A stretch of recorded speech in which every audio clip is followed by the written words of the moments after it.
All right, Cookie Crush Chat, y'all ready to get it in? Got plenty to get into. FDMG! Good afternoon. My name is Dr. Umar Johnson. I am a certified school psychologist. Hi, Dr. Umar. I'm so happy that you're my principal. I love FDMG. Can you tell me about the school? We are going to make history. We are going to shock the world. We are going to transform the entire community, one black boy at a time. In this school, you don't have to worry about special education. In this school, you don't have to worry about ADHD diagnoses. In this school, you will never get a phone call from a teacher or an administrator telling you that your child needs dangerous psychiatric medication in order to get an education.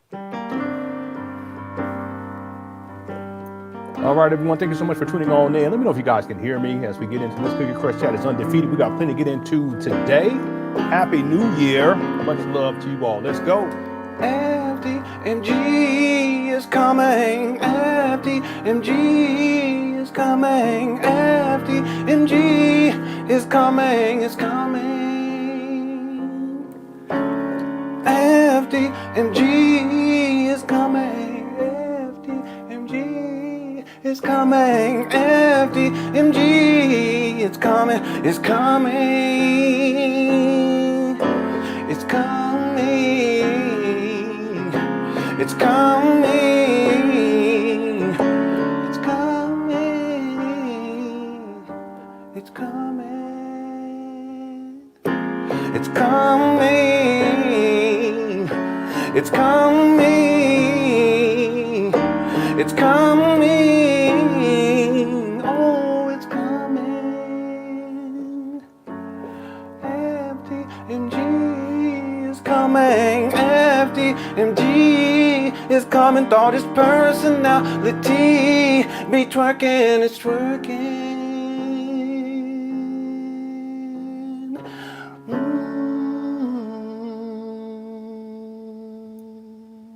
All right, everyone. Thank you so much for tuning on in. I apologize for a bit of a delay. Today has some technical issues, but we got them ironed out. Cookie Crush Chat, you're undefeated. We got so much to get into. I tried to start earlier. It's a little bit earlier than what we normally start on Monday, but I want to start even earlier, but it is what it is. We'll probably come back tomorrow. There's plenty to get into. Today, we're going to be focusing on the Eminem situation with Umar. By the way, if you have not seen, and I hopefully you haven't seen the new video that's gone up with Umar, where they're talking about the school is real. No, there's another one. There's another video. We already covered two of them with Maria, but there's another one. I want to get into that today. We might get into it, but we should set it for a separate show, maybe tomorrow, and we'll run all three back to back Memphis, those videos tomorrow. We also still need to get to Umar's comments about the Snow Bunny crisis. He was talking to Ish. We got to get to that too at some point. It's hard to keep up, to be honest with you. We're so far behind. I took 8 months off, way behind from the get. But now with Umar, he's always on social media. He's always saying something controversial. It's all out of control. And what I like to do is to offer my criticisms and give a balanced perspective. I've always been fair with Umar, and I've always given him credit when he does good. It's just unfortunate that so much of what he does, it's wrong. And it's one thing to let's say if Umar wasn't trying to quote unquote open up a school. He's not even trying, to be honest with you. But let's say if he wasn't doing that and he wants to talk about all this other stuff, that's fine. Interracial relationships, even though he got baby mamas, he don't take care of his kids, been on child support for over 20 years. Even though he talk about how, it shouldn't be dating outside the race, but Umar is not committed to a black woman. In fact, what he does is he uses this idea of opening up a school for black boys as a gateway to gain access to these black women. And that's why to this day, I find it very difficult for me to conceptualize how it is possible for black women to support and to defend Umar. You have to set your standards higher too. Here's someone that don't take care of his own kids, but he wants to tell you what you need to be doing with yours. And then on the back end, he trying to get at you, trying to get them draws. And then he uses the idea of opening up a school for black boys to gain access to you women so that you send them more money and so that you will give up the draw. That's why he's always talking about cookies. And I want to crush the cookies and I want to crush them. Kind of man. People don't have a problem with that. Or how about the fact that this guy, he's always asking for money, but he doesn't have a job. He got, this guy has been on child support for over 20 years. So when you send him money, and as you can see, there's still no school, where y'all think the money's going? Well, guess what? Some of it's going towards paying child support. And I have receipts on that. How could you support and defend someone like that? Now, let me say this. It would be different if Umar was taking an active approach towards getting his life turned around. He got a lot of stuff that he got to get things turned around. And all of us have. Myself included. I've been down and out. You guys know that. But it's one thing to be down and out and people help you out.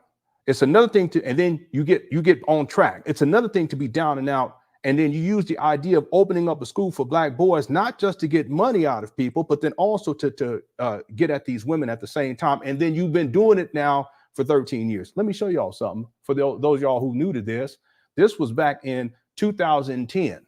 Promises in 2010. This is Umar. Promises in 2010 to begin laying the groundwork for the Frederick Douglass and Marcus Garvey Pan African School for Black Boys, specializing in learning disabilities and disruptive behavior disorders. This will be a private school, and yes, you will pay in order for your son to attend. The grand opening was supposed to be September 11, 2013. So for those of y'all who say things like, well, you got to give him time, how much more time does he need? It'll be 14 years. Hear me on this. It'll be 14 years and 3 days.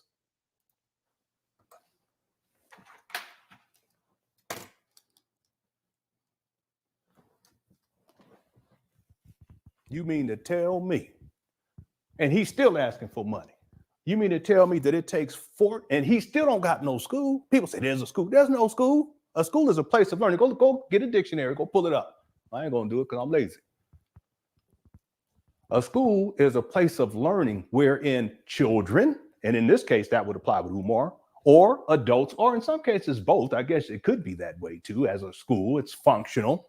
Okay, there's a faculty, there's a staff, there's teachers. Umar, there's none of that with Umar. There's ceiling tiles. There's none of that with Umar.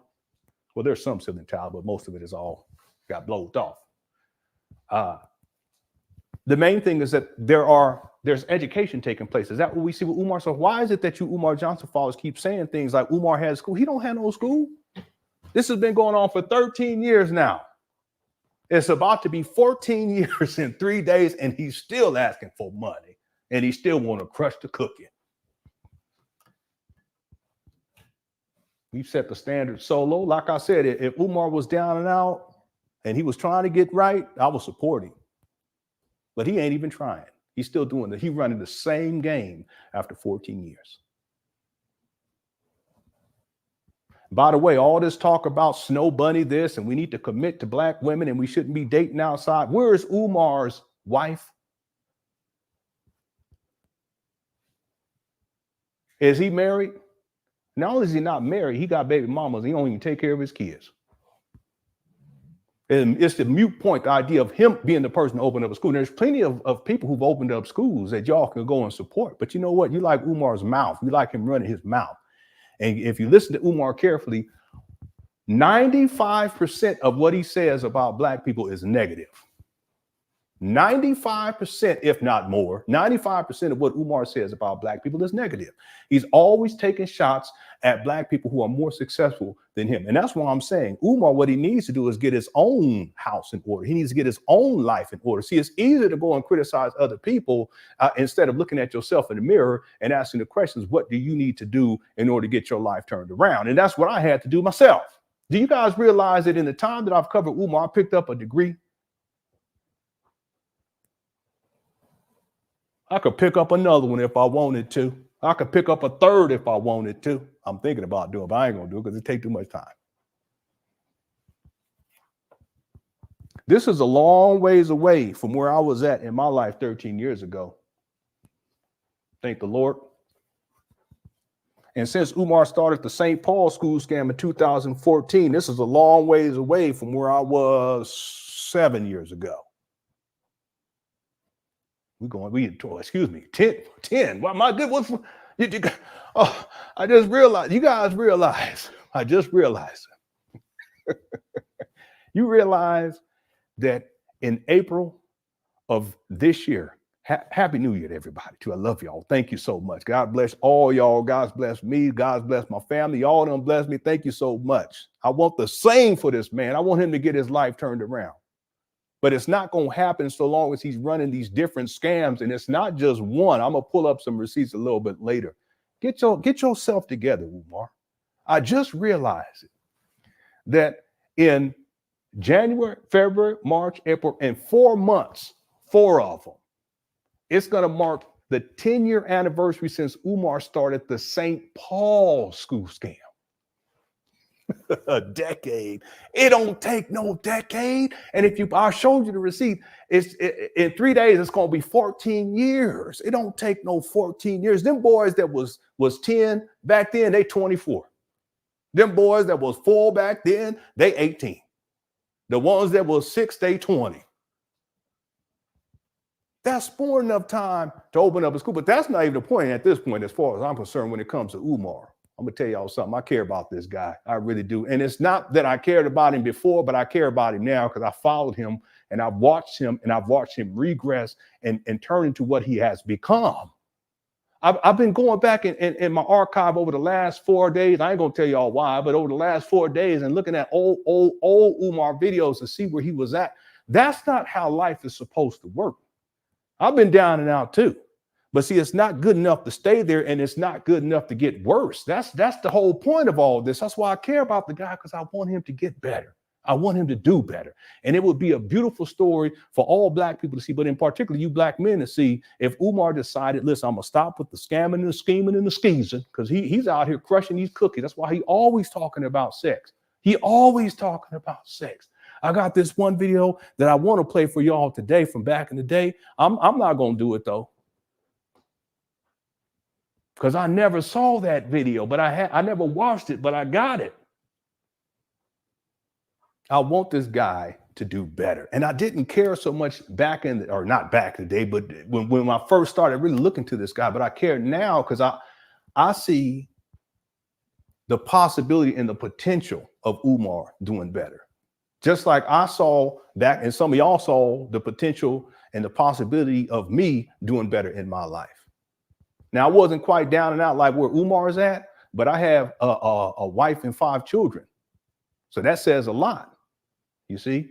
So it was absolutely necessary. And I still got a long way to go. But you can't keep doing what you're doing in order to make change. You got to do something different. And that's what I want for Umar. Y'all, in 3 days, it's going to be 14 years since he made that post. But I have receipts. He was talking about opening up a school before that. You guys. And see, you, Umar Johnson, father, I know what you're saying. You're saying, well, yeah, but at least he's trying. He's not trying to open up a school. What he's doing is he's extending it indefinitely because that's his main source of income. He don't have no job. That's wrong. It's not right for him to do that to you, to Black, well, to y'all, because I ain't sending him no money. It ain't gonna happen. Now, if he decided to get his life together and he was sincere about it, and he set up a GoFundMe, asked for PayPal, I probably wouldn't do the PayPal. Okay, I'll set it on the GoFundMe. That way, if he start tripping again, I can get a refund. I'm just playing. No, I would support him.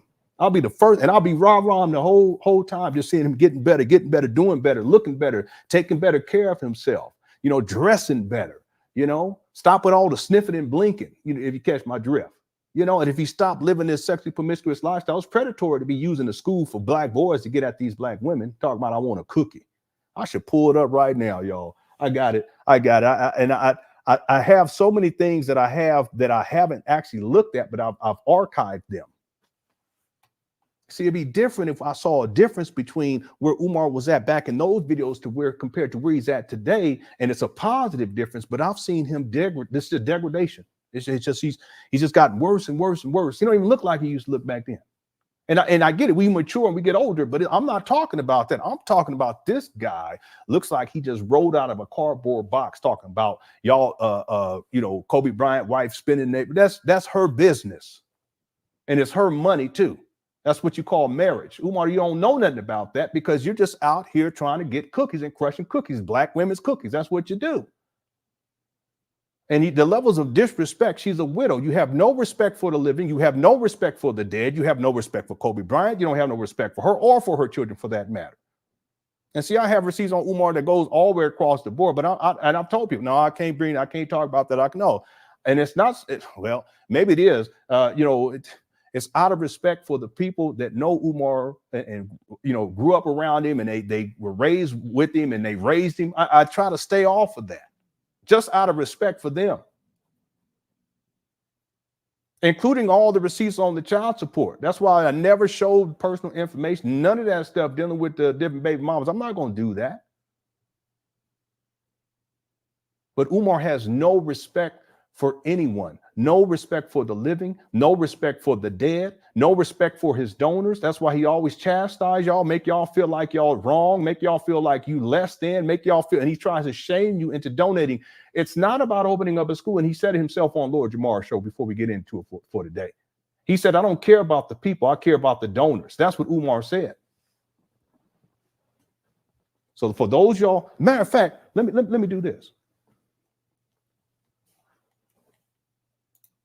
Before we get into it, and good Chris, thank you all so much for tuning on. I appreciate it. And I know you're right. He has no respect for himself.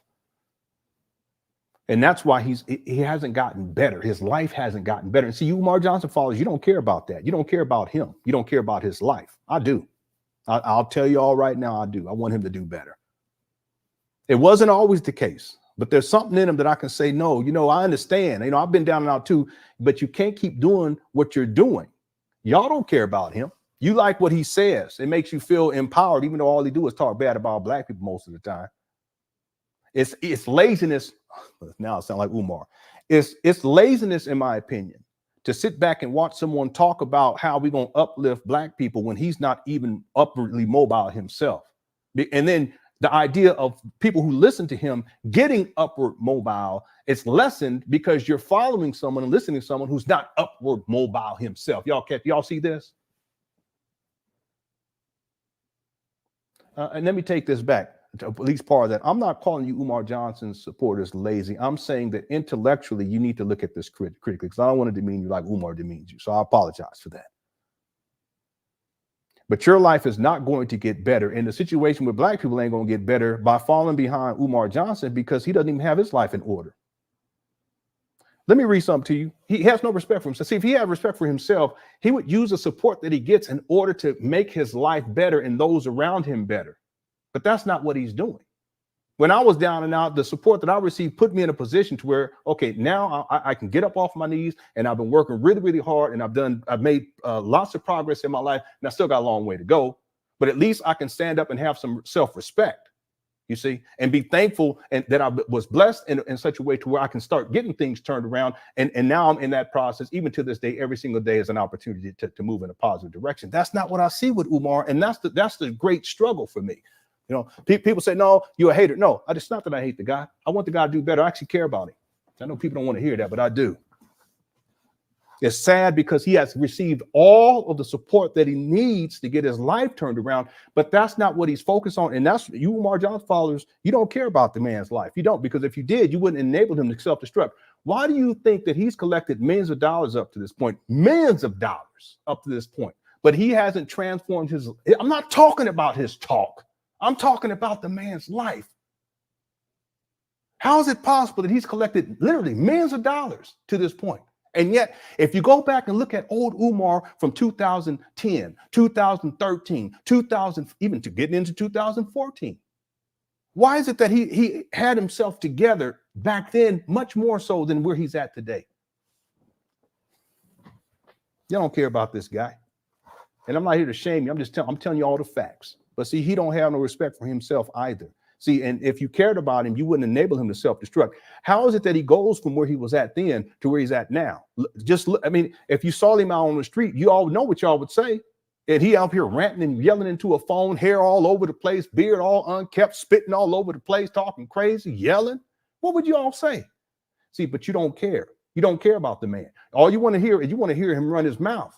But that's not even benefiting you. How is it possible that Umar has collected literally millions of dollars up to this point, and he's still asking for money for a school that does not exist, and yet his life has deteriorated as a result? Because the support that y'all have sent him, quote unquote support, is not supporting his life. It's supporting his lifestyle. And his lifestyle is self-destructive. That's why he's where he's at today.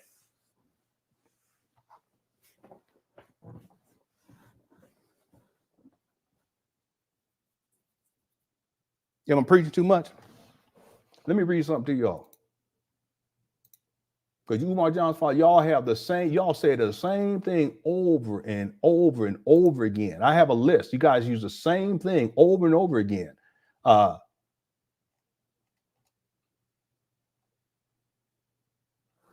If he's struggling with the school, if he's struggling with the school, why don't you help him? He's not struggling with the school. He has no intention of opening up a school. You can't help someone to do something that they're not trying to do. What are you talking about? See, that's the deceptive part about Umar. I'm not trying to paint him as a saint. Okay. I know some people say, yeah, you care about it. Yeah, I do. I care about him getting his life, but that's his life in order, but that's a separate issue. His life, getting his life together, that's on a humanitarian level. But on the other hand, what he's doing in terms of scamming black people, that's wrong. See, helping him is not helping him with the school, because the school is, that's his, listen, that's his, if you talk about slavery, that's a form of slavery for him, because he can't let it go, because he's dependent on people giving him the money under the guise of him opening up a school so that he can have money to live out his what? His self-destructive lifestyle. Now y'all see? So I'm not going to help him to self-destruct. Y'all already doing that. You, Umar Johnson, father. Why would I do that? See, but you don't care about the guy. That's why you continue to do it. You would dismiss where he's at today and how he's looking and how he's acting and just all over. You dismiss all that because you want to hear him run his mouth and you feel like it benefits you. It doesn't benefit you in essence, because all it is running mouth, and he's running game too at the same time because he getting money out of y'all. But it definitely doesn't benefit him in his life. So why don't I help? No, to help Umar is to get him to stop living a self-destructive lifestyle. How many of y'all doing that? You Umar Johnson followers? You're not.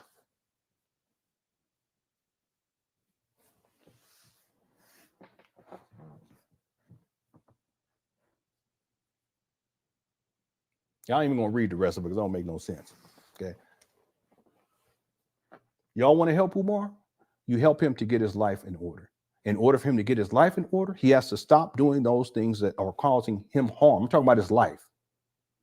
That includes asking for money for over 13, almost 14 years for a school that does not exist, and using that money not to open up a school, but instead to self-destruct.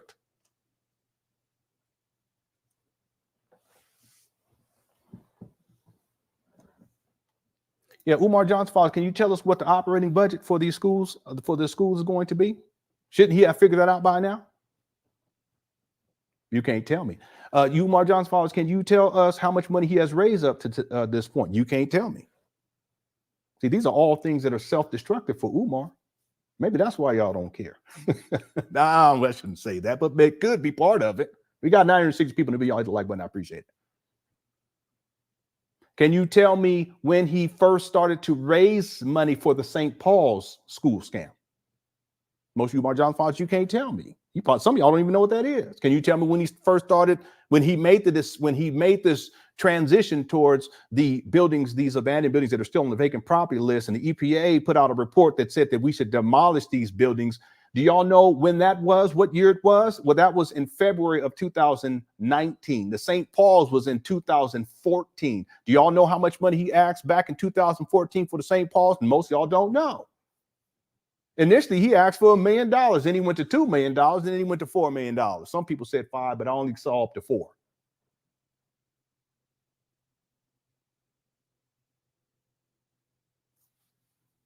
Were there any other building fund initiatives to do renovations that Umar was talking about back in the day? Yes. When? Do y'all know? You Umar Johnson followers, y'all know. See, I know more about Umar than you do.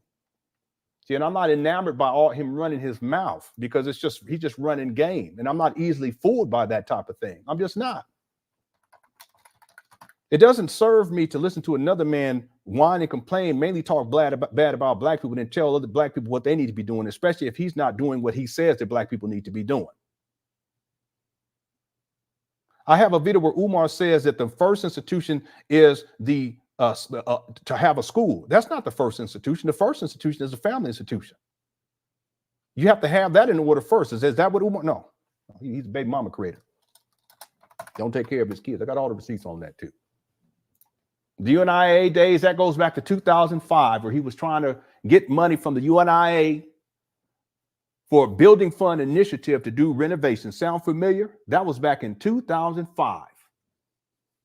He's been doing this type of thing for 18, almost 19 years. You Umar Johnson followers don't know that I have that receipt right here.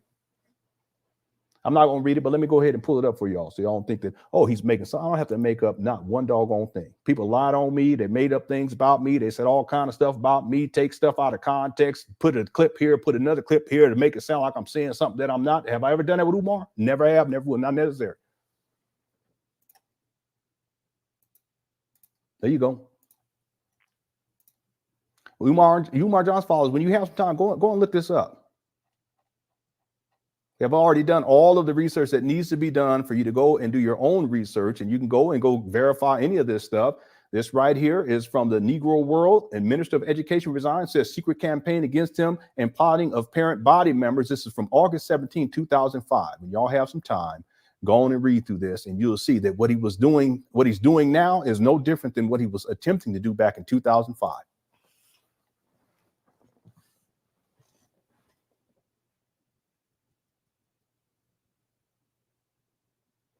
Let's do this before we get into the Eminem thing. What we're going to do is we're going to go to the third video in the series that was released, where Umar showing the inside of these abandoned buildings. They're still on the vacant property list. They are not schools. Y'all need to stop saying that because it's a lie, and it's not okay. No, he has a school. He doesn't have a school. A school is a place of, it's a place of education. Not one black boy has been educated. Here we are now. In 3 days, it's going to be 14 years. Not one black boy has been educated from this so-called school, the Frederick Douglass and Marcus Garvey Pan African School for Black Boys. Not one black boy has been educated. It doesn't take 14 years, ladies and gentlemen, to get something popping off like that, especially if you receive millions upon millions of dollars from black people. He has to be close in and around $3 million by now, between 2.7, I would say 2.7 and $3 million by now. It does not take you 14 years unless you want it to keep being drawn out because that's your main source of income and you don't have a job and you don't work and you want to continue to loot. You want to continue to live out your self-destructive lifestyle. And so you continue to ramble on and fool people into this idea and notion that you're going to open up a school so they keep sending you money. And it's sad because even though he's getting money from people, he's actually destroying himself in the process. You see that we need to raise $2 million ASAP. Before that, it was $1 million. He ended up going up to $5 million. And he says, I'm currently principal of a public school. I have yet to find any record of Umar being a principal at a public school or otherwise. And he said this in August of 2014. Can someone provide me with that receipt? I'd like to see it. Mind you, during this same time, he also claims to be, well, here's another one from a principal. He posted it September 6, 2014. But if you look right here, this is from 2018. He says, I resigned this morning from the school at which I've served as a certified school psychologist for nearly 10 years. Okay, well, if you served at this school for 10 years, how is it possible that you served as a certified school psychologist and at the same time and during the same time you were a principal at a public school? I have yet to find any evidence online or otherwise that would give me any indicator that Umar Johnson was a principal at a public school or he was no, I do have records of him being a school psychologist, but not 10 years. You know, I should play this one video because I've been digging in the archive where Umar, he's sitting up and being interviewed by this guy. And he says that he's been a school psychologist for 15 to 20 years. But if you do the math, Umar would have been about 16 years old when he started being a school psychologist. This guy, that's another thing. He's a habitual liar. Some of y'all like to be lied to, so you just listen to it. But if you get pull up the receipts and you do the research, I don't have to make anything up. I can show it to you, and I don't have to make it seem to be something else. No. You look at it and you can determine whatever you want to determine. But right here, it's clear. Look at the dates when he posted this stuff. This right here, he says he was a school psychologist for nearly 10 years. He said that in 2018, so that would go back to in and around 2008. Well, how are you a certified school psychologist from 2008 to 2018, while at the same time, or during that time, you're also a principal of a public school? You can't do both. And this is in 2014.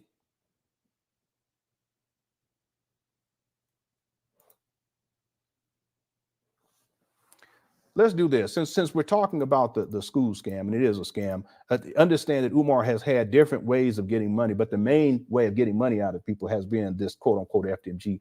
Here is another scam right here, and I'm gonna explain to y'all why, because it is nothing more than manipulating those of y'all who follow him the most, and you guys who are dedicated to him the most. It's the FDMG loyalty program. And this is where you sign up as a loyal donor and you pay monthly. You give a certain amount each month. And these are the different levels: bronze, silver, gold, platinum. I think the highest level is like $500 or $1,000 per month. And then what you get in return for this is you get to go up there and paint for him for free. But you got to pay for travel. Because one guy came down from down south to go to the paint day. He was a loyal donor. He giving Umar Johnson money each month. And what is his reward? He goes up there to paint for free. Just to get more money out of people. There you go right here. Help us reach our goal. FDMG loyal donors, bronze, silver, gold, platinum membership program. Renovations have begun, but we can't finish without you. Renovations. He said renovations were done more recently, but then we're going to see a video today. It's clear. I'm going to show the video next. Okay. It's clearly that he lied about that too. Look at this is from 2020. This is from 2020. Okay, Umar says, please join the Loyal Donors Club today. FDMG repair schedule: electric repairs covered, carpentry repairs covered, plumbing repairs are covered, fire alarm repairs covered, sprinkler system repairs covered, HVAC repairs not covered. $250,000 needed, or volunteer labor. Must get HVAC license converted to Delaware. You guys realize it says DrUmarJohnson.com, but he doesn't have a website yet for this FDMG. Another thing that Umar Johnson has done, and this just sheds light on Umar seeking to prey upon you black women, is he does stuff like this. In fact, if you guys go onto his Instagram page, and maybe I'll pull it up in just a moment, you can tell what his intentions are. This ain't got nothing to do with open up a school for black boys. It's not a good look. It's just begging, coochie begging. Dr. Papa book release coming soon. For sisters only, the rules of relationship and romance. And I don't have the date on here, but I'm going to say that this was in 2000, it was before this, 2019. That book still hasn't come out. He was collecting pre-orders for this. For sisters only, the rules of relationships and romance. He actually has for sister only videos too that are very interesting. You hear him talking, but that was just him running game, trying to get y'all's draws. Okay, but why are we putting, what does this have to do with opening up a school for black boys? Where's your mind at? Where's your mentality at, king and queen? But he still ain't got no woman. Want to tell other people who they should be dating, and so forth and so on. But what's the difference? I shouldn't even say it that way. What's worse? And I've said it before. What's worse? A black man who, and if you want to call it worse, because as far as I'm concerned, slavery is over. You can do what you want to. You can marry whoever you want. That's your business. Okay. Umar up here telling black men what they need to be doing, talking about Umar, and Umar up here talking about he want 2 wives. I should play that video where Umar was explaining polygamy. My goodness, God said, my God.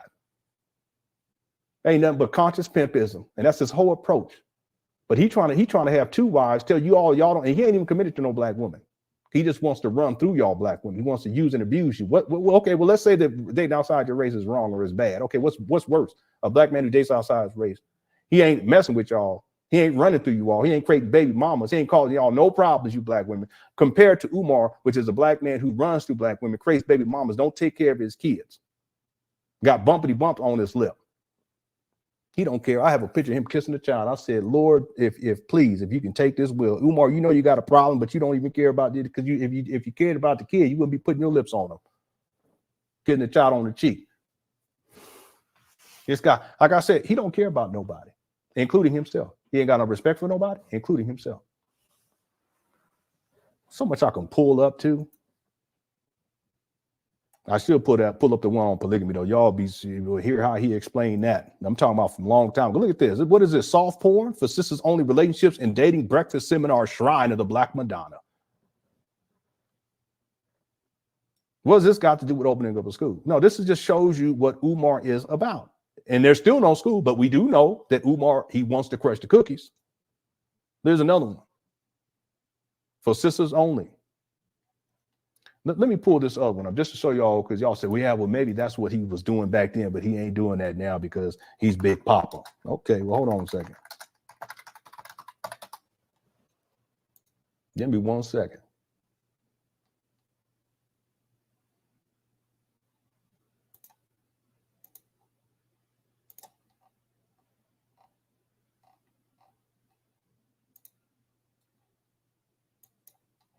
Oh, it's not coming up right here. Hold on 1 second, everybody. I apologize.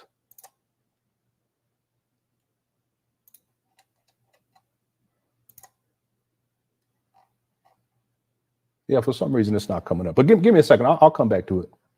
Let me just let me do a couple more. There's a romance book right here. It's from 2016. Excuse me, 2016. He's collecting pre-orders for this. Book still hasn't come out. It's 2016. I had the dates right here. I forgot that I have them on here. You also post stuff like this. Why are you posting stuff like this if you're about opening up a school for Black boys? Look at this. Look at the comment too right here. Are you serious, brother? Like, why are you doing this? He also had a shockumentary 2019. He was asked for donations for it, but guess what? This goes way back. This is when he was trying to get into Tariq Nasheed's lane.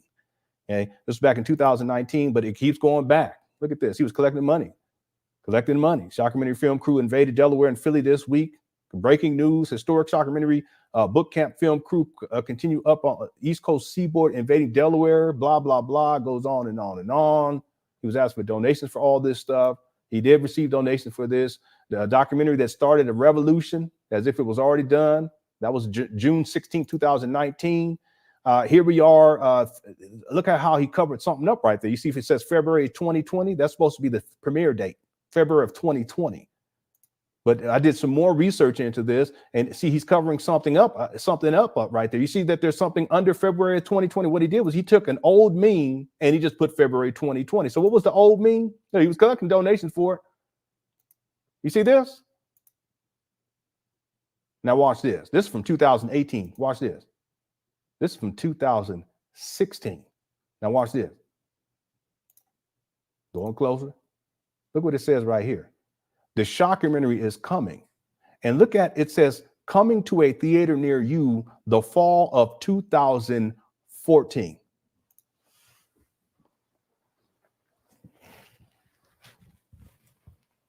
There's still no documentary. I even put together a documentary just to show y'all that you can put together a documentary. It don't take you, it's a decade late.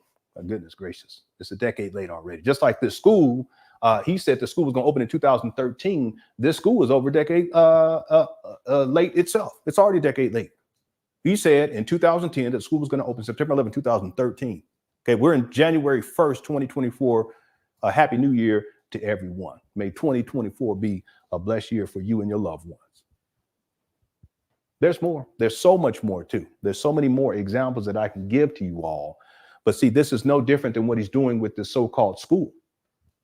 And he wants it to keep going on and on and on. See, out of all of these different ancillary scams, that's what I call them. The one that brings the most amount of money, which has brought Umar the most amount of money, is the school scam. He's literally raised millions of dollars. He has to be close to $3 million by now. And guess what? Even though he only says he's been collecting money, he has to say I've been collecting money for a decade. But it's actually longer than that, because there was a time back in the day where Umar was collecting. I have another video where a woman she went to man, I should play it for you all. She went up there to get her money. She wasn't playing no games. Out of Chicago. And y'all, you know what I'm talking about. I want y'all to hit the one.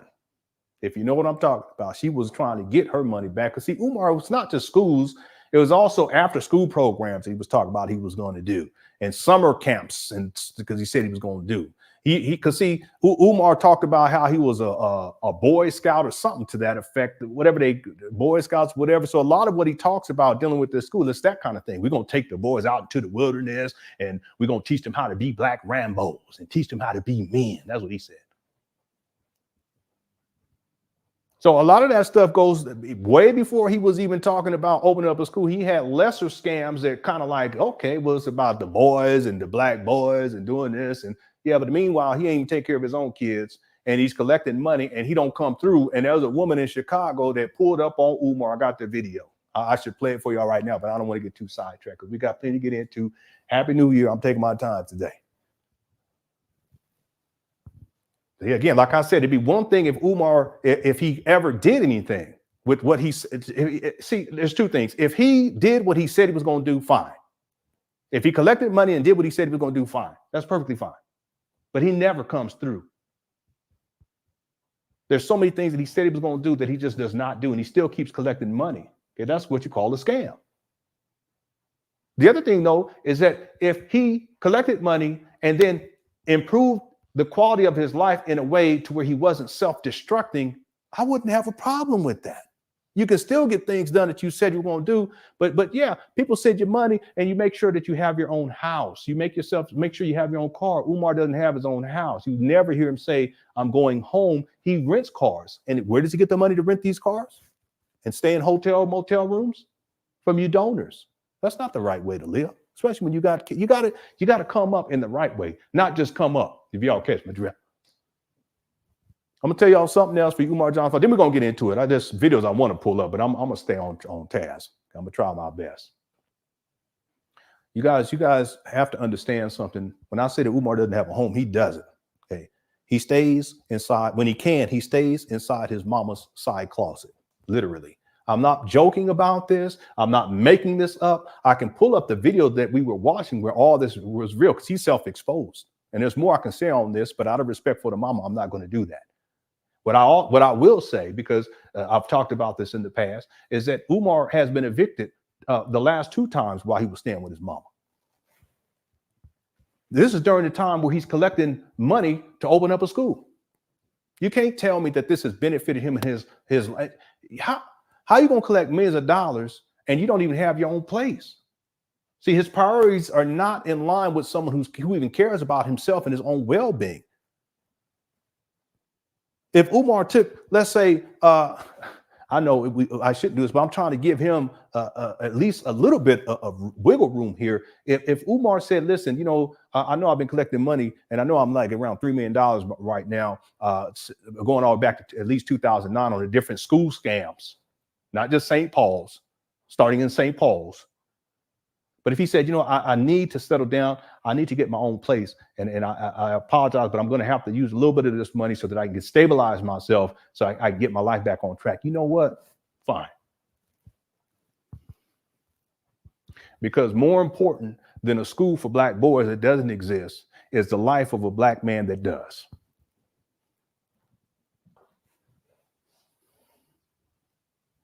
I wouldn't hold it over his head. I wouldn't clown him on it. I wouldn't. No, that's fine. Get your life together.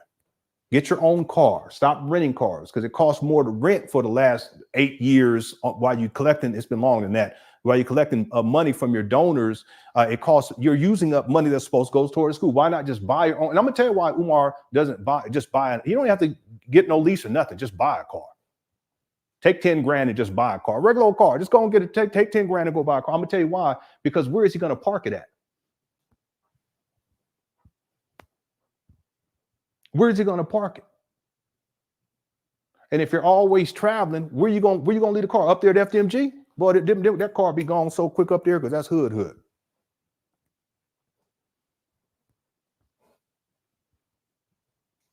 That's not what I want to see. I want to see Umar come up in his life. It would be such a powerful story. And I'm coming up too. I've been coming up.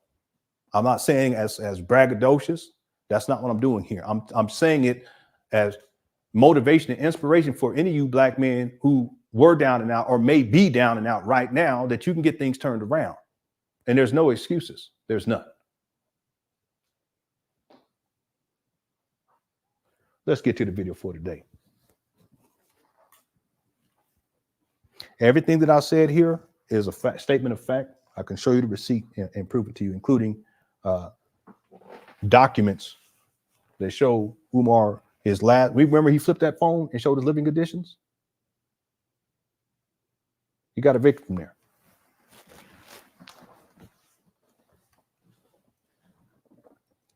There's so much I want to show, because I can pull stuff up to just show you all this, but I'm not going to do that because we got to stay on target right here. Okay, there's two things I need to do. We're going to get to the video now. We're going to go to the video of the school, of the so-called school, okay, because this just came out. Let me just see here.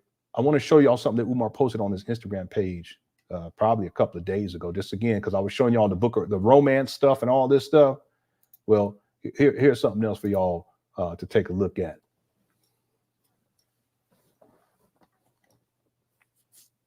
There you go. So he says black queens forever, snow bunnies never. But look at the sexualization of the black woman in this way, because he sees you in this way. You're just something to sexually exploit, to sexually dominate. You couldn't put a woman up here who's dressed properly, who's she looks professional. No, he has to go to the soft porn stuff, and that's what this is. Why is he putting this on his Instagram page? In fact, I shouldn't even have it up here on my screen now I think about it. But let me be clear about this. That see, he'll talk all that talk to make you all feel good as black women, but see, this shows you where his mindset is at. He doesn't see you as human beings worthy of human decency and human respect. He sees you as sexual objects to be dominated. That's why he always talking about crushing cookies. And if black queens forever, then why aren't you married to one? See, he says black queen forever because that's who he targets to have sex with, not because he's committed to you or because he's dedicated to you or because he loves you or because he's built a relationship with you. Y'all black women need to stop falling for that foolish okie doke, because that's all it is. He's running game, but then he uses this idea of opening up a school as a way to get y'all thinking that somehow he cares about you and care about your sons. He don't care about his daughters. What you talking about? Y'all need to cut it out. There's more. I mean, there's so much more I can show you, but for time's sake, we're going to get into the show now, y'all. I apologize. I don't mean to get blown off so soon. But I wanted to save this. I don't know. Let's get to the Eminem thing, because I want to save this. Maybe tomorrow we'll just specifically focus on the video where Umar is up there in the trap with Maria. Let me get to a couple of super chats here. The Dark Lineal says the cookie crushing and milk sucking needs to stop. I agree with you. See, this other thing, and this is something I have a problem with. I have a problem with black men who accept, and black women too for that matter, but black men in particular who accept this notion that it's okay for black men to live sexually promiscuous lifestyles, and that somehow that's what it means to be a black man. I have a problem with that. That ain't got nothing to do with manhood. See, in Umar's case, what he preys on black women. He tries to get y'all to give him money, and he tries to get y'all to give up the cookies, to give up the draws. There's something wrong with that. So why do we dismiss that as black people?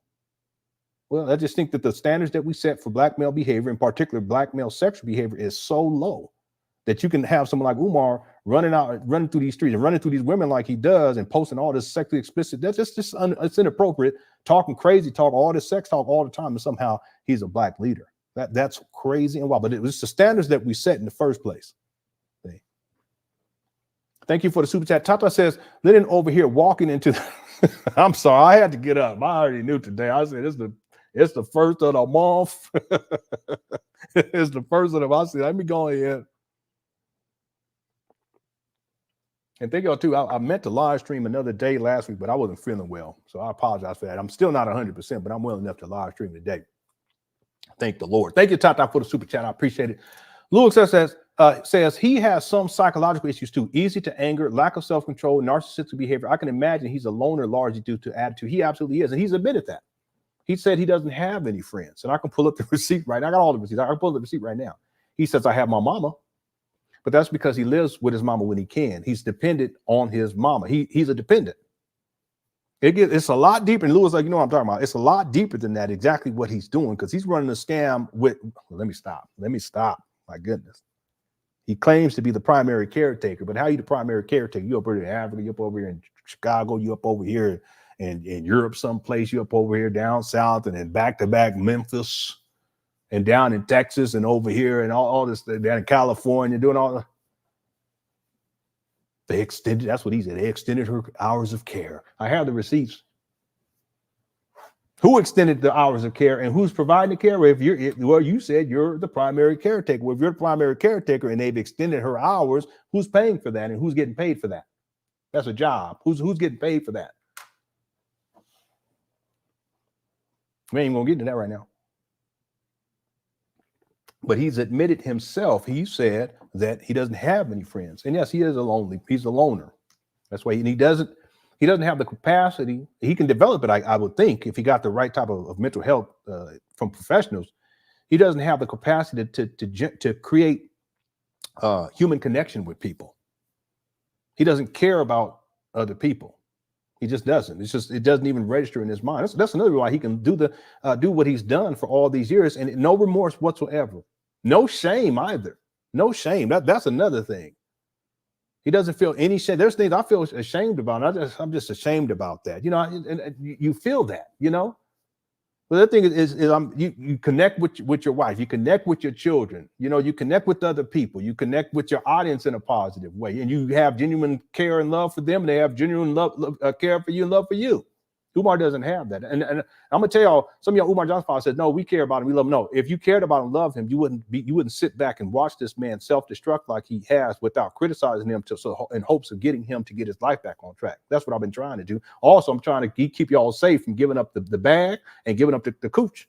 Be real about it, you women. Trying to help you to keep you safe, because he's not the only one. Polite, it was like that too. No remorse for anything that he's ever done out here, scamming and scheming. Jay Morrison is another one. No remorse. Plenty of other people too. But see, the other thing is he's quick to anger. He has little self-control. He rants and he rages. Lord Jamar interview, the SETI rant, the rant on Zora. List goes on and on and on. Yes, he has narcissistic personality traits. He definitely does that. The self-aggrandizement, always self-aggrandizing. Always talk about how great he is. I'm Big Papa, all this kind of stuff. These are all red flags that people need to take a look at. But see, if you cared about him, you would want him to get the type of help that he needs to get his life back on track. And defending what he's doing online, that doesn't help Umar in terms of him getting his life back on track. What it does is it enables Umar to continue to self-destruct. Thank you, Lewis Luck. Dr. Clay says Umar suffers from narcissistic personality disorder to dissociative identity disorder based on his actions. I did a YouTube video and offered Umar $1,000 if they or he could show me 6 degrees. I remember that video. I remember that video. He has at least 4. You know, he does. He has at least 4. 6, it's possible. It's possible. But you know what? At this point, I don't think it really matters, because it's not. If you have someone standing outside ranting and raging in front of these abandoned buildings in Wilmington, Delaware, and it's in the hood, and there's nothing really happening except him ranting and raging and yelling and asking for money, degrees are useless. It doesn't even matter. No job. He hasn't worked. I mean, you guys have to go back to the Compare charter school days. It's been over a decade. He doesn't even care. He doesn't even care. And again, it'd be different if he had a legitimate business and he's using those degrees to run a legitimate business, which he could have done, but he doesn't even have a legitimate business. See, why not at least have a legitimate business? And even if you're failing and struggling with that, okay, fine. At least you're trying, as opposed to standing out here looking disheveled, looking like a hobo. And this is the truth. And see, Dr. Clay, I don't get this. This is why I don't get what Umar Johnson follows. You guys will dismiss what is right there in plain sight, and you don't care. I have enough concern about Umar, and there's been times I've told people, listen, I've prayed for this guy. Okay, and I'm not religious, but I've prayed for this guy. I want him to get his life in order. He needs to do better, but he has to get and you know this, he needs to get the proper psychological services from professionals to get his mind at least moved in the proper direction to where he can even see where he's at, because I don't even think he sees it at this point.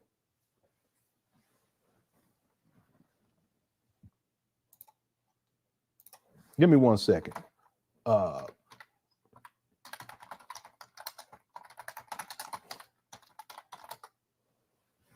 Dissociative identity disorder is a mental health condition. Someone with DID has multiple distinct personalities. I've talked about this. I talked about this a long time ago. The various identities control a person's behavior at different times. The condition can cause memory loss, delusions, or depression. DID is usually caused by past trauma. I've talked about this in the past. And no, I'm not no psychologist or anything, but I've observed Umar and I've watched him enough. He has different personalities that he uses depending on. Big Papa is the pimp, the player. I'm Big Papa. Okay. That's when he's trying to get at the strippers. He's trying to push up on you women. He's trying to get the cookies. Another Umar is Umar, the Pan Africanist. That's when he dresses in dashiki. This person is more boisterous, boastful, and seems to have a level of control and dominance when he's talking about so-called blackity black stuff. You also have little Jermaine. That's Umar's real name. Little Jermaine Shoemake. I should pull up that video, and maybe I'll do that just to give you guys an example of what I mean. And little Jermaine, just like a little child, submissive, fragile, and that's the real Umar. Fragile, doesn't seem to have much confidence. Really, kind of like almost like passive. Not all, and then you got the Umar that's King Kong consciousness. People think that has to do with black consciousness. No, that's the character, the Umar character that will go off. Okay, that's the big protector. Okay, so when he did the SETI rant, that was King Kong conscious, and he'll say that from time to time. He'll say, "Don't make me King Kong consciousness, yo," because he bring that one out. That totally different than Lil Jermaine. That one is like that's the one that's ready to quote unquote fight or act all thuggish. He ain't got no street in him whatsoever. Ain't got nothing to do with no thugs. I don't even think he ever dealt with no thugs. To be honest with you, they sent him away to go get educated at a private school. He wasn't dealing with the streets. I'm not street either, but I had to deal with him because where I grew up at, and the school was on Skyline. That was East Side Pyru. Then got family members gang banging and all that stuff. And no, not just kind of, but I'm talking about really gang banging.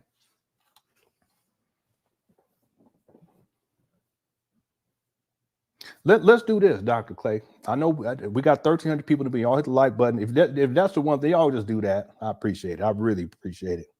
Ain't gonna take you but a click. Since you bring this up, Dr. Clay, I want to pull up this video of Umar. Did my mouse just go out? Am I still live streaming? Hold on 1 second. Y'all let me know if I'm still live streaming. This thing might have went out on me. I'm gonna play this video just to give you guys an example of this. Now that you bring this up, Dr. Clay, I'm gonna have to put this in my notes because I think it's something that would be good to. And again, I'm not saying that Umar has this. I'm saying that I could see this based on Umar's behavior and what I've observed. And I've studied Umar. And when I say study, I've literally studied this guy. Okay, if they ever do a American Greed episode and they said, okay, well, who are the people that we should get, who we would consider to be an expert on what Umar has done and who he is? Well, I should at least be on the list. They might not pick me, but I should at least be on the list. Okay, my mouse is working now. Let's do this, Dr. Clay. And Happy New Year to you. Well, let me pull up this document real quick.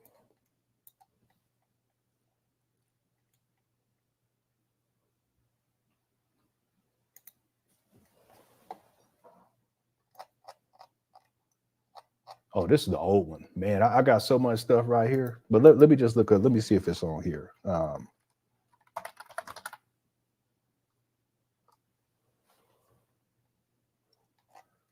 Yeah, no, it's not in this. It's not in this one. Let me pull up the other one.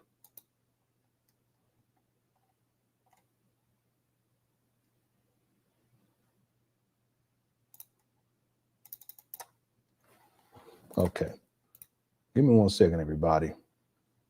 Let me go into my archive here.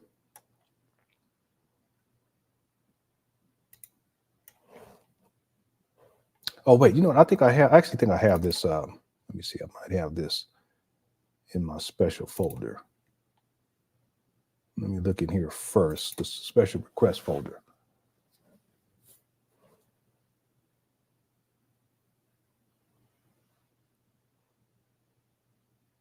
No, I don't. Well, here, I'll let me put this on while I'll find it. This is another one of the personalities of Umar. He talks all this mess about hip hop, and you know, a lot of criticism is deserved, to be honest with you. But on the flip side, when he departed stripper Umar. Bells in front of bells, colors full of dreaming. To the rust step in their bed, that did the hoops screaming. Did it from money and alcohol, the feed of the best five ball and jump and superstar. I took the body, the rhythm died, the college, the champion, that's right. What to do? He's a low man. Like a slow jam. It's West Side, so you know that I'm bad down to no man. To the man, put it up, bomb beat from Dre. To the roof of the leg. From Oakland to West Side. The back down. Show me love. It's not about it. West Side, where y'all at? All right. Okay, I've got the video here. Let me pull it up for you all. Give me 1 second. This video is really telling, but like I was saying, how the little child, it's really Jermaine. This is Jermaine Shoemake, not Umar Johnson or any other personalities that he's created and concocted. There was also the school psychologist version of Umar. That's when he would dress in suits and ties. You know, he would really keep himself together. He didn't do much cursing. He actually didn't do much cursing at all back then. Okay? Whereas the thuggish Umar, all that cursing and ranting when he did the SETI rant, okay, that's a whole other personality. See? Someone will say, well, why is he so different? Well, that's why. It's just a different personality that he taps into. And when he feels threatened, he goes into that particular personality. This video was from 2017, December 12th of 2017. So it's 7 years old or 6 years old. Let me play this for y'all. Let me know if y'all can hear the audio. I should pull it up in my archive, but I'm just going to put it up off the internet. Let me do a screen share here.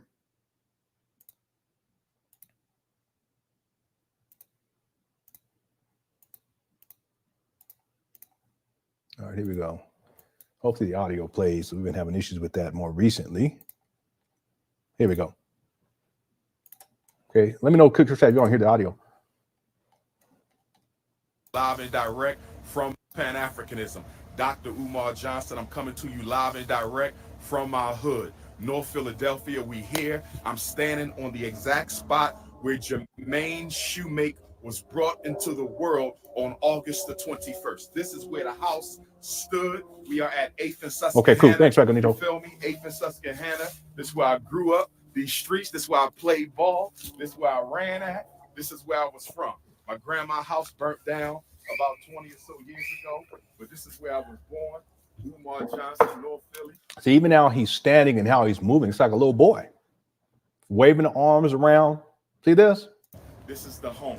At 2204 North Franklin, I just wanted to come by, pay respect to the earth, you know what I mean, where I was born at, the earth that Jermaine Shoemake was born into. So this is where it all started, baby. When I do my documentary, it's going to come out. Y'all going to see all that, but I just wanted to bring y'all to the hood. What documentary are you talking about, Jermaine? Well, let's watch this, though. We're going to keep going. Watch this. Susquehanna, you know what I mean? Dr. Umar Johnson, all my North Philly people, Allegheny Avenue, Erie Avenue, 22nd Street, Burke Street, Jefferson Street, Lehigh Avenue, Germantown Avenue, you know what I mean? It's crazy. And what I want you to do, we're going to keep that film running because we're going to make one stop with the film running because I want you to see where I used to be to stay out of trouble. I would always ask my mom and my grandma for $2. $2. There's a dollar movie up here. Shout out to my Afro Puerto Ricans. Dollar movie up here that the Afro Puerto Ricans own. And it was $1. You know, doggone well, just some regular old Puerto Ricans, but you got to say Afro. You got to say Afro. Come on now, stop playing. But you see the mannerisms? But let's keep going. Watch this. To get in. And I would use the other $1 to get me a popcorn and a soda. The first movie was at 12 o'clock. The last movie was at 6 o'clock. So it was 3 movies. 12, 2, 4, and 6. 4 movies. It was over at 8, and I would go there and sit in there and watch movies all day. That's where I saw Beat Street, Breaking, Rambo, Predator, Nightmare on Elm Street, all them joints. So you know what, Kay?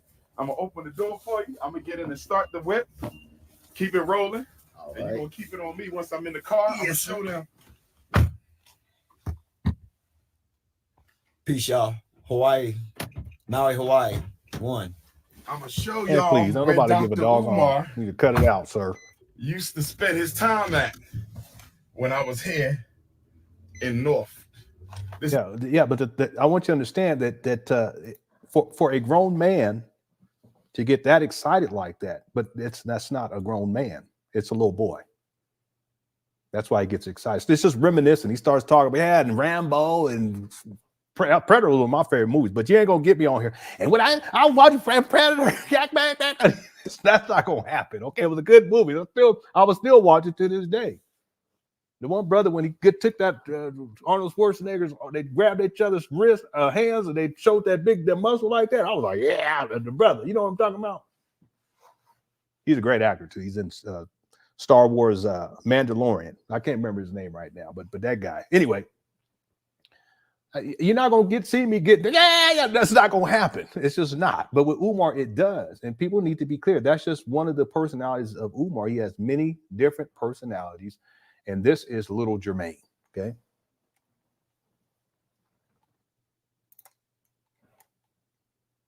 This is my hat or your hat, Kat? My hat. Okay. So what I'm gonna do, go down one more, and then bust the Louis. So we ride down Franklin Street, bust the Louis. Prince of Pan Africanism.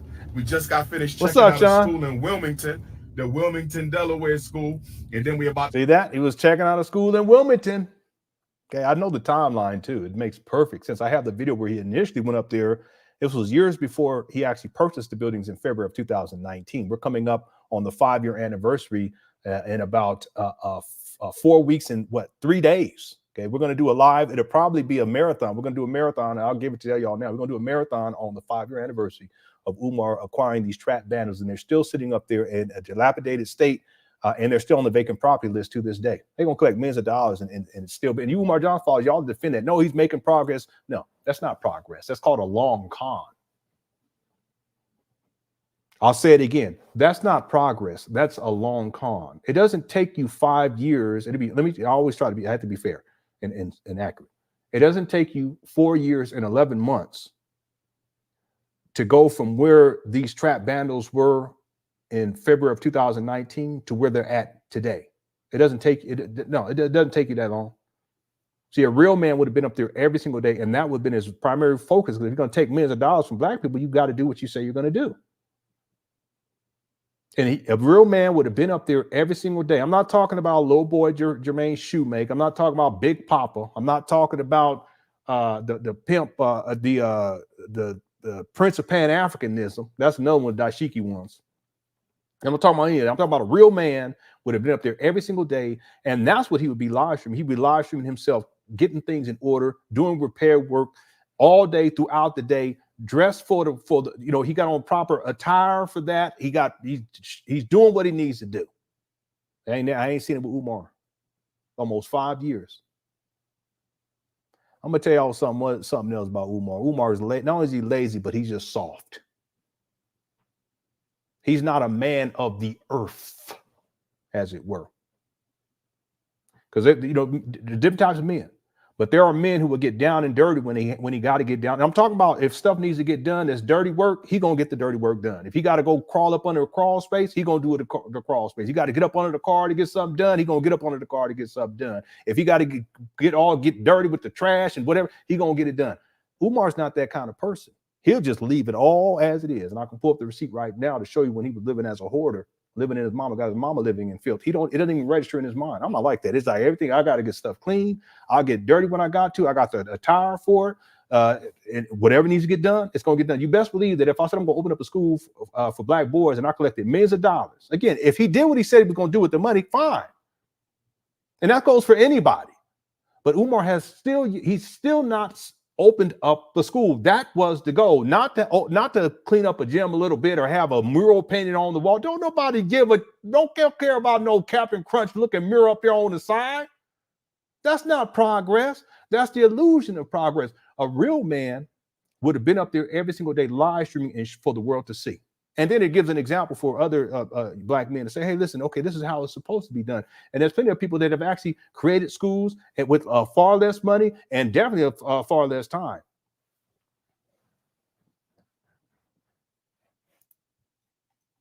I'm sorry, I got blowed off. Here you go. And we're about to hop on the airplane and hit up Detroit. So Detroit, I'll be in Motown in a few hours. But before we do that, I want to show y'all the Puerto Rican movie theater where Dr. Umar used to do his thing at. You know what I mean? Show them some of the scenery in the hood, because, you know, they think I'm not from the hood because I got them 6 degrees. You know what I mean? I want them to understand something. I know what it's like. You know what I mean? I had dinner with the jacket on because the heat ain't on. I know what it's like to live in a homeless shelter. We've been through all that. Where was his daddy? If we're to take what he's saying as being true, because he's a habitual liar, ain't no way of really telling. But if you're in a homeless shelter and things happen, okay, I remember when lights get cut off, water get cut off. I get it. Trust me, I know. My kids ain't never had to go through that. Nope. As bad as things have been, they ain't never had to go through that. Some of y'all know what I'm talking about. Okay, so I get it. But where was Umar's daddy? There's another dynamic to all this too, that people really need to think about, because this is another issue with Umar that I have, that if you have a chance to right wrongs that were done to you by your father, then you should go through every measure to do that. And what I mean by that is you do better for your children than what was done for you. Amen. See, with all my failings as a man, I can say that. I can't use it as an excuse. I can't use my upbringing as an excuse, as crazy as it was, as difficult as it was back then. I can't use it as an excuse. What I've done is I use it as inspiration to do better for my children. And I've done that. And I'm proud about that. Not proud about everything. The Lord knows that, but I'm proud about that. And that's the thing about with Umar, you see, because his daddy was around here and there, time to time. He was a military man, but he also was a Rolling Stone. He got a gang of baby mamas, got a gang of kids. But you can't use it as an excuse. At the very least, you, in your adulthood, you say to yourself, okay, I'm going to be there for my children, and I'm not going to live a sexually promiscuous lifestyle. I'm not going to have all these baby mamas either. That's one of my issues with Umar. And yet he wants to tell black people what they need to do, but he doesn't even take care of his own manly duties, his own fatherly duties. But he can't use his father as an excuse. He can't use growing up in poverty as an excuse. He can't say because my mama was a Catholic and my grandmama was a Jehovah's Witness and my daddy was a Muslim. You can't use any of that as an excuse. You can't do it. Because at a certain point, you have to hold yourself accountable and say, okay, I need to make some changes, and you get working. That's what I've done.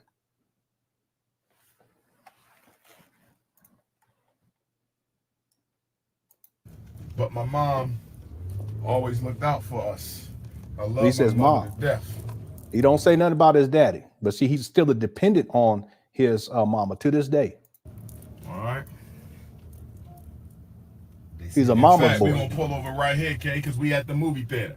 I'm going to show y'all where I used to spend my time at, so I never got caught up in no drama and all of that. So we going to hop out.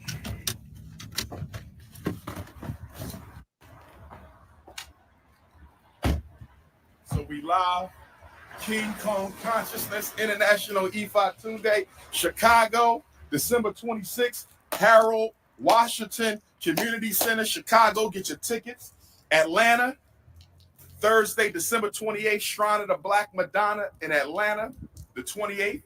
And then we got Houston, Texas, Saturday, December 30th. And then we got Detroit, Michigan, Motown, New Year's Day. Get your tickets, drumarjohnson.com, drumarjohnson.eventbrite.com. So show them this, okay? This was the movie there. Yeah, but this is because this is Lil Jermaine. It's Lil Jermaine. Like Dr. Clay was saying, okay? It's Lil Jermaine. just excited and happy, just, you know. But watch this though. Now it's a banquet hall. It's not a movie theater no more. It's a banquet hall. But what I want them to know, this is where I saw Breaking 1, Breaking 2, Beach Street, Rambo, Predator, Nightmare on Elm Street. I'm trying to think of some of the other joints, K. This is a child. Even how he's standing with the fist balled up, all excited.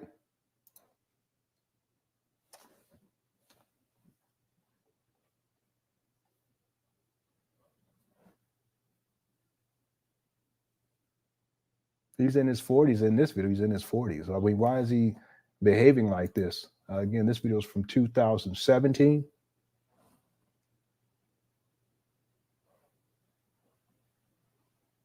What, 42 years old? And people think that this is the guy that's going to open up a school for black boys. See, that's why when Umar, when he starts to talk, and we're going to get into this, we're going to do a marathon in February, February 5th or 7th, one of those, when he made the school announcement. We'll do a marathon. And if I have to take off work, I'll take off work. When you watch that particular video, you'll see different personalities come out there too. And whenever Umar starts to talk Fantasyland stuff, that's little Jermaine. You know, we're going to teach the boys how to float ships. We're going to teach them how to fly helicopters. We're going to teach them how to be Black Rambo. See, he says Rambo, right? Yeah, that's one of his favorite movies from back in the day. See? Even the idea of becoming a school principal, and from the type of principal that Umar claims that he wants to be, that's taken from that movie Lean on Me with Principal Joe Clark. Fairy side, fairy side. Na na na na na na na na na. Praise God's name forever. Yeah. Well, that's exactly where he gets this from. That's just Fantasyland stuff. And he said that they're going to lock the boys in, the black boy lock in. In other words, put chains on the door, just like Principal Joe Clark. It's the same thing. Yeah, I know. You on crack, ain't you? Ain't you on crack? Yeah, no, sir. Yes, sir. Yeah, but that's where he gets this. It's the Fantasyland from the movies that he saw and all of the media programming that he saw. That same programming comes out later on in life with the whole, you know, I'm Big Papa, you know, I'm because see, Biggie Smalls, rest in peace. A lot of, if you guys go and listen to Biggie Smalls, a lot of them was him overcompensating and trying to be like this, I get all the women, this type of thing. But see, if he wasn't a rapper, he wouldn't have been getting all the women. Y'all catch my drift. See, but Umar, that's why Umar, when he figures out, okay, Papa, okay, I'm Big Papa too, but it's going to be Papa, Prince of Pan Africanism. But the idea is still Papa. But see, Big Papa, that is the pimp archetype for Umar. That's a whole nother personality that's sourced from the media programming that he got from hip hop, that particular style of hip hop, because it's a different style. Y'all know that. The gangster, the pimp stuff, and all this other stuff.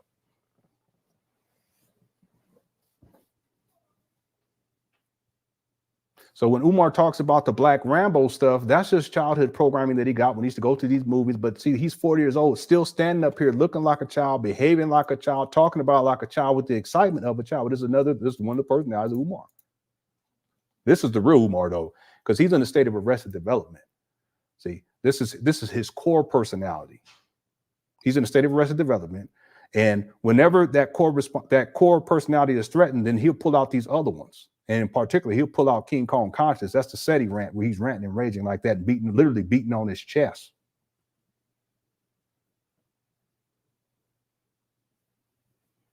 See, Umar needs help. He doesn't need donations. He needs help in his personal life. Like a person who emailed me, he don't need me to help him to get no school open. He ain't got no business being around kids anyway. What you talking about?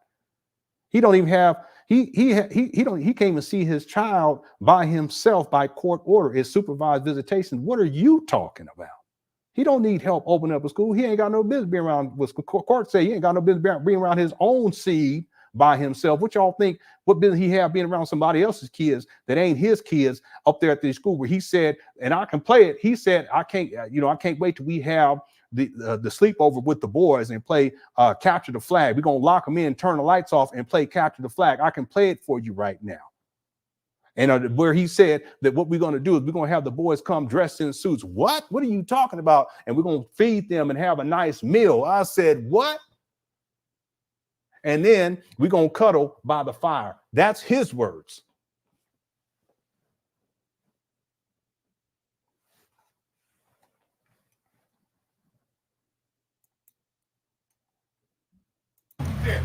Now it's a banquet hall. It's not a movie theater no more. It's a banquet hall. But what I want them to know, this is where I saw Breaking 1, Breaking 2, Beach Street, Rambo, Predator, Nightmare on Elm Street.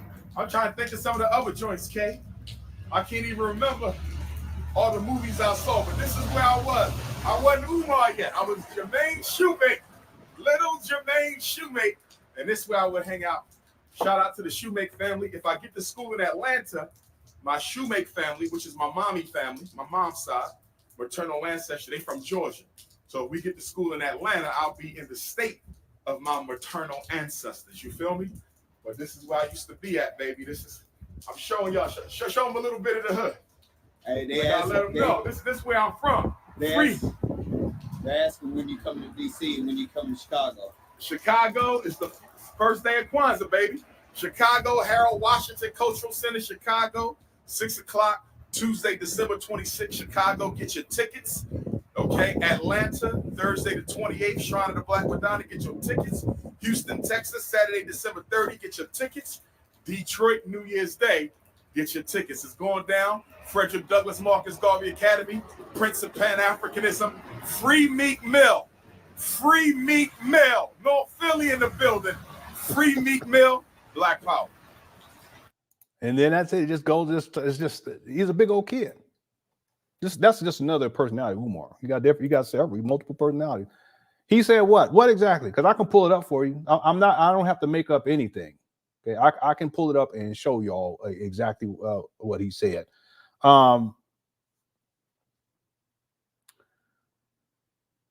Someone had yeah, that's what he said. He said someone said something about, well, let's get to it. We got to get to it now. Okay.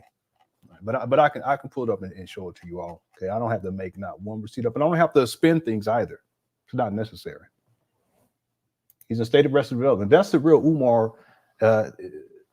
That's the child Umar.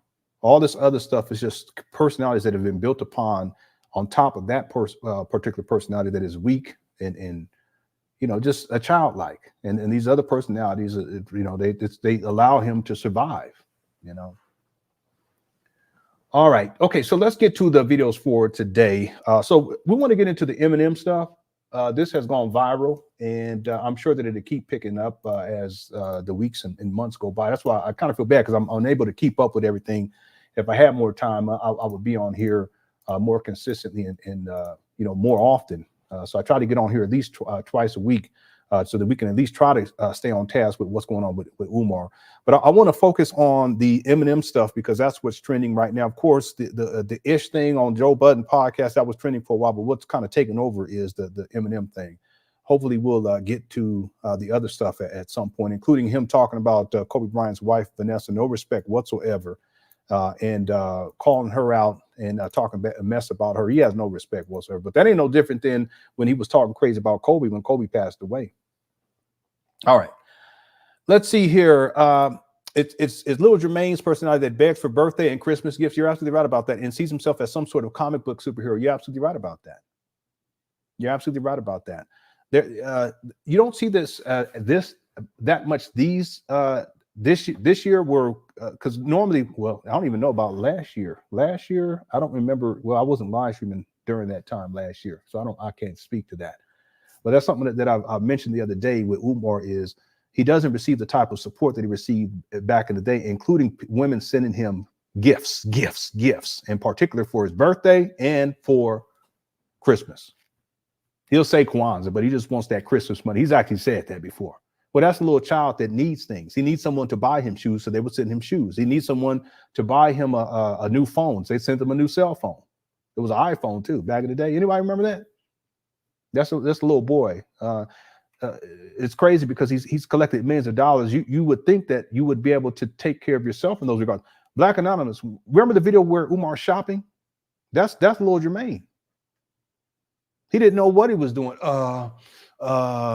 Making these little noises. You know, I don't even know what that's called. There has to be some psychological term for that. Where, you know, a person is very uncomfortable and they're trying to figure things out, and then they have an autonomic reaction to it. It could be like, but it was something he was doing over and over again. But that's little Jermaine. No organization skills because it's a child. You know how kids are. Kids, they don't be cleaning up. I tell my kids all the time. I clean up more than anybody else. It's a doggone shame. I just one thing. I just boy, but let me not complain. I thank the Lord I got my family, but I be cleaning up a lot. That's me. Umar, we different in those regards. I clean up like something wrong with me, right?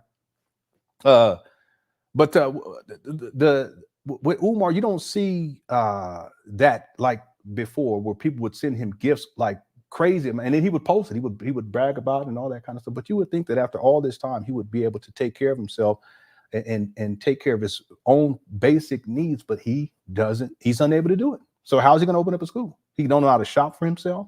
He don't know how to have his own place, keep his own place, whether he's paying rent or a mortgage.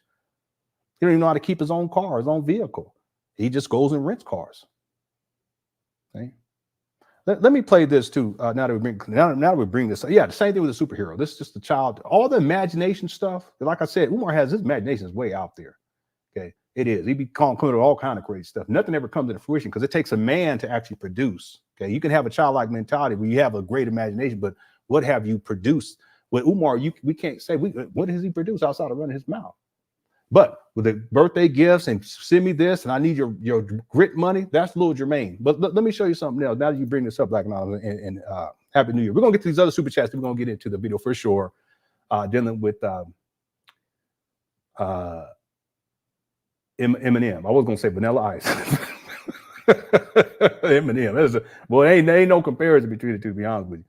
And what I'll do too is I'm gonna pin a comment on this video down below to let people know where the Eminem stuff starts. So if they don't want to skip through all this other stuff, they can do this too. But all this is relevant to me because it all ties into it.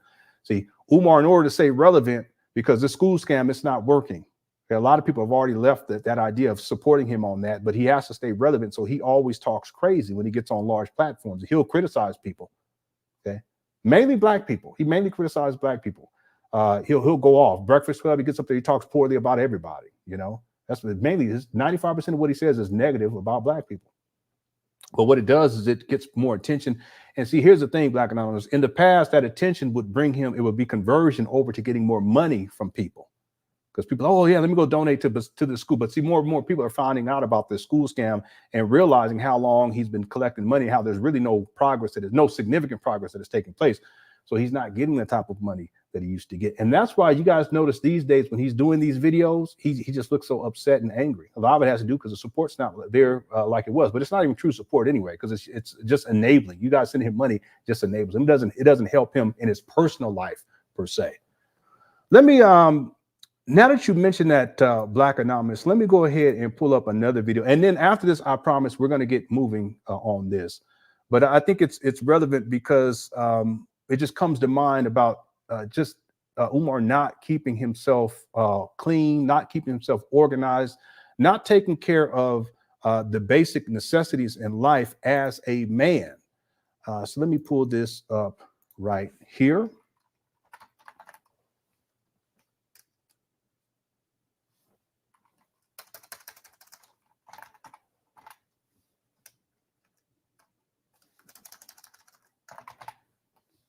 Oh, it's not coming up. But you know, it's just I had this problem earlier, but I'll come back to this. Okay, let me go ahead. I had the same problem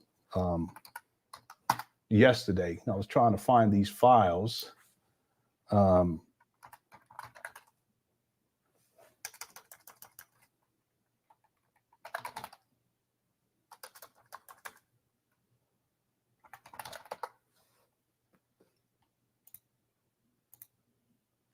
Yeah, give me 1 second, everyone. Yeah, it's not even coming up here either. Yeah, I'll find it. I'm gonna come back to this though, Black Anonymous. Okay. Let me read these other super chats. Then let me go ahead and pull up the video. We can get started. We can get going here. Let's see. Umar's 1940s gangster name would be Bumpy. All right, let's let that be. Okay, all right. Lewis X says he should use for his ringtone that little. Okay, all right. I don't even know. What's trending now says Charleston, Umar, Tariq. These are the new rappers. Well, I'm not quite sure. Rappers in a sense of what are you saying? Getting people's attention, I guess. All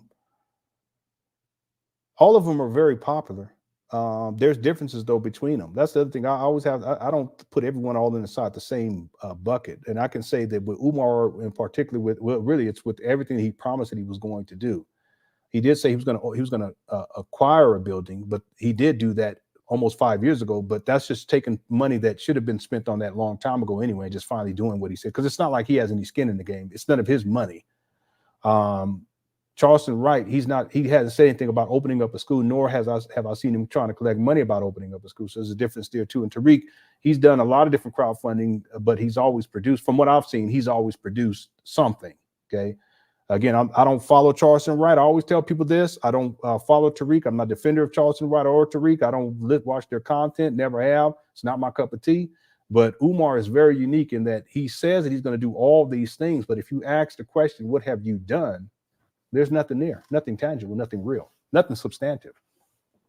See? Umar doesn't even have a website for FDMG that he owns. He doesn't have a website. Swagonito says, hey, Lenon, I have a video request. Could you find the signing the, okay, yeah, I'll do that right now. let's do that. Then we're going to get to the video. Let me get to the super chats real quick. Thanks, Swagonito, for a super chat. Then I'll pull that video up. We're trending now. Thank you so much, Louis Stuck and Tata. Black Power Mert says FDMG Academy has a website offering tutoring. Check it out and be patient. Yeah, but that's not his website, though. It's not. That's not Umar's website. I think it's FDMG A or something like that. FDMG Academy something. There's another letter on there, but that's not his official website. I think it's down in Atlanta, or they said it's somewhere in Atlanta. I don't even know if that's real. I think it may be someone just, trying to clown Umar. But I do know that that's not in the website that he actually owns. He never put up a website for FDMG. And brother Darian, rest in peace, was going to do it for Umar for free, but Umar didn't want to do it. There's so many people who offer free services to Umar, including to put up a website. That in and of itself shows you that he's not serious about opening up a school. He never was, and he never will be. It's just a money grab. It's a long con, and the longer he can draw this out, the more money he can get out of people. It's that simple. Okay, thank you so much, Black Power Merch. Discavelli says, do you think Umar's recklessness with revenue will lead to prosecution? Only if people file suit. People who have sent him money have. I found this video that I had a long time ago. This lady that was sent Umar money, and she was so upset. Most of y'all haven't seen this, but she was so upset because there still was no school, and she was like, "Where's my money at?" It would take people. They would have to take legal action, just like people took legal action with Cesar Pena. That's what would need to take place. Okay, but we haven't seen that as of yet. We have to wait and see what happens. Okay, thanks for the super chat. I appreciate it. Whole Southern Cook says 5,000 ceiling tiles are $84,000. 150 windows are around $10,000. Labor around $50,000. That's less than $200,000. He could have done that at least. There's so much that he could have done. There's so much that he could. There's really no excuse. If he only spent $400,000 for the buildings, and he back in October of 2017, Umar said that he had $1 million. That's from 2000, because he's basically counting from 2014 to 2017. He said he had $1 million. Then he said, we almost got $1 million. Okay, well, which one is? Okay, we're going to say $1 million.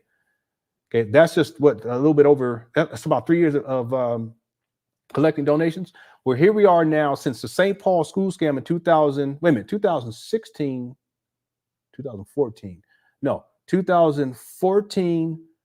Now from 2014, here we are in 2024, almost 10 years since the St. Paul school scam started. You would think that he would have multiple millions of dollars, right? Over 10 years, okay, where would he be at if over 3 years he was already at $1 million? Okay, now we would have to assume that he's getting the same amount of money consistently each year, which I doubt because there's been a decline because less and less people are supporting this school scam. But he should be close to $1 million. Okay, well, if the buildings only cost $400,000, where's the rest of the money? And that's one of the big criticisms with Umar. There's no transparency. Okay, but there's so much work that could have been done up there with the money that he should still have, but he doesn't. That's why he's always begging. He keeps begging. Thanks, host of the Cooks, and Happy New Year to you. Christopher says he's an overgrown child. He'll be 50 in August. Yeah, he turns 50. He turns 50, and he's still out here trying to live the Playboy lifestyle and still ask for money. Happy New Year, Christopher. Thanks for the super chat. H&L says, is he going to show us where he got the rainbow jimmies? Lenon, we need a reply. You need a replay on that one? I don't even know if I have that one archived. he was so, that one right there was when Umar, the little Jermaine, was talking. He want the rainbow jimmies. You know, that was because it was ice cream. He was so excited. Y'all remember they hit the one. Okay, thanks, H&L. And Happy New Year to you. Derek says, Umar dreams like a child, but lacks the competence to accomplish it. Yeah, he does. He doesn't have the organizations because you got to have that in the first place to organize your thoughts and then be able to figure out what exactly you're going to do. And that's precisely why he hasn't done anything. He just runs his mouth. You know, Umar hasn't produced anything. Well, he has a school. No, he doesn't have a school. School's a place of learning. That's not a place of learning. Those are abandoned buildings that are on vacant property lists, and they're in horrible condition. Those are not schools. People need to stop with that. He has produced absolutely nothing. Now, in all fairness, what has he done? It's not really producing anything, but what has he done? Well, he did get some electricity turned on. Okay, he did get some painting done up there. He did get some pipe work done up there. He did get some toilets that were broken replaced. Okay. He also got an HVAC system put, but again, this is with other people's money. It doesn't take you 5 years to do that. Okay, a real man, they get that done in a month. Okay. There's a couple other things, but nothing substantive that we would say, okay, he is so close to opening up this school. And here we are now, almost 5 years in. Nothing. Now, he did throw some parties, okay, but that ain't got nothing. That's wasting money. That's just wasting money. That's other people's money that he throws down the drain. He doesn't take care of that. He doesn't handle the responsibilities that he should as a grown person, such as paying the taxes that are owed on these properties that are about $116,000 the last time I checked. He don't even pay the taxes, back taxes. Why are you throwing block parties and wasting money when there's back taxes that need? Well, that's the little child. Ain't thinking about future consequences. Okay. All right. Thanks, Derek, and Happy New Year to you. Okay, let's get into it now. I got to pull up, what was the video? Swagonito wanted the video of, let me see. Oh, yeah. Okay. I remember. Okay. I'll pull it up. To start, let me go ahead and pull up the video for today. We're already an hour and 40 minutes in. We got 1,300 people in the video. All the like button. If you're enjoying the show, please do so, and you might as well subscribe. In fact, you won't be able to comment in the comment section or in the chat room unless you are subscribed. So make sure you all do that if you'd like to comment in there. Quick question. Thank you all so much. Thanks to the Miles too for handling the business. Happy New Year to everybody. So here is the video that started this current controversy with Umar dealing with Eminem. A dancer? Hell no. And we have to stop naming non-African people, Joe. But I disagree. Stay with me, though. Let me finish this. We got to stop naming non. Think Eminem is one of the best rappers of all time? According to who? You, rap fans. Let me say something to you. And this is going to my African fundamentalism. No non-African can ever be the best of anything African. It is an insult to the ancestors. It is an insult to the race. And it is an insult to every black person. Do you think I could go to Palestine and be the best anything of Palestinian culture? You never see that. You think I could go to Israel and be the best of anything in Israel, whether it be a cook, an instrumentalist, a dancer? Hell no. And Yeah, yes, you can. There's plenty of people that have gone into other cultures and been the best at it. What are you talking about? Tiger Woods, he did with the golf. There was a time where Jerry Rice was considered to be the greatest football player of all time. He's black. Football, that's what is that black? That's not black coat. That's white, quote unquote, white person sport. Same thing with soccer. See, by Umar's logic, Pele cannot be considered to be the greatest football player. It's the soccer player of all time. That's what we call it over here in the States, soccer. What now these days it'd be them people from them guys from Brazil and stuff. I can't remember that guy's name, but you can't consider him because he's not white. We can't consider him to be the greatest soccer player of all time by Umar Johnson's logic. Now, Is Eminem the greatest of all time? I don't think so. But that's not even the point. The point is that Umar, he's basically saying you can't even consider him to be the greatest simply because he's white. Well, that's racism. That's racist for him to say something like that. But white person said that about Tiger Woods, Black Lives Matters all of a sudden, and everybody ready to jump out the window. But Umar says it and somehow it's okay. No. Here we go. And we have to stop naming non-African people, Joe. But I disagree. Stay with me, though. Let me finish this. We got to stop naming non-African See how he gets so excited? His voice starts cracking, no self-control. people as being the best of any aspect of our cultural product. Joe, I think you because can. it is an insult. You it can. is an insult. We can acknowledge that the talent is the Yes, I can acknowledge Eminem's title. We should. But let me tell you. For you to put him at the top, Let me ask you this. that's white supremacy, Let me bro. tell you this. That's white supremacy. What's white culture? That's not white supremacy. What are you talking I about? don't see Eminem building no schools and hospitals. We gotta I don't stop see inviting DJ people to the Khaled cookout. building no schools and You know what I'm saying? hospitals. Umar, we don't see you building no schools or no hospitals. You ain't got no school. You got some trap bandits up there. What are you talking about? You don't collect millions of dollars. We ain't seen you do none of that. He's all talk. He's just all talk. Nothing more.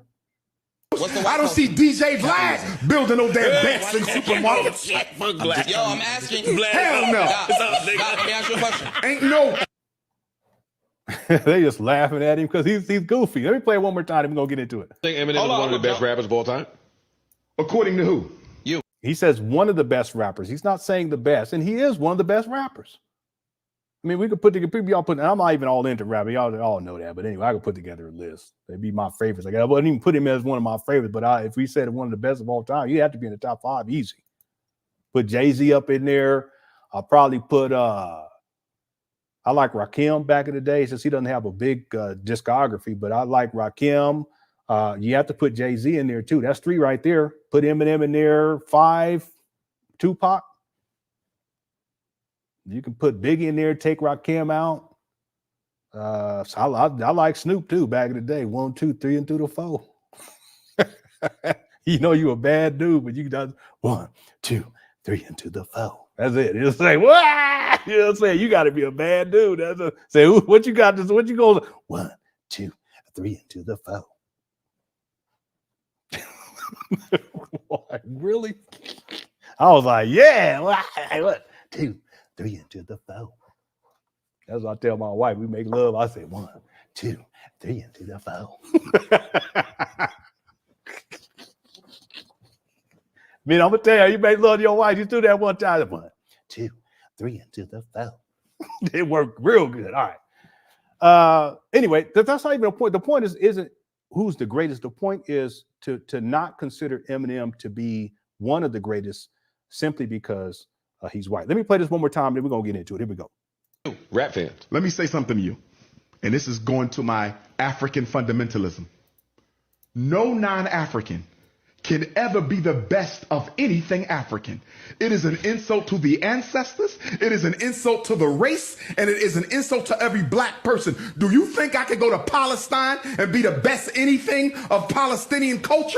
You never see that. You think I could go to Israel and be the best of anything in Israel, whether it be a cook, an instrumentalist, a dancer? Hell no. And we have to stop naming non-African people, Joe. But I disagree. Stay with me though. Let me finish this. We got to stop naming non-African people as being the best of any aspect of our cultural product. Joe, I think you because can. it is an insult. You we gotta can. stop It is an inviting. insult. We can acknowledge that the talent is the Yes, I can acknowledge Eminem's title. We should. But let me tell you. For you to put him at the top, Let me ask you this. that's white supremacy, Let me bro. tell you this. That's white supremacy.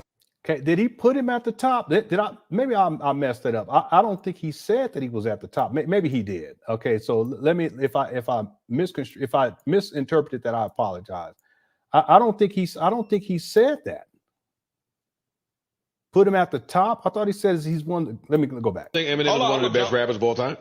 He said, "Do you think that Eminem is one of the best rappers?" Hit the 1. Umar, why do you have to take it there? That's not even some. That's what Umar do. He always do that. He starts yelling and taking over, and he won't let the other person talk.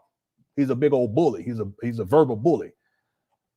He said one of. He didn't say the best. So if you say that he's one of the greatest of all time, which is a statement of fact, somehow that's white supremacy. That's not even intelligent. I'm sorry. I had to go back and look. Okay, and so I got the video. Just give me a second. I had to go back and listen because I want to make sure that I'm properly representing what was actually said. But Umar is not even, he said one of the best, didn't say the best, but Umar has to say it there. Oh, how can you say that he's the best? And he boy, I know he that's all he do. I mean, the whole conversation is a moot point because ultimately that's not even what the guy said, but Umar got to take it there. I think Eminem is one of the best rappers of all time. According to who?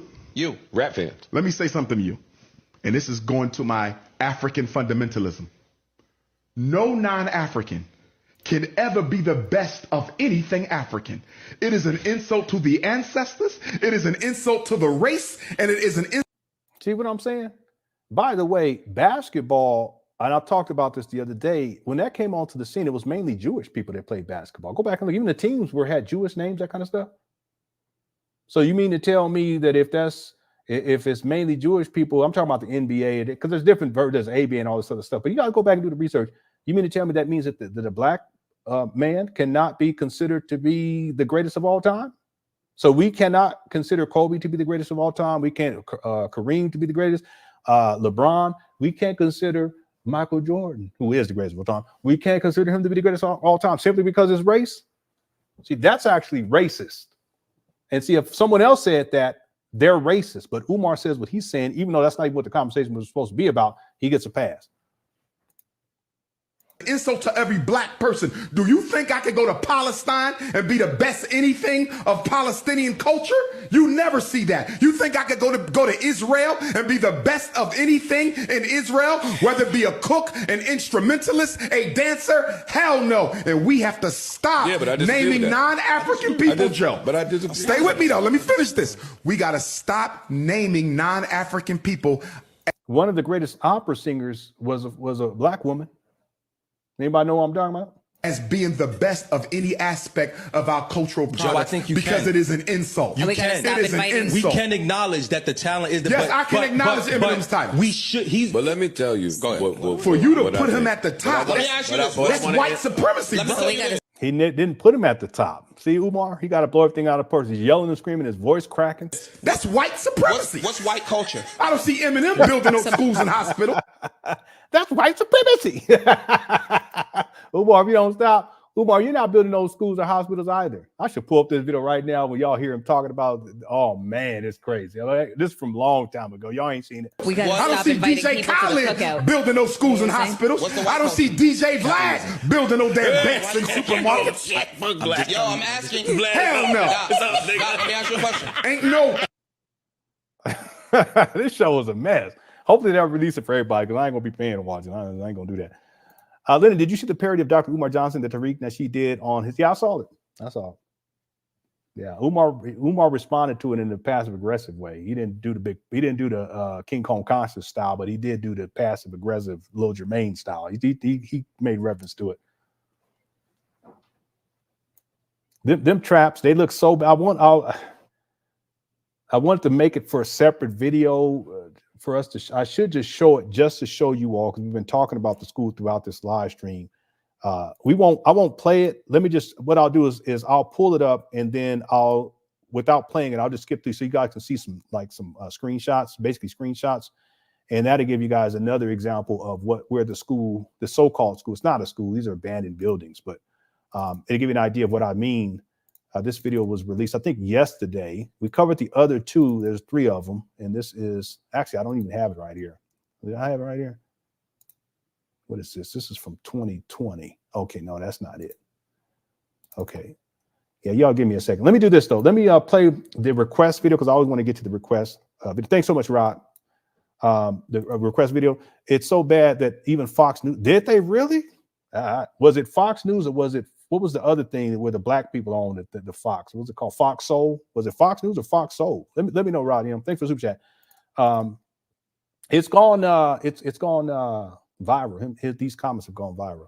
Let me pull up the video. Someone was asking about it was a cultural caravan interview where Umar was running his mouth and he slips up and he says the following. Let me play this for y'all. Some people said, well, no, it's just a mistake. No, this is how Umar talks. One of Umar's personality traits talks like this. Okay, here we go. On my 10-year anniversary, of my first lecture in New York, which was October 30, 2010. Can y'all hear that? 10/30/10 at the National Black Theater. That's when I kicked the door into the conscious community, and been number one ever since. Okay, so we're gonna say that. I'm gonna ask you the question. You're gonna put that. Yes, ma'am. Okay. And so October the 30th of 2020 will be 10 years exactly in the same borough. Harlem debut was 10/30/10, and the Harlem return is 10/30/20. Yeah, I sent you the flyer. We're gonna be at the Nation. Yes, I did. You must got 2 cells, Queen Mother. I'm gonna send it to you again. Send it to the 917. 917. Yeah, we're gonna be at the Guys and Earths Temple. The Guys and Earths. That's on that's in Harlem. Yeah, Allah Temple in Mecca is what they call it. And it's gonna be from when to when? On October the 30th from 2 to 8. We might try to set up a microphone out there so I can bless the same streets that the Honorable Marcus Garvey used to bless.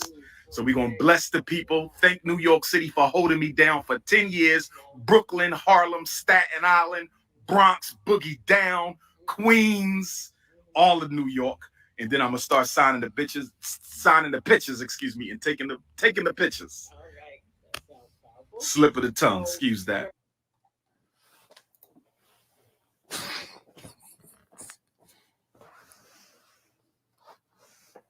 He talks like that. That's how he talk about you black women behind the scenes. Okay, I've talked with women that have dealt with him.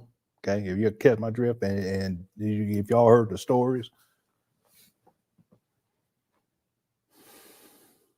sent me receipts too. And he will pay for to fly you out too. He will pay for it. And who money is it? He ain't got no job. He will use the donation money for the school to fly you out because he crushed them cooking.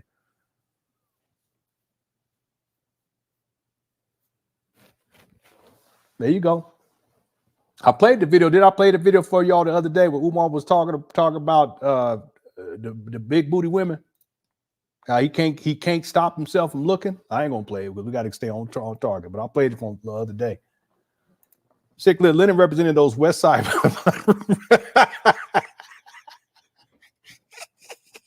If you don't stop.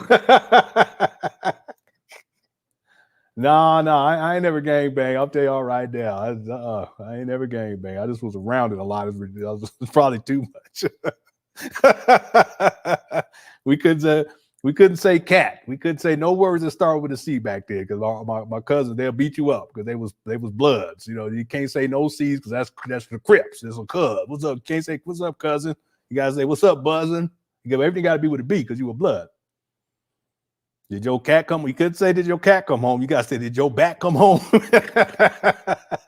I'm serious. If you slip up, at first they slip up, they beat you up. Then at a certain point, you realize you got to watch what you say. Y'all think I'm playing. And they sock you up. That's what they call it. I'm going to sock you up. That's brazy, bud. That's brazy. You can't say crazy. You got to say brazy. It's true though. I'm not making nothing up. Cats or bats, you know what I'm saying? What's the information? Well, how's it going, information, man? Happy New Year to you. Let me give some shout outs. We're gonna get into it. Happy New Year's to Mike Jones Jr. Cookie for life. Yeah, relative is cousin. That's right.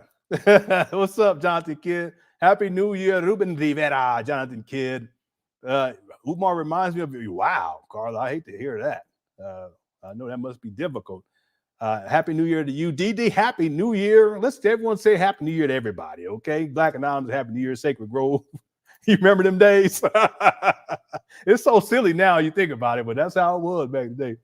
Nurse Lady Vlogs, Happy New Year. Okay, just everybody, Happy New Year. Thank y'all so much for tuning on in. We got 1,230 people in the building. Y'all hit the like button. I would appreciate it. Okay, so yeah, people said that it was Fox Soul that they reported, but it's been trending. It's been trending. All right, I think I got to all the super chats. I posted the link of the Fox News. Oh, it's an actual article. I can actually find it.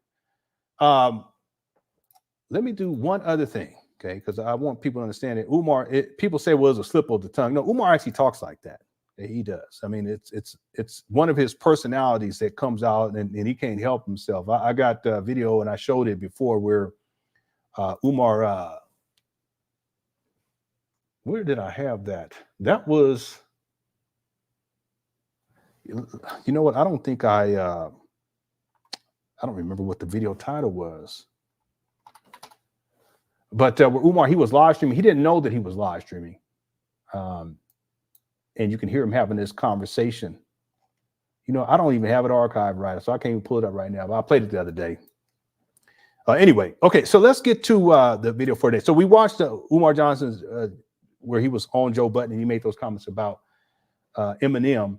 But what ends up happening, this is something that happened with Umar every single time. He'll say stuff, and then after he says stuff, when he gets backlash, he tries to play the victim. He's always the victim of something, but it's always his mouth that gets him in trouble with things.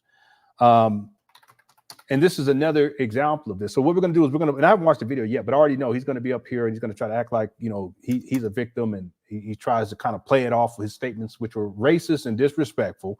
And this is the video that came out a couple of days ago, and that's what we're going to get into today. Here we go.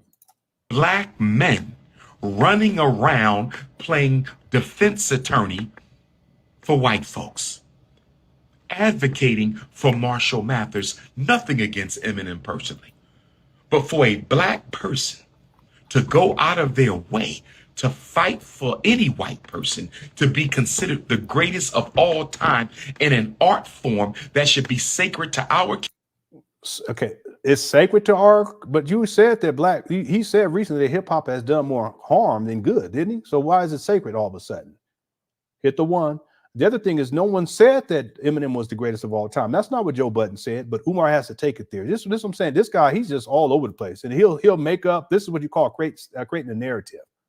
Community, our culture, and our people is absolutely ridiculous. But I've been informed that members of the Neanderthal nation have been reporting me. So I'm not going to be able to go in the way that I wanted to go in. What? Reporting you to what? What are you talking about? See, all of a sudden he's a victim and I can't go in. No, you're backing up because you got a little heat and you can't handle it. He always does this. He does this every single time. Same thing when he made the comments about killing police officers. He didn't stand on that. What he ended up doing, what he do? He said, "Oh, they use audio technology to change my words." Oh, they did. Stop playing. You talk crazy. You talk reckless. You do it all the time. You sensational stuff. You do this. That's what he does. And then when he comes back his way, people criticize him. He try to act like he's the victim and he's being victimized now by white people. He does this every single time. Same thing with the Lord Jamar. When he's on Lord Jamar interview, where you remember he said we're going some of these boys need to be boys on the corner. They need to be put to sleep for good. He said that, he doubled down on it, and actually he's tripled down on it. And guess what? He's quadrupled down on it, because I found another video even before that initial video where he was talking crazy like that, talking about killing the black boys, the thugs on the corner. I have the video. It's old, but I have the video. It's old, like old. Talking reckless. But see, when he gets on Lord Jamar's show and Lord Jamar brings it up, what does Umar say? Oh, but no, I just was saying that we need to leave them alone. No, that's not what you said. You said something they're going to be put to sleep for good, which means that you need to go out and murder. You want these black men. He said we need to get more weapons. We need to get more guns so we can go out in these streets to go murder black boys. There's ones on the corner. That's what Umar said. But when he's called out on the Lord Jamar show, he backtracks, he backed down, and he says, no, we need to leave them alone. Okay, no different than here. I already know what he's going to do. He's going to try to play the victim and try to act like he's being victimized and he's being persecuted for stuff that he said, but he always running his mouth, talking reckless. Same thing with the Kobe Bryant rant. I'm talking about when Kobe passed away, talking crazy, talking reckless, talking about how the NBA is a suspect. And when people start calling the helicopter, I saw, he thought he saw the video of the helicopter crash. That's what he said. God crazy. There is no video of the helicopter crash.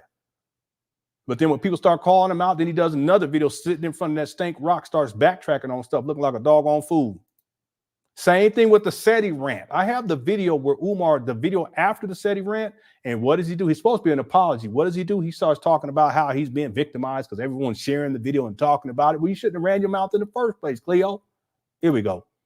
I really wanted to expose the hypocrisy of people who have more energy for a conversation on who's the greatest rapper than they do for protecting black people from the police. The reason I'm going live tonight is I want to address the Neanderthal nation. I'm going live tonight. I want to address the Neanderthal nation. We looking bad. Look at Oh, it. yes, I do. I want to talk black to the Caucasians who have There been you go. stalking me for the past 48 hours. I want There to we talk go. to the Neanderthal nation tonight, the Caucasian community. You have been cyber stalking me for 48 hours, and I don't mind. I don't mind. You can continue to do it as long as you want, because I don't care if the opinion of every Caucasian is to the contrary. I say what I mean to say, and I stand on everything I say 10 toes down. But let me say this to the Caucasian community. Let me say this to the Caucasian community.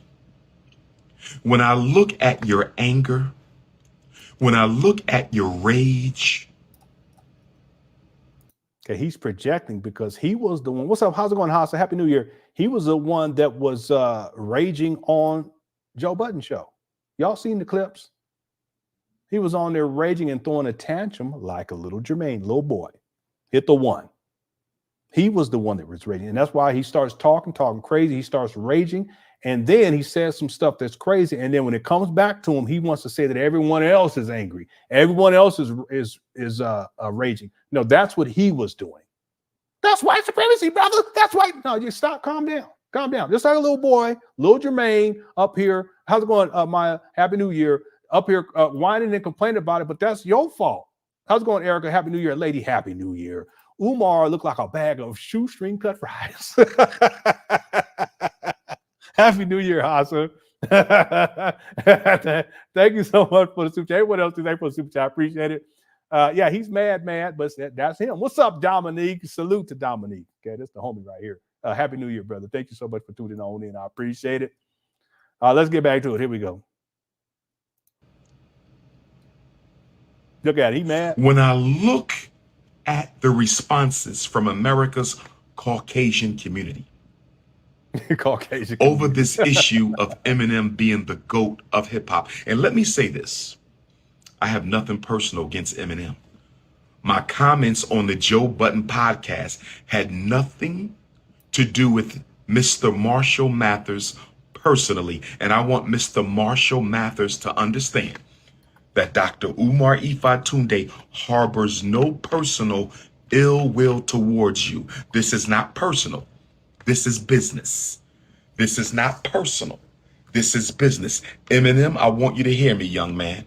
This is not personal. This is young man. What are you talking? Isn't Umar younger than? I don't know. I could be wrong. What are you talking about, young man? That's just a way to, again, to just be disrespectful. Again, I don't listen to Eminem. I did when I was in college, but I don't listen to rap music. You know, I used to listen to Tupac all the time. Biggie, a little Biggie, and the Roots. I loved the Roots back then. And remember CeeLo Green, whatever group he was in back in the day. I used to listen to him a lot. And Questlove and what you call it, some of them Q-Tip, some of them people. But from what I remember, Marshall Mathers, Eminem's is older than Umar. So what you talking about, young man? Or whatever he said, I don't even know. Yeah, Goody Mob. I love Ben. I used to love me some Goody Mob. I used to love me. Who's that? What that is that song? Who's that looking at my window? Eminem is 50. What are you talking about, Umar? If you don't stop, he sure don't. All right, let's go. business against Eminem. My comments on the Joe Budden podcast had nothing to do with Mr. Marshall Mathers personally. And I want Mr. Marshall Mathers to understand that Dr. Umar Tunde harbors no personal ill will towards you. This is not personal. This is business. This is not personal. This is business. Eminem, I want you to hear me, young man. This is not personal. This is business. You are a talented musician, lyricist, producer. You seem like you are an okay guy. You've never done nothing to me, and you've never done anything that I personally witnessed to be worthy of condemnation. So my comments are not personal. They apply to any non-African. This is about business, the business of protecting the integrity of African culture. I said my comments on the Joe Budden podcast was about business, not personal. The business of protecting the sacredness, authenticity, and integrity of African culture. I said, okay, it's hip hop, it's African American, it's part of African American culture. What are you talking about? And he's saying sanctity, but you said that hip hop has done more harm than good. Which I listen, to be honest with you, there's some truth in that. Depending on what type of hip hop or genre hip hop you're listening to, there's some truth to that. But see, now all of a sudden it's sacred. That no. Yeah, I know. Yeah, he said that say he was almost 50 and was an elder now, 50 years old and is young because he's 50. Yeah, I know. But he also said he's living in your mama house. He said, why are you living in your mama house? But Umar, you living in your mama house at that time. What are you talking about? He lives still in your mama closet. Literally, he lives in your mama's side closet. Leaders don't lead no more. All they do is this. All they do is this. That was a jam, boy. I used to watch. It was Goody Mob. I listened to Goody Mob and Andre and what's his name? Andre 4000, whatever. Anyway, yeah, y'all hit the like button. I appreciate it. All right, let's get back to it. Here we go. Non-African can ever be the best of anything in African culture. You can't be the best cook of African food. You can't be the best rapper of African hip hop. You can't. Well, African is African American. Why not? Why not? What are you talking about? Can't be the best singer. You can't be the best priest of. What do you mean? You can still be a great. Now he's saying best. Okay, listen. My top 5 singers. Let's say male singers, because we're talking because he talked about hip hop. There's some, of course, there's female hip hop singers, rappers too, but. Okay, I already told people. My number 1 is what's his name? I can't remember his name right now. I'll just say what's his name. Number 2 is Stevie Wonder. Okay. The point is that there's this white guy. I really like he be singing this. He be singing real good. Is he the top 5? Probably not, but he's got to be top 15. Anyway.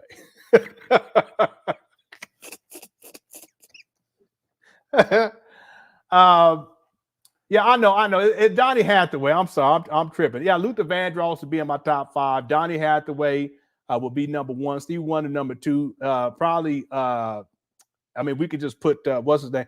No, that's not who I'm talking about. I'm not talking about no doggone Bruno Mars. Stop it. Marvin Gaye probably be in my top 5 too. But this is who I'm talking about right here is Bobby Caldwell. Am I saying he's the greatest? No, but he got to be up there in the top 15, maybe even top 10. Not top 10. I don't know. People be sleeping on him, but I'm not gonna listen to Bobby Caldwell because I'll be listening to some Bobby. Elvis Presley couldn't sing. Stop it. He can't sing. When this rain. Bruno Mars. I won't hear nothing about no Bruno Mars. Michael McDonald get down too. I ain't gonna front, so stop it. Justin Timberlake, nah, man. That's white supremacy. Let me stop. I know, Lisa. I just be making up stuff. He's literally just making up stuff like I know. I'm sorry. Umar be wearing off on me. I'll be making up stuff. Don't say that about Robin Thicke to Umar. You don't do that. He 5'5" too. Don't do that. Don't do that. Okay, let's get back to it. I want to stay on task today, but Luther Vandross for sure is in the top 5. That's for sure. Okay, you like Bruno? Well, a lot of young people like the Bruno. It is what it is. I ain't hating on him or nothing, but I like old school stuff because I'm old.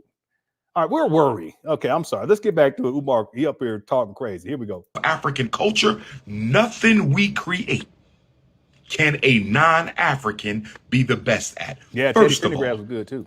it makes absolutely no sense at all I don't even see how an African can come to the conclusion that a non-African can be the best at anything when we are the oldest people. We are the first people. Salt and pepper, yeah. And we are the most numerous I had a crush people. on that one, the I don't know which one it was, but she was a little bigger. That one, I had a crush on her. Then she got older, and she started filling in. I said, "Oh my God!" I said, "Let's talk about that, baby. Let's talk about you and me. Let's talk about." She kissed me on the cheek, said, "Hey, cutie," but that's a whole nother story, a whole nother time. Why does he insist on burning bridges? Yeah, I know he does. Pierre, that's one of the reasons why Umar is largely by himself. Because even when he first started the school scam with the Wilmington school scam back in 2019, he had a whole lot of people that was coming up there, a whole lot of people that were supporting him. They'd actually be up there at the school. In fact, there was a guy who worked at the Boys and Girls Club next door. They used to be up there all the time. He ended up getting fired dealing with Umar. Those people all those people, they gone. They're not around anymore. They used to get up there, they donate, they would be donate. They're so excited. They're not around. He done burned so many bridges, but that's another reason why thanks for Super Chat 2, Pierre. That's another reason why he'll never open up a school, because you can't open up a school by yourself. You got to be able to work with people, and you got to have people working with you. But Umar, he can't do it. He just burns bridges over and over again. Here we go. Let me let this play. Community.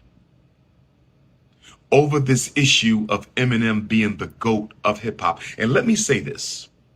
I have nothing personal against Eminem. My comments on the Joe Budden podcast had nothing to do with Mr. Marshall Mathers personally. And I want Mr. Marshall Mathers to understand that Dr. Umar Tunde harbors no personal ill will towards you. This is not personal. This is business. This is not personal. This is business. Eminem, I want you to hear me, young man. This is not personal. This is business.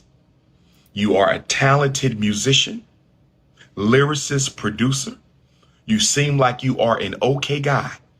You've never done nothing to me, and you've never done anything that I personally witnessed to be worthy of condemnation. So my comments are not personal. They apply to any non-African. This is about business, the business of protecting the integrity of African culture. I said my comments on the Joe Budden podcast was about business, not personal. The business of protecting the sacredness, authenticity, and integrity of African culture. I said that no non-African can ever be the best of anything in African culture. You can't be the best cook of African food. You can't be the best rapper of African hip hop.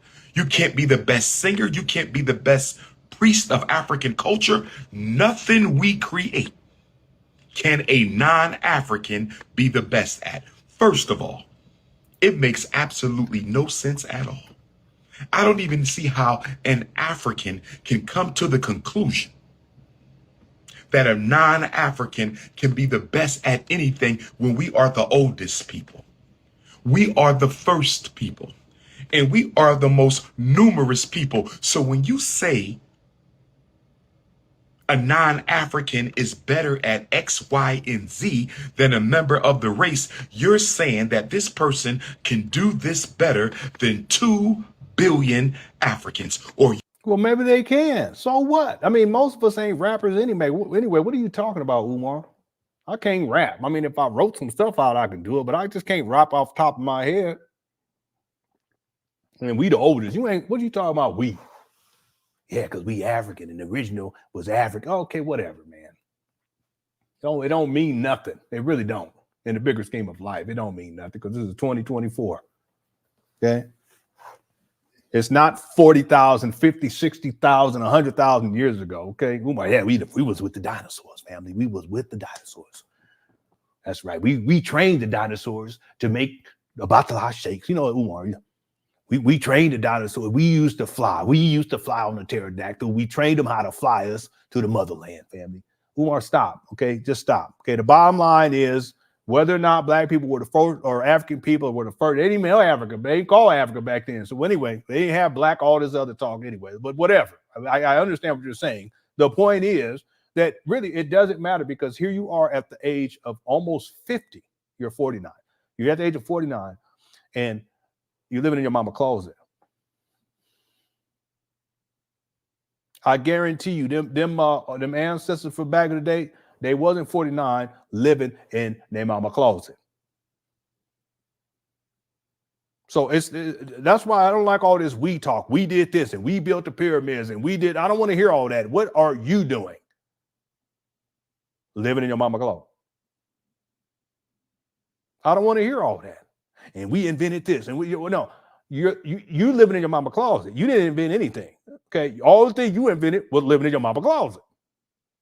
So until you stop living in your mama closet, it's not something you should be talking about because we ain't living in the mama closet.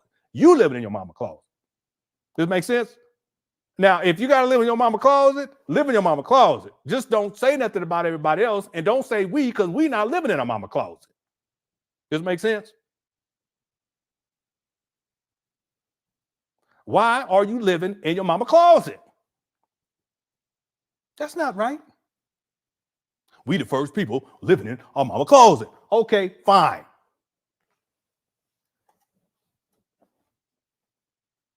I have the video where he tells on himself because he living in his mama closet. I don't even see how you can even get up on here talking and you living in your mama closet. Then one time he showed that chair that he was using when he living in mama closet. I said, why are you in that chair living up? Don't have that chair. At least don't have that chair in there. That chair looked like it was the first chair ever made back when Africa having the first black man, the first people. They made that chair. That man had everything on it. All the zebra skin was done, torn off, all falling off the side. I said, if you don't get that chair need to go and stink like the dinosaur. The dinosaur wouldn't even sit in that chair. That dinosaur saw that chair and said, oh, Jesus. You know it's bad when the dinosaurs start talking about Jesus. Boy, the dinosaurs, they caught the Holy Ghost. They said, oh, Jesus, don't let that be that. Don't make me sit in and do it, Lord. Please don't. Pterodactyl, all of them. I know about some dinosaurs. My kids, they be watching the dinosaur show. Anyway, where were we? I don't even know what I'm talking about. So that's why he loved them zebra cakes. He loved them zebra cake, family. And mommy, that's a closet. It's a closet. That's what they called for the dinosaur. That's how they named it that. Because back in the day, he said we the first people. We the first people living up mama closet. That's back with the dinosaurs. They had claws. That's how he called it, the closet. See? All right. Where were we? I don't even know what we were talking about. Something. I know that chair. I should pull it up. I don't mean to be petty. I ain't gonna do it. I ain't gonna do that. I'm not gonna be petty. You know I ain't gonna do that. I'm not gonna do that. Let me see if I can find it. I'm just playing. I ain't gonna do that. If growing up to be a Umar is that's right. If growing up to be Umar is Pan Africanism, that's right. That's Pan Africanism. Live in your mama closet. That's Pan Africanism, man. We gonna open up a school from my mama closet. He did. He literally, people. I'm not joking. I know it's. I'm being silly, but it's sad. That's another example of what I mean. You, Umar Johnson fathers, you're not helping him by defending him. You're enabling him to live in his mama closet. See, because he doesn't have any sense of responsibility. Because y'all just pay for everything. Y'all sending money for everything, and he ain't doing nothing to uplift himself. He getting worse and worse and worse and worse. If you're gonna take some, but okay, you need some help. Go get the help. People send you some money, fine, but make sure that you are making progressions in life. Okay? But that's not what Umar is doing. He's living in his mama closet, literally, when he can. Talking about all this Pan-African stuff, it's ridiculous. Umar, this is just not right, man. You can do better, okay? And I care enough about you to tell you that. Your followers, they don't care about you like that. See, it would be one of the most powerful and empowering stories to see you get your life turned. And I could see it too. I could see it. You know, you do a live stream. I finally got a house. I'm not living in my mama closet no more. And say that. Just say it. Just be honest about it. You know, You know, I bought my own car. I'm not going to be wasting money on rentals. I'm learning how to cook for myself so that, you know, I'm not eating out all the time, or I'm not trying to get these queens to cook for me and cook for my mama, because he did try to get the queen to cook. We wanted him to teach him how to cook so he can cook for his mama. He don't have no real responsibility. That's why he's fine with living inside his mama closet when he can. See, that's not how you don't help Umar that way. It's sad. It really is.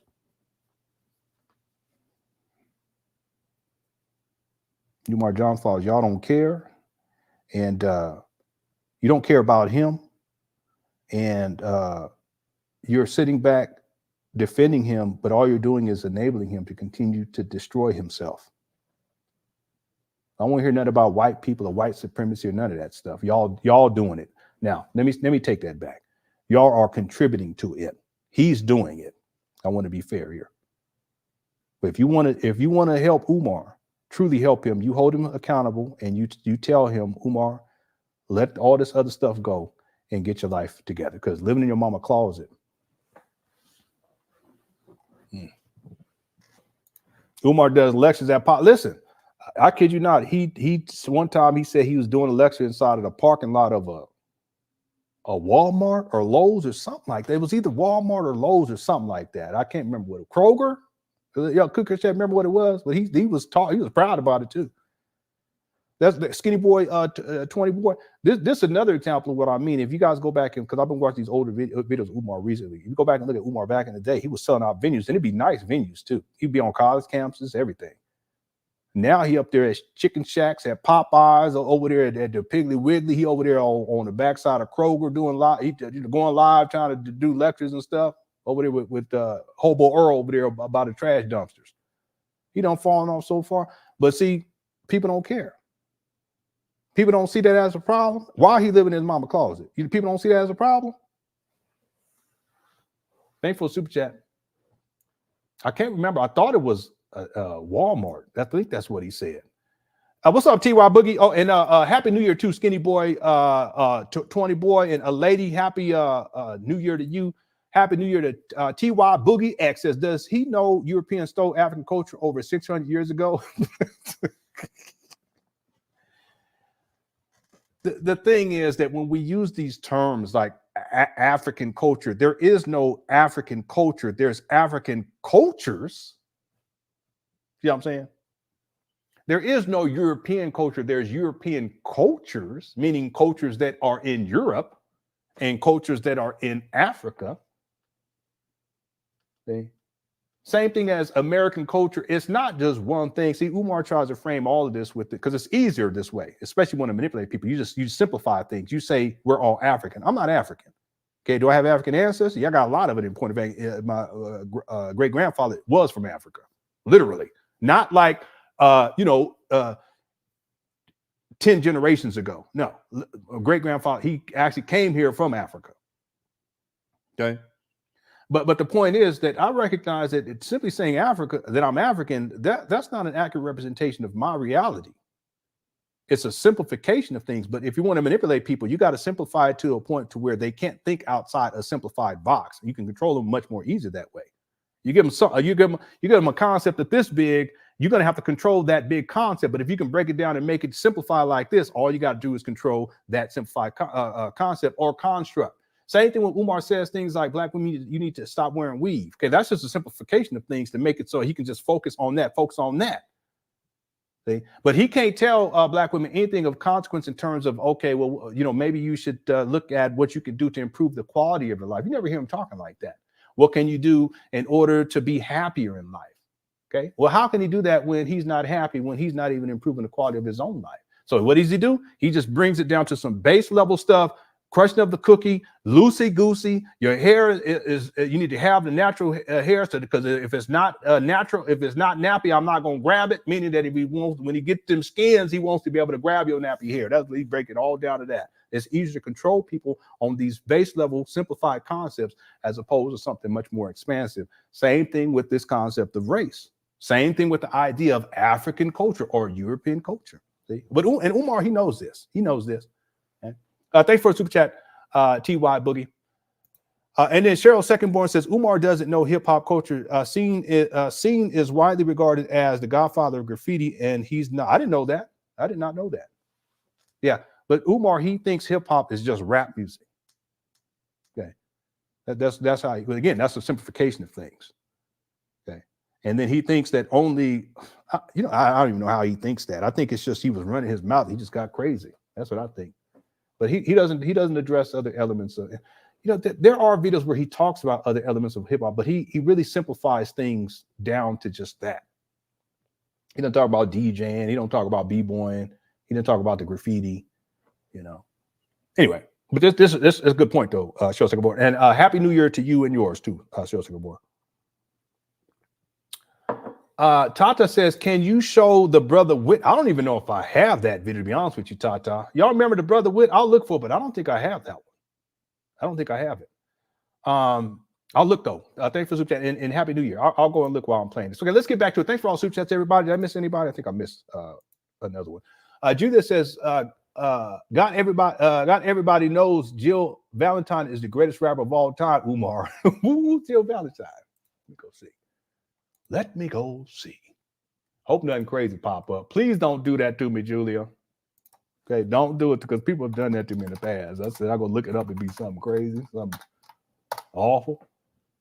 Jill Valentine is coming up as a character in the Resident Evil. What are you talking about? Here we go. Here we go. Jill Valentine, Resident. That was my game back in the day when it first came out on PlayStation 1. And then it had them loading screens, and you go to the door and the screen take a long time. You be sitting in the dark waiting. He's so scary. Them the good old days. Okay, maybe you talking about somebody else. You talking about somebody else, or you just clowning me? Is that what it is? Thanks, Judith. Thanks for super chat, and Happy New Year to you. May 2024 be a blessed year for you. Pan African, why? We got Africans in there. I know, but his brown and Pan Africanism lady ain't even Pan Africanism. It's just something again, simplification of stuff. Jill Valentine, what you got on in this right here? See, Julia, you done got me. Hold on a second. Let me see if I can, my thing goes well. They got some crazy pictures of up. I know she ain't looking like that on the actual game. They better not be looking like that. I'm going to have to go play it. I'm just playing, Julia. I'm just playing. Okay, thanks for super chat. A lady and Julia and Skinny Boy 20 Boy, and a lady is in the building as always. I want to give a shout out, and TY Boogie's in the building as well. Shell Second Board, Tata, Pierre Paul. Did I get everybody? Okay. All right. Thank y'all so much. Let's get back to it. I'm gonna go back to the video, and I'm gonna go see if I can find that video with Brother Wit. All right, here we go. You're saying not only can they do it better than 2 billion Africans on the planet, you're saying they can do it better than all of the billions of Africans that have ever walked the planet Earth. You know, and I know that that is absolutely ridiculous. You know, and I know that that is absolutely ridiculous. You know, like I know, that that is absolutely ridiculous. And from a cultural integrity perspective, this is not about Mr. Marshall Mathers. I don't have no. Yeah, I don't have that Brother Wit video, so I'm sorry about that. Is King Kong Crazy still in the building? If you're in the building, can you email me that video? I know you got it. If you have it, let me know. Email it to me, okay? And actually, I'm gonna need that. Okay, so if he's still here, if not, I can email him. Let me see. Yeah, I'll get it one way or the other, y'all. Just hold on a second. Let me go ahead and let this play. Then I'll be back. Nothing personal against that man, but from a cultural integrity perspective, haven't they stolen enough from us? Haven't they appropriated enough from us? Haven't they robbed, stealed, killed, enslaved, lynched, miseducated, mass incarcerated, politically dominated us enough that you mean to tell me that after 404 years, you got black people running around playing defense attorney and cheerleader for white folks?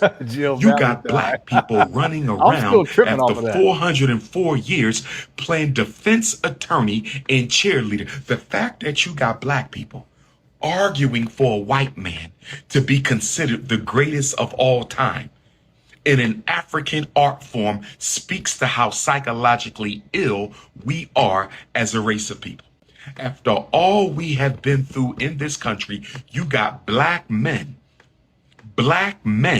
running around playing defense attorney for white folks, advocating for Marshall Mathers, nothing against Eminem personally, but for a black person to go out of their way to fight for any white person to be considered the greatest of all time in an art form that should be sacred to our community, our culture, and our people is absolutely ridiculous. It is absolutely ridiculous. But let me address the Caucasian community, because I've been called racist probably 1,000 times today, and I don't mind. I absolutely do not mind, because there's a few things we know. After 1,000 years of direct interaction with Caucasians, there's a few things we do know. One thing we know about you is you're not honest about anything if it jeopardizes your power and control of other groups. Let me say that one more time. I'm talking to all you Caucasians who saw fit to have a temper tantrum on my timeline. I'm talking to all you Caucasians who saw fit to flood my inbox. I'm talking to all you Caucasians who saw fit to post comments. What? He the one who was throwing a tantrum. He throwing a tantrum right there.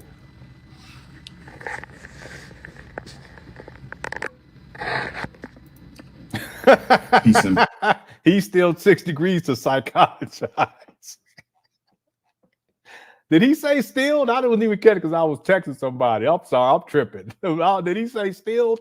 I might have to rewind that. How's it going, host of the cook? Happy New Year. Thank you for the super chat. And Christopher says, chop, chop, Master Onion is the greatest. Yeah. All right. Thanks, Christopher, for super chat. Did he say that? Oh, maybe I'm tripping. Let me let it play. Pan Africanism, my African family. I'm not going to be able to go in the way that I wanted to. I wanted to address.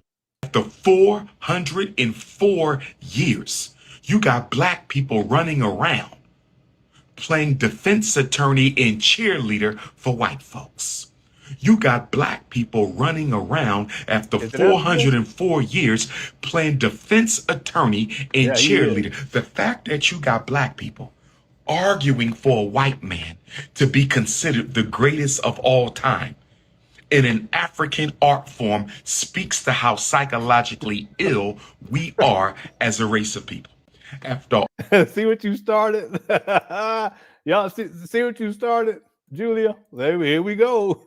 all we have been through in this country, you got black men running around playing defense attorney for white folks, advocating for Marshall Mathers, nothing against Eminem personally, but for a black person to go out of their way to fight for any white person to be considered the greatest of all time in an art form that should. No one said that, Umar. Look at him. Look like a little baby want to get his sippy cup. He wanted a sippy cup. Umar wanted a sippy cup. Look at him. It don't look like he wanted a sippy cup. Looking at he in that high chair. He's sitting in that high chair. He wanted a sippy cup. Which one y'all gonna give me a sippy cup? Huh? One of y'all, Tyree, gonna give a sippy cup. Don't let Tyree give him no sippy cup, though, because he a Sith Lord. Don't do that. He want his passy. Oh, let me stop. I'm being petty. I should do that. I'm sorry. I'm so sorry. I should do that. Okay, that's clowning too much. I apologize.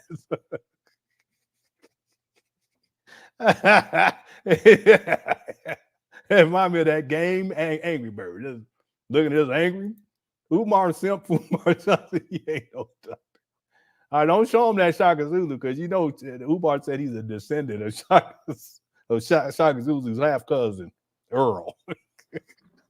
Let me stop. I'm playing too much. Let me stop. Okay. Chat room, y'all crazy. Y'all not gonna get me blown off like the last show, okay? Thanks, HVAC Man 23. I don't even know it's your name. Shaka Zulu gonna do the HVAC family. He don't need no brother Jose. We going to Shaka Zulu. Empty fry line. All right, that's enough. All right, all right. Thanks, Jonathan. Hey, Happy New Year too. Let's get back to it. Here we go. Be sacred to our community, our culture, and our people is absolutely ridiculous. It is absolutely ridiculous. But let me address the Caucasian community. Because I've been called racist probably 1,000 times today, and I don't mind. Well, you are racist, Umar. You are. And it is what it is. I was going to try to find the still part, but I'll leave it. I'll take y'all word for it. But you are racist. Person to go out of their way to fight for life. I'm talking to all you Caucasians who saw fit to flood my inbox. I'm talking to all you Caucasians who saw fit to post comments. All right, here we go. He just be mad.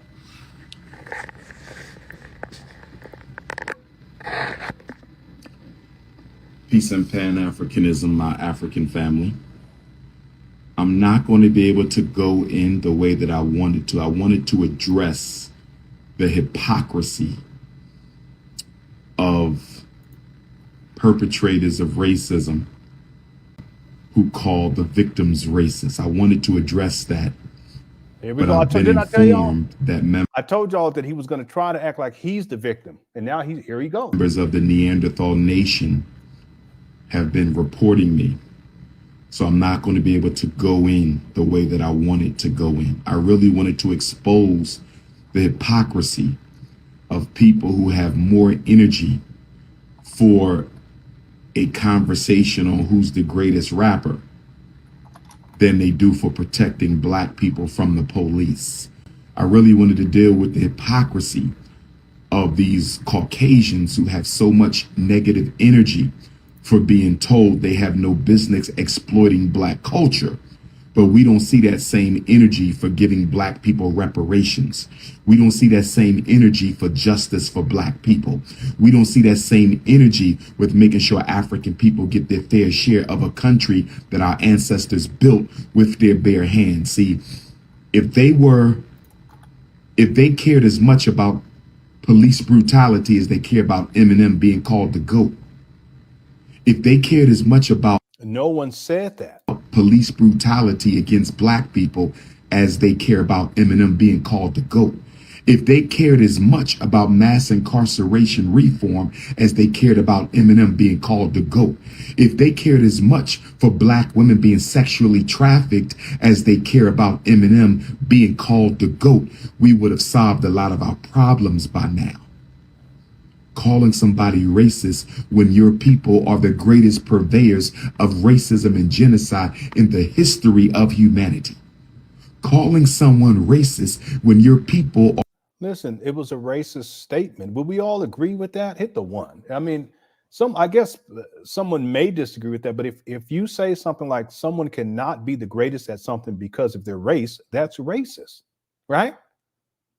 Hit the one. I mean, if you disagree, hit the two. That's fine too. But that's a racist statement, in my opinion. Are the greatest purveyors of racism and genocide in the history of humanity. I find it quite hypocritical. I find it quite hypocritical. Brothers and sisters, I'm in Fort Worth, Texas, 13th annual Kwanzaa tour. And it'll probably be the last because next Kwanzaa will be at FDMG. This is probably my 13th and final Kwanzaa tour because next Kwanzaa will be at FDMG. Hit the CashApp. Here we go. See, he says FDMG. Now he starts to ask for the money. See, told y'all in the beginning, I did that whole soliloquy at the beginning, and this is exactly what I'm referring to. He has to keep the scam going because he has to tie everything back into this scam so he can get money out of people. That ain't got nothing to do with nothing. But he has to bring it up. And he says Kwanzaa. He said that every single year for the last 4 years at Kwanzaa, they were going to have a FDMG Kwanzaa week, and it never happens. Nothing ever happens. $ FDMG school. Hit the Cash App, $ FDMG school. Let's take some questions for FDMG. If you have a question for me, Make a donation of $5 or more Damn. to cash.me/$FDMG school. If you have a question you want me to answer, text your question in your Cash App donation. Text your question in your Cash App donation, $FDMG school, or get on your PayPal, paypal.me/FDMG Academy.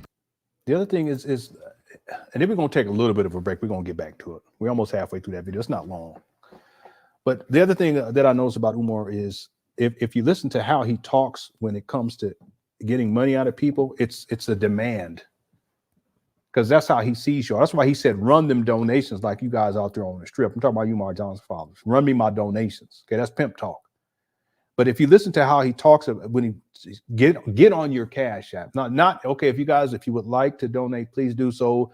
Here's the reasons why. This is what we're working on. We need money specifically for this. He doesn't do that. He's never done that. From the jump, he's been entitled. That's the narcissism. Just feels like he's entitled to y'all's money. Umar Johnson fathers, that should be a red flag. But you see, that's why he said he didn't care about the people. He cares about the donors. And it's not even that he cares about you donors. He cares about what you guys do for him, which is what? Give him money. What does he really care about? He cares about the money.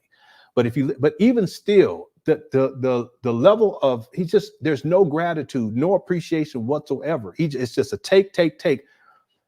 When Umar made those comments about Vanessa Williams, first of all, Eminem too. Eminem, actually, there's people that show receipts about his foundation, how he's helped underprivileged people, including Black people.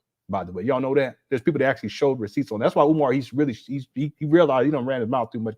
He's just looking like a dog on food. Same thing with Vanessa Williams. They've contributed and they've said. I mean, it's Umar. You just run off the mouth. Okay. But think about this. Why is it that Umar criticizes other people for what they're doing for their money, even though he's not even educated about what they're doing with their money? He's just making these crazy statements.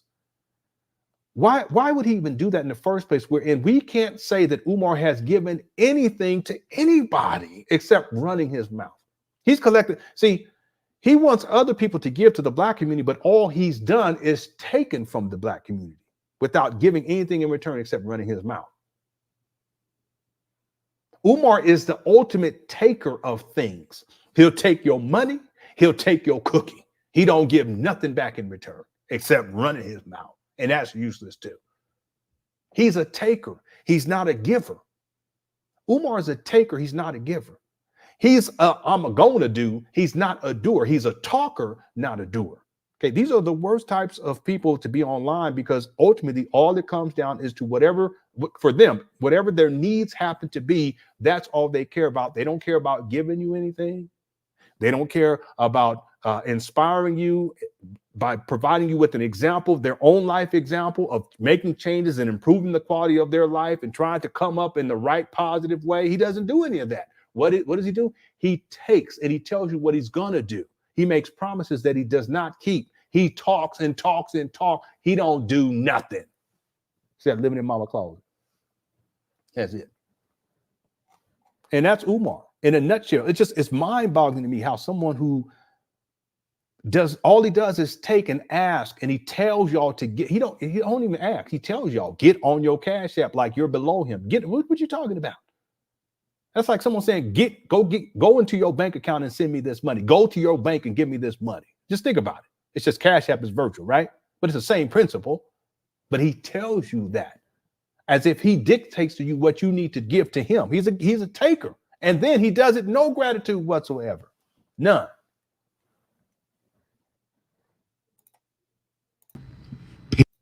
Text your question in your Cash App donation, $FDMG school, or get on your PayPal, paypal.me/FDMG Academy. paypal.me/FDMG Academy. You can ask your question in your PayPal donation. You can ask your question on your Cash App donation. $FDMG school Cash App. $FDMG school Cash App. Let me see if I have a Cash App question. doubt. Okay, let me play something for you all real quick, because I was referring to this about Umar's language when he said signing the B's. Okay, I'm gonna play this video real quick. It's not even a minute long, but this just gives you another example. He was live streaming, didn't realize he was live streaming, and you can hear him talking and listen to what he's saying. Okay, let me know if y'all hear that in the chat room. Here we go. Let me do a screen share. Damn, she had a fat ass. Shut up. Hey, you know what's funny? When I'm in the line, I can't look at their ass because all the guys is looking at me. I'm gonna look at their ass. So I can't even get a look at it. No, you can look at their ass. Why you think you get her ass? Not appropriate.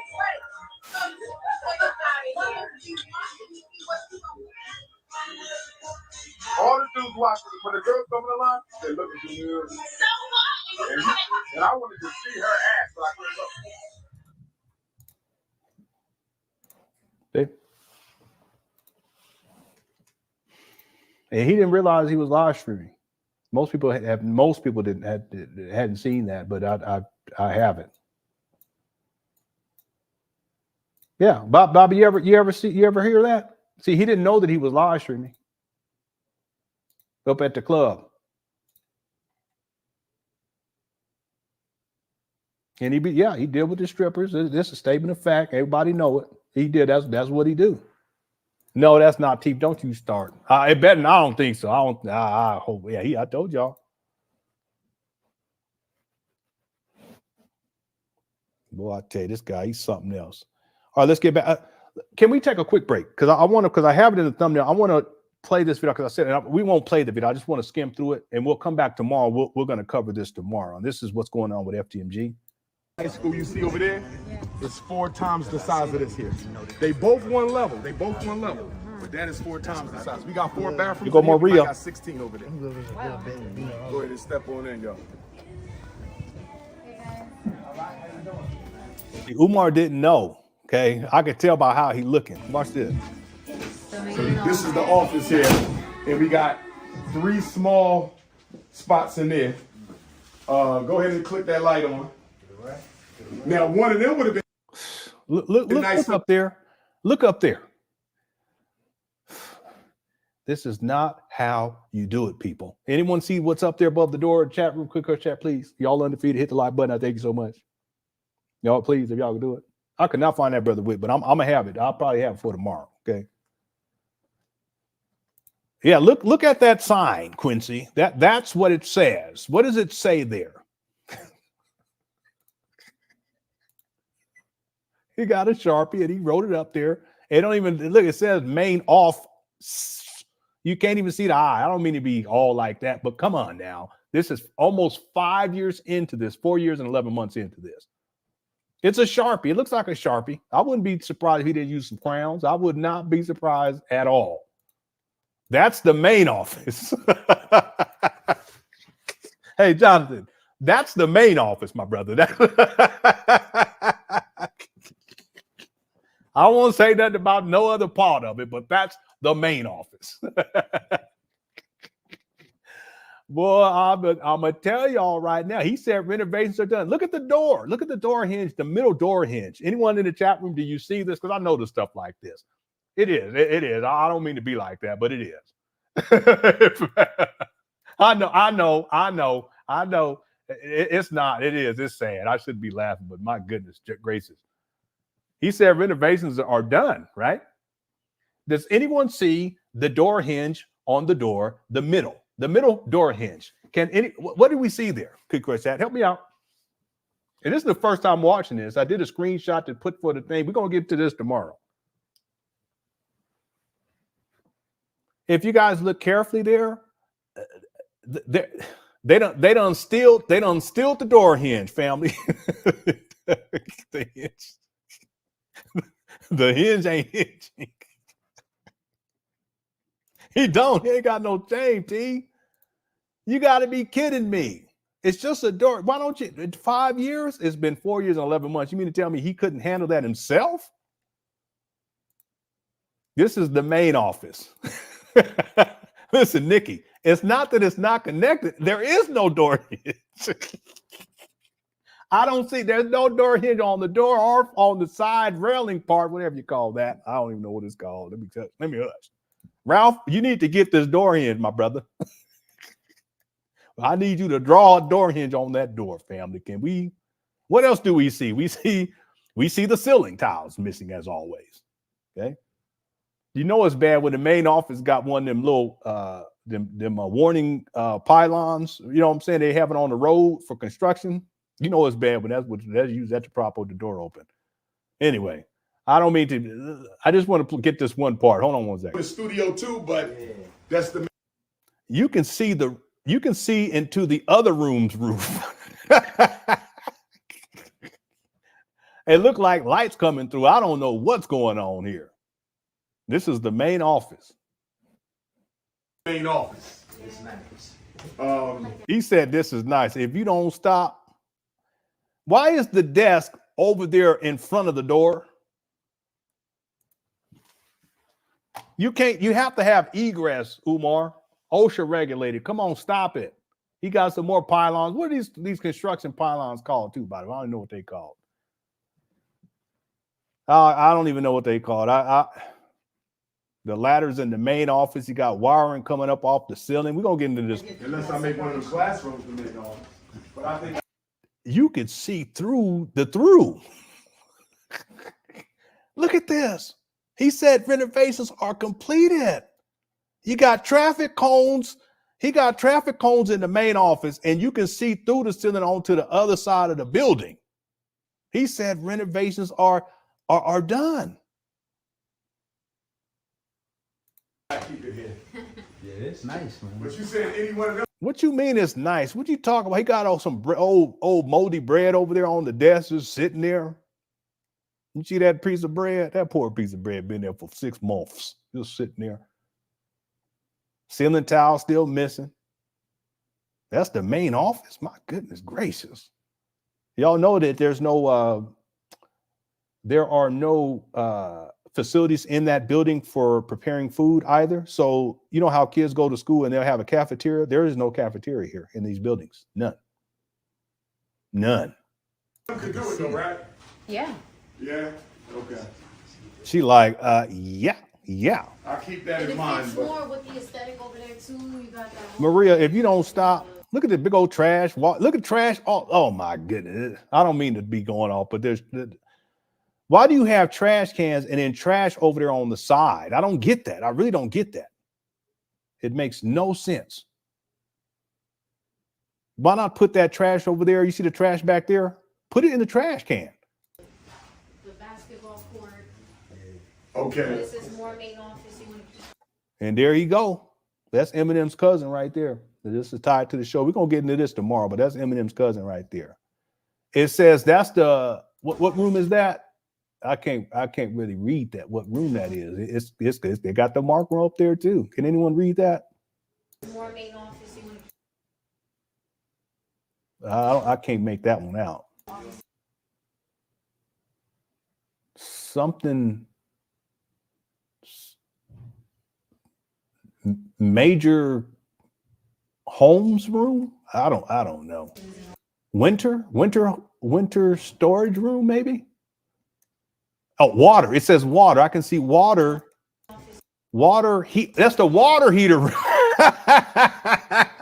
That's the water heater room, family. The water heater room is right next to the main office.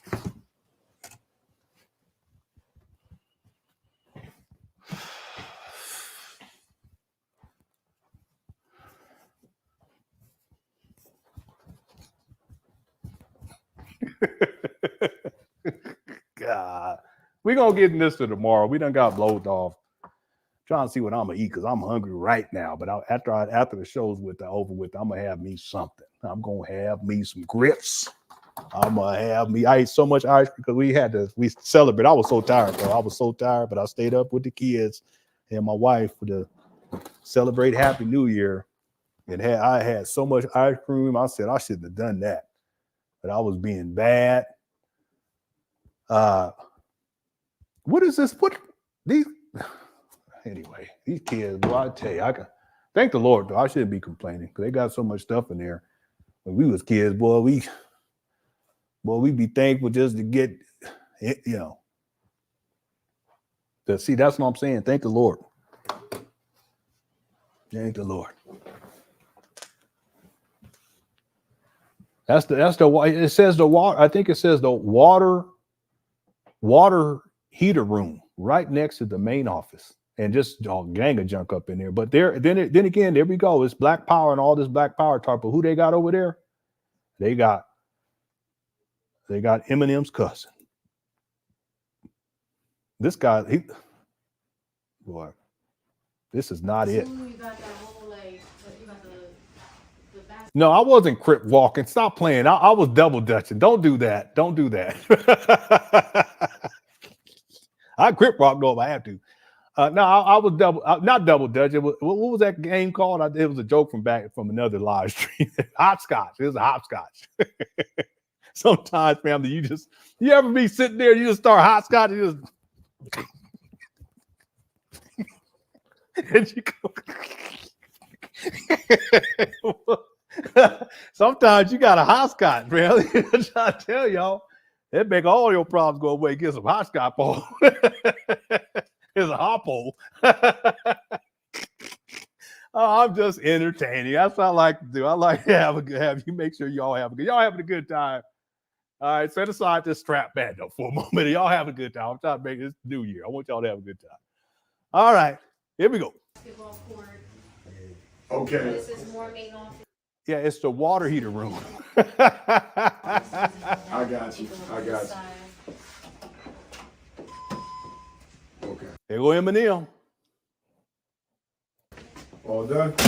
Yep. Did you need to bleed it like you said to get the water out? out? Yeah, I got my hand all wet. Freezing there. Okay, so it's done. Yeah, so everything's good. Yeah, okay. So I just left it open. Okay. So yeah, in the summertime, when you turn it back on, it'll just run for a little bit. Okay.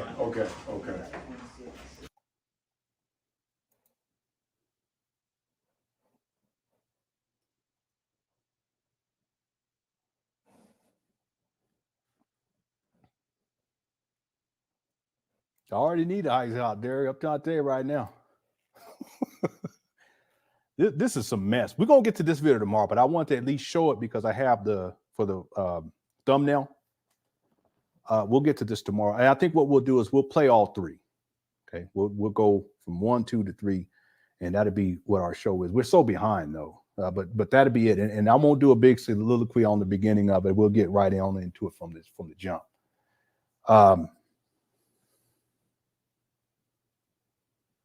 All this talk about Black power and we're keeping the money in the community and we want it to circulate in the Black community. And it's all talk. It's all talk. And I told people years ago, and I want some credit. I told people years ago that at some point what Umar is going to do, because there's no progress, real progress being made. Y'all seen what it looked like. Look. This is after 4 years and 11 months. Look at this. I don't get it. I don't see how any man could live. I shouldn't even say live like this, but and you collect millions of dollars, and this is what you have to show for it.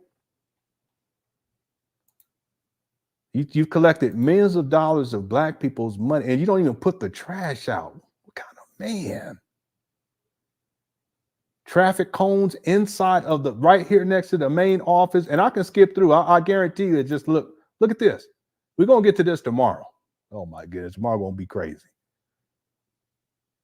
Look at trash all over the place.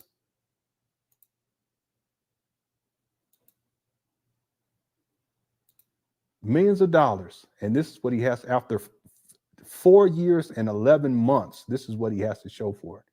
Why not clear that out?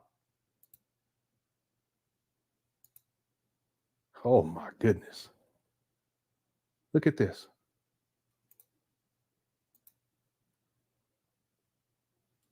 These are the boards off of the windows, I think.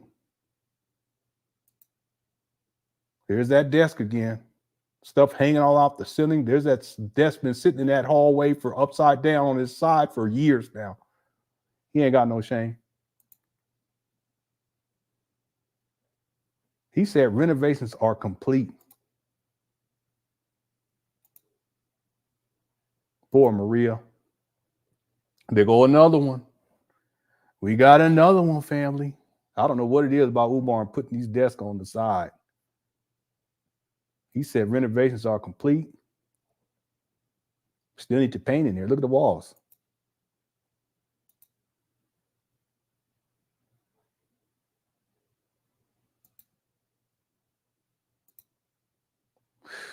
Look at this. Umar Johnson follows. You have to stop. Most of y'all don't believe in this school scam anyway, so that's good. Exposed wires hanging down. You shouldn't even be up in here.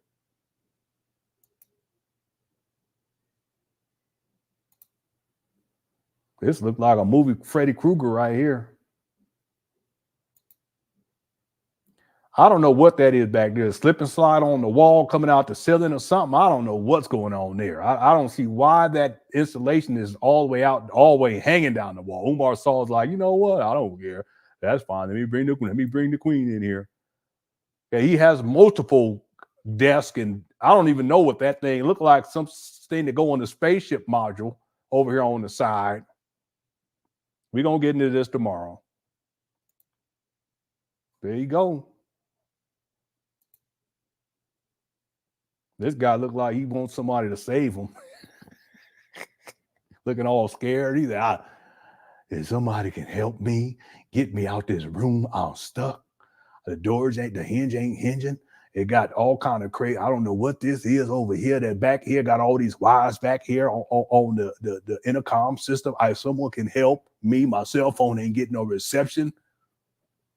My brother over here biting on his wrist. He done caught it. I don't the Laura Croft or whatever it is. He done caught it and then turned to a zombie kick and he biting on his wrist. You know it's sad when a man be biting on his wrist. You know it's a bad situation when he start biting on his wrist. It's just, he just over there. That's sad right there, boy. You don't want to see no black man sitting on up in between them door hallways biting on his wrist. That's a problem. You know? Other guys like, please, if you guys can help me. All right, if you can help me, please. All right. I'm being silly. Let me cut it out. All right, so we're going to get it. Wow. What in the world? Are these Ethernet cables coming down through here? What is going on? It's like a pile of wires that's coming all down and through. What is this? What in the world? He got some category 3. That's what it is. I know it's category 3. You know Umar. He ain't going for nothing. I know it's not safe. That's what I've been telling y'all for a long time. That's his database, family. That's the database room. Got cords all over here. He got more cords than let me stop. I'm gonna say he got more cords than Herbie Hancock.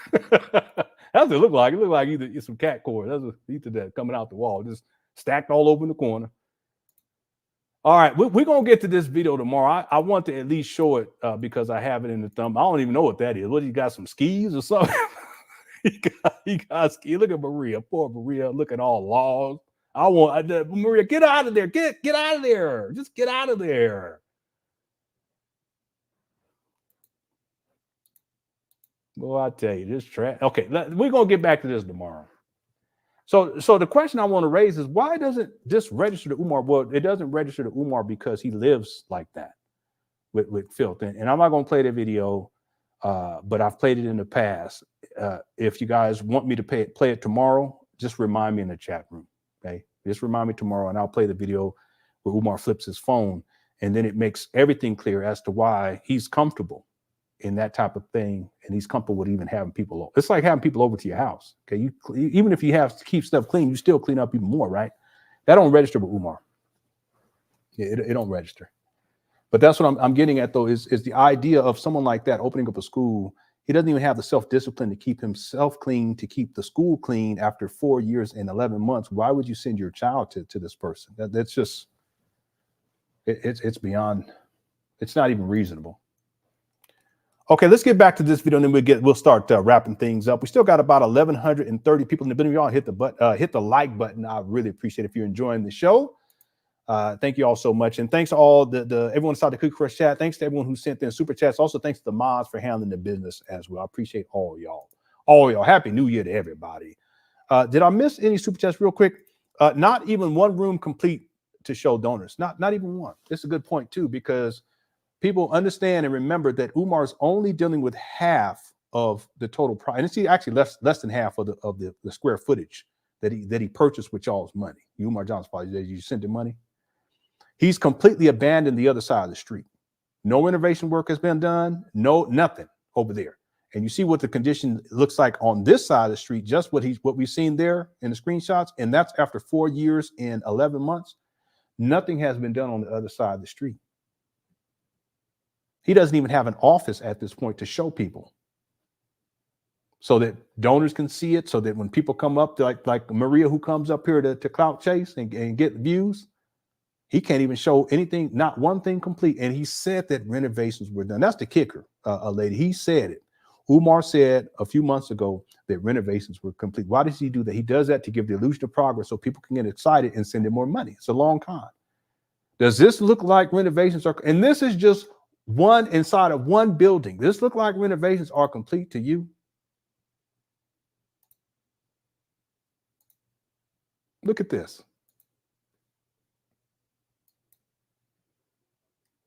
This is sad. I mean, when I really think about it, I feel bad for Umar too sometimes.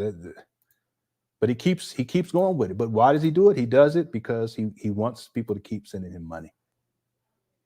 I don't even know what that is. It looked like it's a dead animal in that white bag over there. Please, Lord Jesus, please. We get to this tomorrow. I can't wait to get to this part. Did different color paint up there. Look right there. What? Look at the door. You see the door right there? The door does not have a doorknob. He said renovations are complete. There's no doorknob. One of them didn't have no hinge. This one ain't got no door. Anyway, we'll get to this tomorrow. Find FDMG School. You can ask your question when you make your CashApp donation of $5 or more. Why would you pay for a question when Google is free? Because number one, I'm not Google. And number two, I'm sending you to the Snow Bunny block party. Brothers and sisters, they have invaded my box, posting all over my timeline, He won't act like he's upset because their Caucasian privilege has been disturbed. Upset because your Caucasian privilege has been disturbed. Upset because your Caucasian privilege has been disturbed. You think you have a right to invade black people's space. You think you have a right to invade black people's space. You think we don't have a right to tell you you're not welcome, when you always tell us we're not welcome. Did you forget we had to fight for our children to go to decent schools because y'all kept us out? Did you forget we had to fight in order to work in the armed forces because y'all kept us out? Did you forget we had to fight to live in the suburbs because y'all kept us out? We had to fight to take public transportation because y'all kept us out. We had to fight to go to the supermarket or the movie theater or to go swimming in a pool because y'all kept us out. And you mean to tell me because I said? Listen, Umar, that's back in the day. Our kids, we got a pool over here. They went to the pool. What you talking about? Ain't nobody better not say nothing crazy. My kids, I'll be up over there. Don't get me over there. You don't know nothing about that though anyway, because you absentee father. They don't even take care of your own kids. Listen, people, are there racist people out there? Yes. But most white people ain't worrying about black people. And not all of them out here treating black people poor. The main people treating black people poor is black people. Okay, stop playing. That's the truth. On a daily basis. But Umar, this is all in defense. Okay, it's all in defense of his talking crazy about Eminem. Now he gets some heat. He try to backtrack, act like he the victim. Look at it. No non-African has any business being considered the greatest of all time in any aspect of our cultural expression. Now you got an attitude. So if I'm a racist for saying that, which I cannot be because racism implies the ability to disenfranchise another group of people, I don't have that ability. See, y'all love to call black people racist because it's a distraction away from your racism. Y'all love to call us racist because it's a distraction from who the real racists are. We never hung nobody from no tree. Come on, let me see the transcript. Hey, sweetie. Happy New Year to you and the puppy. He ain't no puppy, but you know. Oh, this is where I look at you, this little baby. Happy New Year to you. All right, here we go. We never created diseases to get rid of nobody. We never intentionally miseducated your children. But you call us racist because you have this thing where you have to always play victim. You have to always play the victim. See, Umar is projecting. I told y'all that this is exactly what he's going to do. And I haven't watched this video. Hit the one. I need some credit. I told y'all that this was going to happen. He made a racist comment. Just own up to it. He says a lot of racist stuff. I mean, it's even racist to say you want to murder 10% of black boys. That's a racist statement because it's specifically black boys. That's what Umar said. But no, you can't say something that you make racist comments about Eminem, and it was racist. It is what it is. I mean, I don't really care, to be honest with you, but we're just covering because it's Umar. It was racist. Just own up to it. But he has to flip it around and try to act like he's the victim. I told y'all this is exactly what he was going to do, and that's exactly what he's doing. Look at Lenon. Boy, I tell you, this guy, he don't stop. So nobody realizes you're the perpetrator. You have to always play victim so nobody realizes you're the perpetrator. That's him. You have to always play victim so nobody realizes that you're actually the perpetrator. I see how this game goes. I'm a racist because I said Eminem has no business being called a goat. But when your grandparents, and even today, when you discriminate against black folks, when you redline us. See, he has to say even today, because he was going to say when your grandparents, because the thing, again, listen, black people, what we're experiencing today in terms of racism, you can't compare it to what our grandparents were experiencing. It's so ridiculous. It's disrespectful for him to even say stuff like this. But that's why he had to catch himself. You can't compare the same thing. It's not the same thing. Stop it. You can't compare it to what our grandparents and then for what our parents experienced. I was born in the 70s. In the 60s, you don't think it was rough? Huh? There's no comparison. And then you go back to grandpa, the great grandmama, the great great great. You can't compare none of that to what we have to do. Now, is there racism? Yes. Is it unfair? Yes. Is it screwed up? Yeah, you have to be right about that. But don't try to act like what we're experiencing today is the same as to the same scale that our ancestors dealt with. Grandparents, great grandparents, great great grandparents, great great great great grandparents, and then we get into slavery.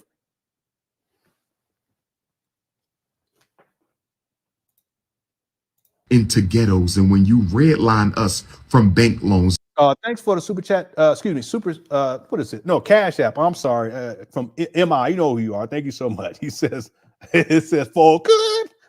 Thank you so much. I have my Cash App information and PayPal listed down below in the description of this video. Thank you so much for the Cash App. Let me see here. Real quick, he really went crazy with the Blockbuster Yellow. Yeah. And we'll get into it tomorrow, but the way that even the interior is painted, renovations aren't done. As you can tell, it's like different it's not just yellow, it's like different shades of yellow. It's looking a big old mess. And he don't even care, Chanel. And I'm gonna show y'all, we're gonna get into this tomorrow, and I'm just gonna play it once, but I'm gonna show you why Umar doesn't care. Most of you have seen this, some of you have not. This is why Umar doesn't care about any of this. Alpha male, send those resumes in. FDMG resumes at gmail.com. FDMG resumes at gmail.com. FDMG resumes at gmail.com is what we're looking for. My thing is y'all need to, what happened? I'm in the process of relocating to Wilmington, Delaware, so the apartment is a mess right now. Y'all don't need to see all that. I'm in the process of relocating to Wilmington, Delaware. He never relocated to Wilmington, Delaware. It's just a lie he came up with to explain why Everything is trashy and filthy. And if you're moving, it's not going to look like that. They end up getting evicted out of this place too, by the way. As a side note, I have the paperwork for that. His mom was living there too. He had mama living in this filth. Kind of man. I'm in a pro. This is why Umar, he doesn't care. He have people up over there at the trap bandos, what he calls schools, and it's trash all over the place. He don't care because that's how he lived like that. It doesn't register in him. It's a mental health issue. Process of relocating to Wilmington, Delaware. And he gets right to lying. He's a habitual liar. Starts sniffing and blinking. I'm in the process of relocating to Wilmington, Delaware. By the way, in all fairness, I did some video adjustments with the lighting in this so that people can see clearly, because I don't want to misrepresent the actual video, because you can do that where people, they can darken things to make it seem as if it's a manipulative ploy. They can darken things to make it seem more sinister, and they can put scary music behind stuff, that kind of thing, to make people feel uncomfortable, to spin a particular narrative. Okay, when I was doing my conspiracy theory videos, when I was way out there with that stuff, I did the same. And not with the changing of the lighting and stuff, but with scary music in the background. I just want to say that I didn't change anything. Okay, I didn't edit the actual video. Only reason why I actually made it brighter so that people can see clearly, because it's a dark lit room. See clearly, or at least a little more clearly, exactly what the condition of his living conditions were. It wasn't an attempt to manipulate or anything like that, because people, they will do that. I've seen people do stuff like that. I think it's disingenuous, and I used to do it too when I was doing my conspiracy theory videos. It reminds me of like when the whole O.J. Simpson thing, they would darken his face to make him appear to be quote unquote more sinister. Whatever you may be think about him and all that case was and all that stuff, that's besides the point. But it's media manipulation is what that is. I did a lot of work to discuss that type of thing. But I want to be clear that in this, I didn't do any editing. I did make it brighter so that you can actually see clearly exactly what's inside of that room, but it wasn't done to manipulate people or to spin a false narrative. I want to make that clear, because there are people who do that with videos. I just want to get to the part just to show you all living conditions.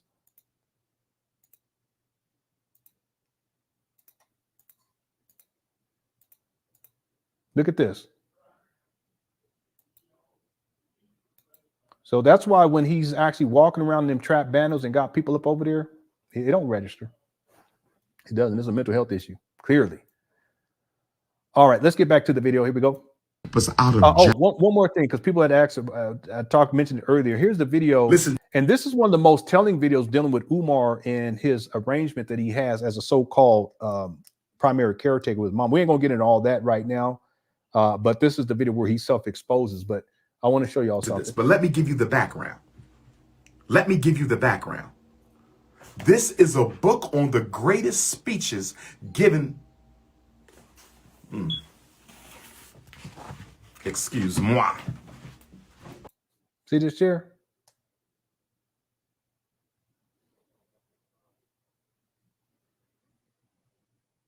Okay, if some people may think it doesn't matter, it absolutely does matter, because it shows you his living conditions and that he doesn't handle simple things like this. It's been way past due.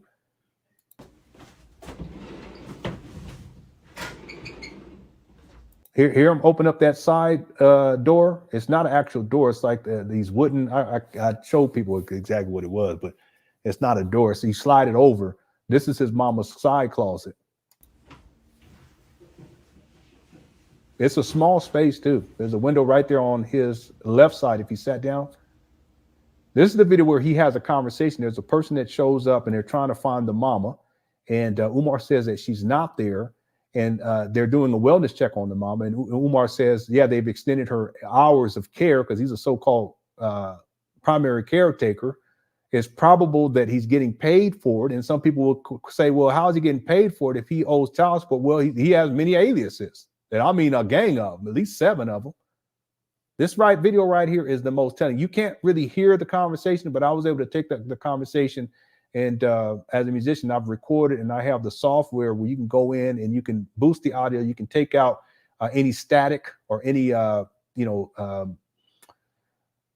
frequencies that it could be rumble or high pitches or whatever, so that you can hear more clearly. And I've processed it, and you can hear the conversation clear enough to know exactly what's going on. We're not going to get into that right now, but I just want to be clear. When I tell you people that he's living inside his mama closet, He does. He actually lives inside his mama closet.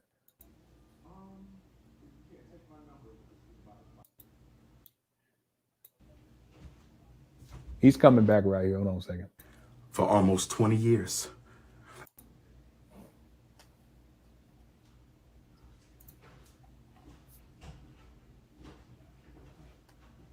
Yeah, my kids are loud. I hope y'all don't mind.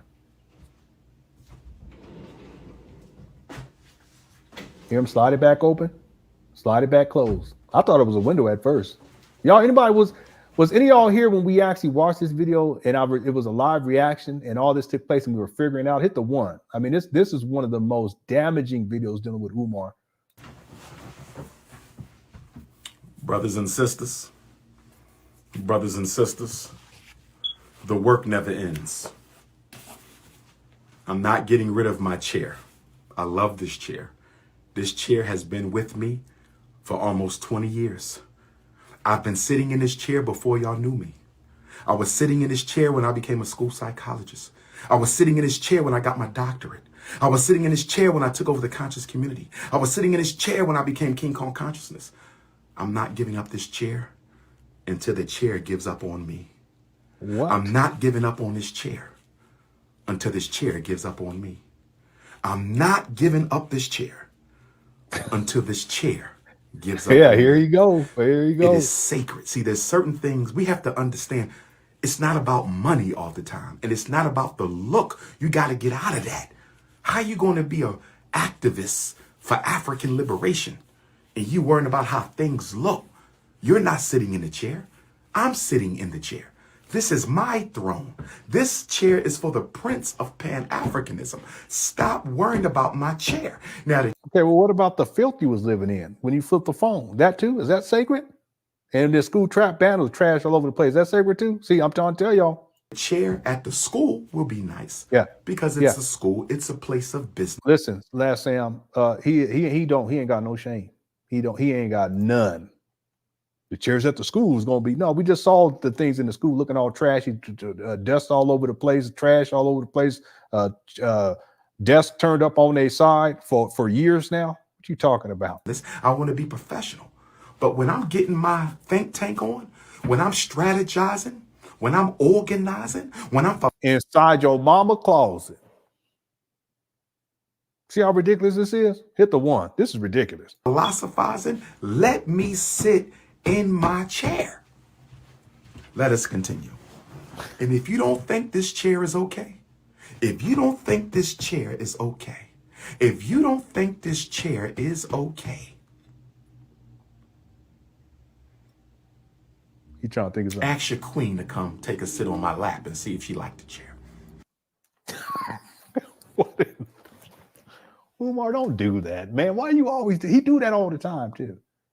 He does that when someone says something to him. He said, "Well, when your queen, I'm gonna pull her hair." He said something like that, and she say, "Stop." I said, "Boy, that's called SA. What are you talking about?" Hit the one. That's what he said. But he always got to go here. It's always got to be about taking your queen every single time. Now she's gonna sit on my lap. Oh, funky. That chair is so funky. Listen, that chair is funky. James Brown ain't gonna sit in that chair. It's so funky. He said, "You know what? That's some funk right there." He said, I can't. That chair done been through World War II, 3, 4, 5, and 6 inside a dingy dungeon that had raccoons down there and rats and 2 orangutans. And they was all of them was sitting in that. They was all of them. The orangutans, especially, they love. You know, the orangutan love shit. They love sitting in them dirty chairs. Them orangutans, boy, I'm keeping this chair. Umar, stop. Okay. And listen, you guys know I'm the most frugal person, but that's because I got a gang of kids, all by the same woman, too, by the way. Love my wife. I got me 2 pairs of pants that I go out in. Okay. These ones right here, and I got some blue ones. That's it. But see, everybody else got a gang of clothes. That's fine. I don't mind that, but I'm very frugal. There's a difference between frugal and having a chair that should have been destroyed. It should have gone to the dump heap 15 years ago. He said something like 20 years, and you guys saw what the condition of that chair is. It looked bad. I'm sure it smelled bad, but he don't care. Just like when I showed where he flipped the phone, he didn't care. He had been living like that for who knows how long. when he flipped that phone. Have your queen, you beta male. Have your queen, you beta male. Come have a sit on Dr. Papa's lap on this chair. She will love this chair. Your queen will love the Prince of Pan Africanism chair. But let us refocus. Let us refocus. He's funny, Frederick though. Douglass. He's funny. Let You us got to give it to him. Umar, he's funny. Let us refocus. He don't know what he's doing. Look at him. Look. Get it together, Umar. Come on. He's so disturbed. Let us refocus. He don't even know what to do. 1 second. Here we go. Man, Umar, you need to stop all this, man. Gotta sit in set. Huh? Yeah, go ahead, Sam. Hey, you right, Edward. The king, that chair got grandkids, great grandkids. Frederick Douglass used to sit in that chair with Becky. Happy New Year. That's what I tell y'all. Someone texting, listen, Umar, you got to get a new chair, brother. You got to get a new chair. Napoleon used to sit in that chair. Shaka Zulu, Moses. Anyway, okay, let me skip back to the other video. Here we go. And give them to white folks who are lesser qualified. Are you not a racist? A bunch of damn hypocrites. A bunch of damn hypocrites. A bunch of damn hypocrites. If y'all had this energy for police brutality, why isn't the George Floyd police reform bill, why hasn't that been put into legislation yet? Why hasn't the George Floyd police reform bill been signed into law yet? So-called liberal Caucasians, where is the George Floyd police reform bill? But y'all up here crying crocodile tears for Eminem. You're up here crying crocodile tears for Eminem. Where is the George Floyd police reform bill at? But y'all want to flood my inbox. Arrogance, narcissism, Talking about himself. terrorism. When I think of you, I think of arrogance. I think of narcissism. I think of terrorism. That's called I projection. think of arrogance. You think you got a right to do whatever you want. I think of narcissism. You think you God's gift to the world. And I think of terrorism. Anybody who doesn't do what you want them to do, you think you can terrorize them. He's talking about himself. Yeah, it's projection. In fact, let me pull something else up that most of y'all haven't seen or heard. And only take a second. Because when he's talking about you think you can do whatever you want to do, well, I want y'all have to hear this. Let me pull it up right here. I've been going back into the crates more recently, and this right here, this is just another example. Watch, listen to this. As an example. Okay. You may dislike me, but your spirit cannot help but respond to the energy that emanates from my spirit. Truth is consistent. So no matter how much of a hater you might be, you're still going to be drawn to the light. So the reason haters come out to see Dr. Umar, people totally disagree with me, will come out and they don't even know why they're there. Why am I here? I don't even like this and that. I can tell you why you're here. Because I am manifesting God. I am manifesting the Christ energy on earth. And because we all have the Christ energy in us, and we all have God in us, whenever a God is on stage manifesting his Father in heaven, you are ordered by your soul to show up and represent. And that's why there will even be haters tomorrow at the Dr. Umar lecture, because when God comes to town, you can't help but show the hell up.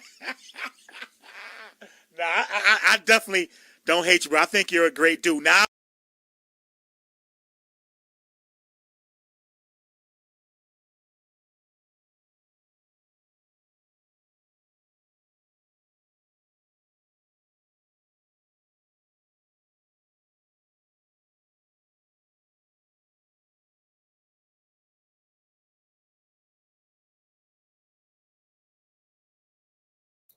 I'm sorry about that. I forgot to unmute my microphone. I was saying this is just another example. Umar thinks he's God.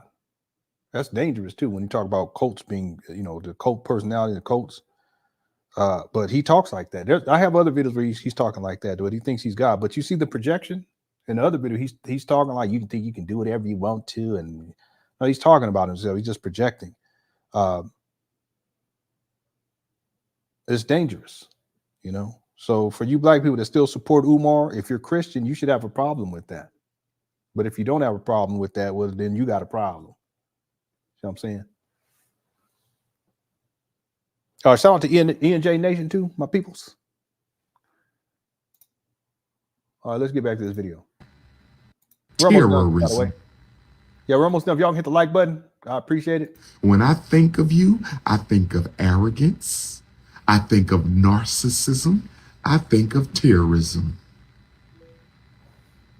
I think of arrogance. You think you got a right to do whatever you want. I think of narcissism. You think you God's gift to the world. And I think of terrorism. Anybody who doesn't do what you want them to do, you think you can terrorize them. Yeah, Ray. He has a God complex. Absolutely. White privilege. Happy New Year. White privilege. White privilege. Let me get to these other super chats real quick. We're almost done with this video. Then we'll be done for today. We'll be back tomorrow, though. We got plenty to get into. We got a lot to get caught up on, too. I used that desk against the door to keep Umar out of my... You talk about the desk that was in front of that door, the walkway. Yeah. Matter of fact, if you don't mind, and Happy New Year to you whole Southern cooks. I want to play a video that I found that most of y'all have not seen, because I don't even think I ever watched the whole thing, but it ties to this though too. This is from November 4th of 2020. November 4th of 2020, whole Southern cooks. I just want to pull this up because I haven't actually watched the whole thing, but I found this and I said, wait a minute. Y'all need to check this out too right here, okay? This is for whole Southern cooks. There's no audio.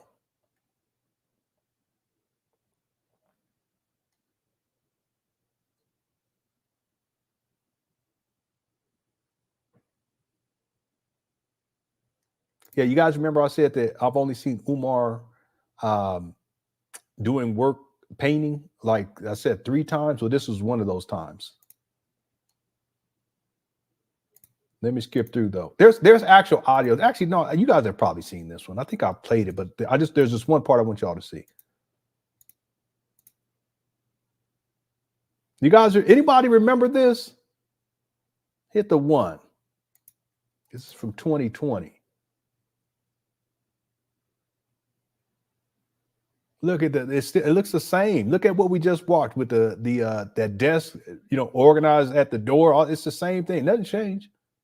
You can walk through this hall right here, and it's the same exact thing.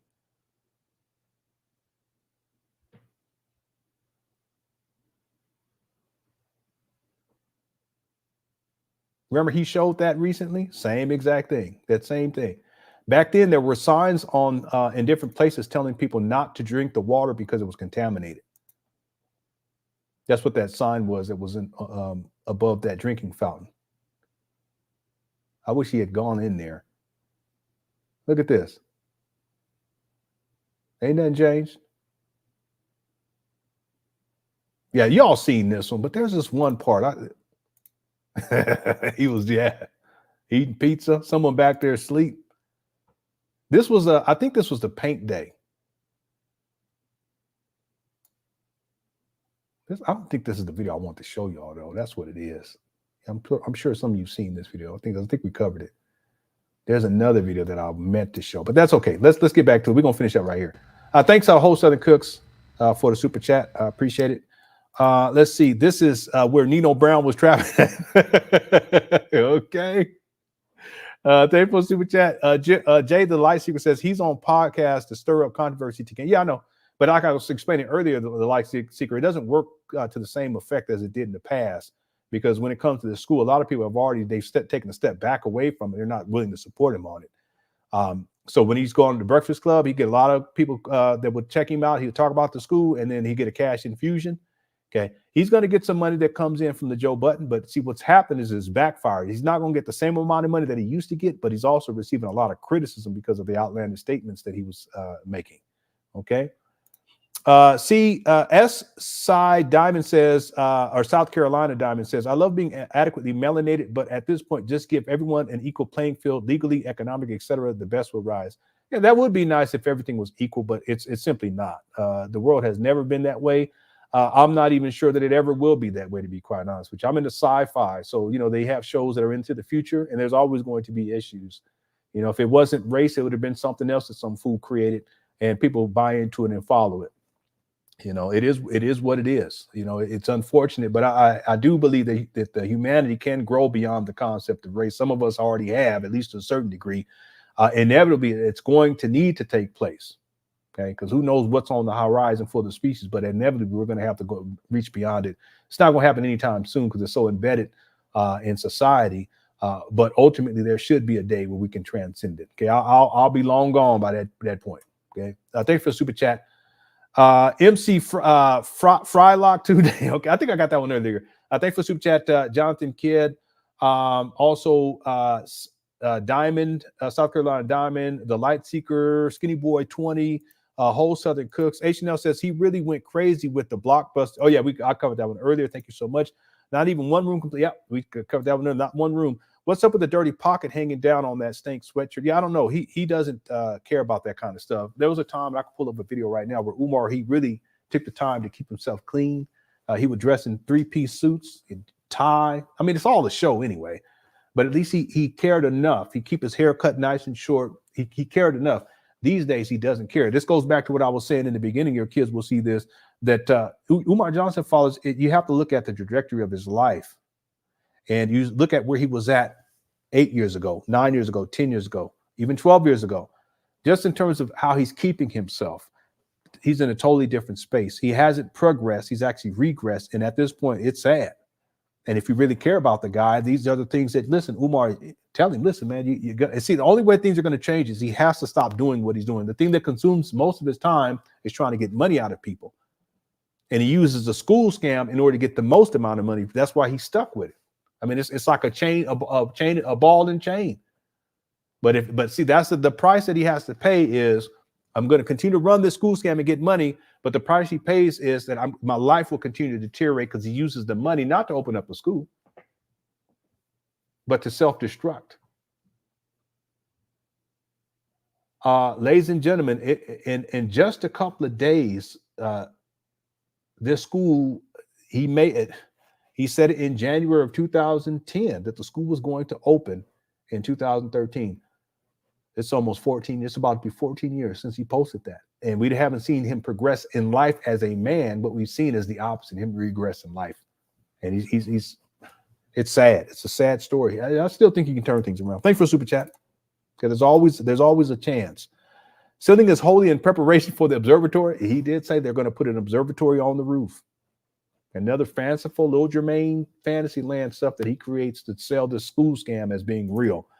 My thing is yeah, that's what he had to say. And then what does he do? He starts lying about his living conditions. That video right there, when people saw that, because that went viral too, people were like, can you believe this? But he goes right into lying. That's why it doesn't register in his mind. I think it's actually gotten worse. It doesn't register. Maybe I shouldn't have people up inside these trap banners with filth all over the place because he's used to living that way. Okay, that's a mental health issue, right? Now, there's an opposite extreme where people clean up too much. I wouldn't say that I'm on that extreme, but I like to have things clean. I like to have things tidy. That's just how I am, but it's not like I'm, the people that take things and wipe everything down and they wipe it down again and wash their hands 4 or 5 times. And then not like that, but I like to have stuff clean and organized as best as possible. We got all these kids. It's almost impossible. Thanks, host of the Cook for Super Chat. And Happy New Year. Sigmund, how's it going? Says he's conflated the GOAT with one of the best. I know, but that's just Umar. Umar goes into these interviews, especially the big time interviews, and that this is a Joe Budden, Breakfast Club. He goes into these interviews with points that he wants to make that are controversial. The more controversial and outlandish they are, the better for him. And he does it every single time.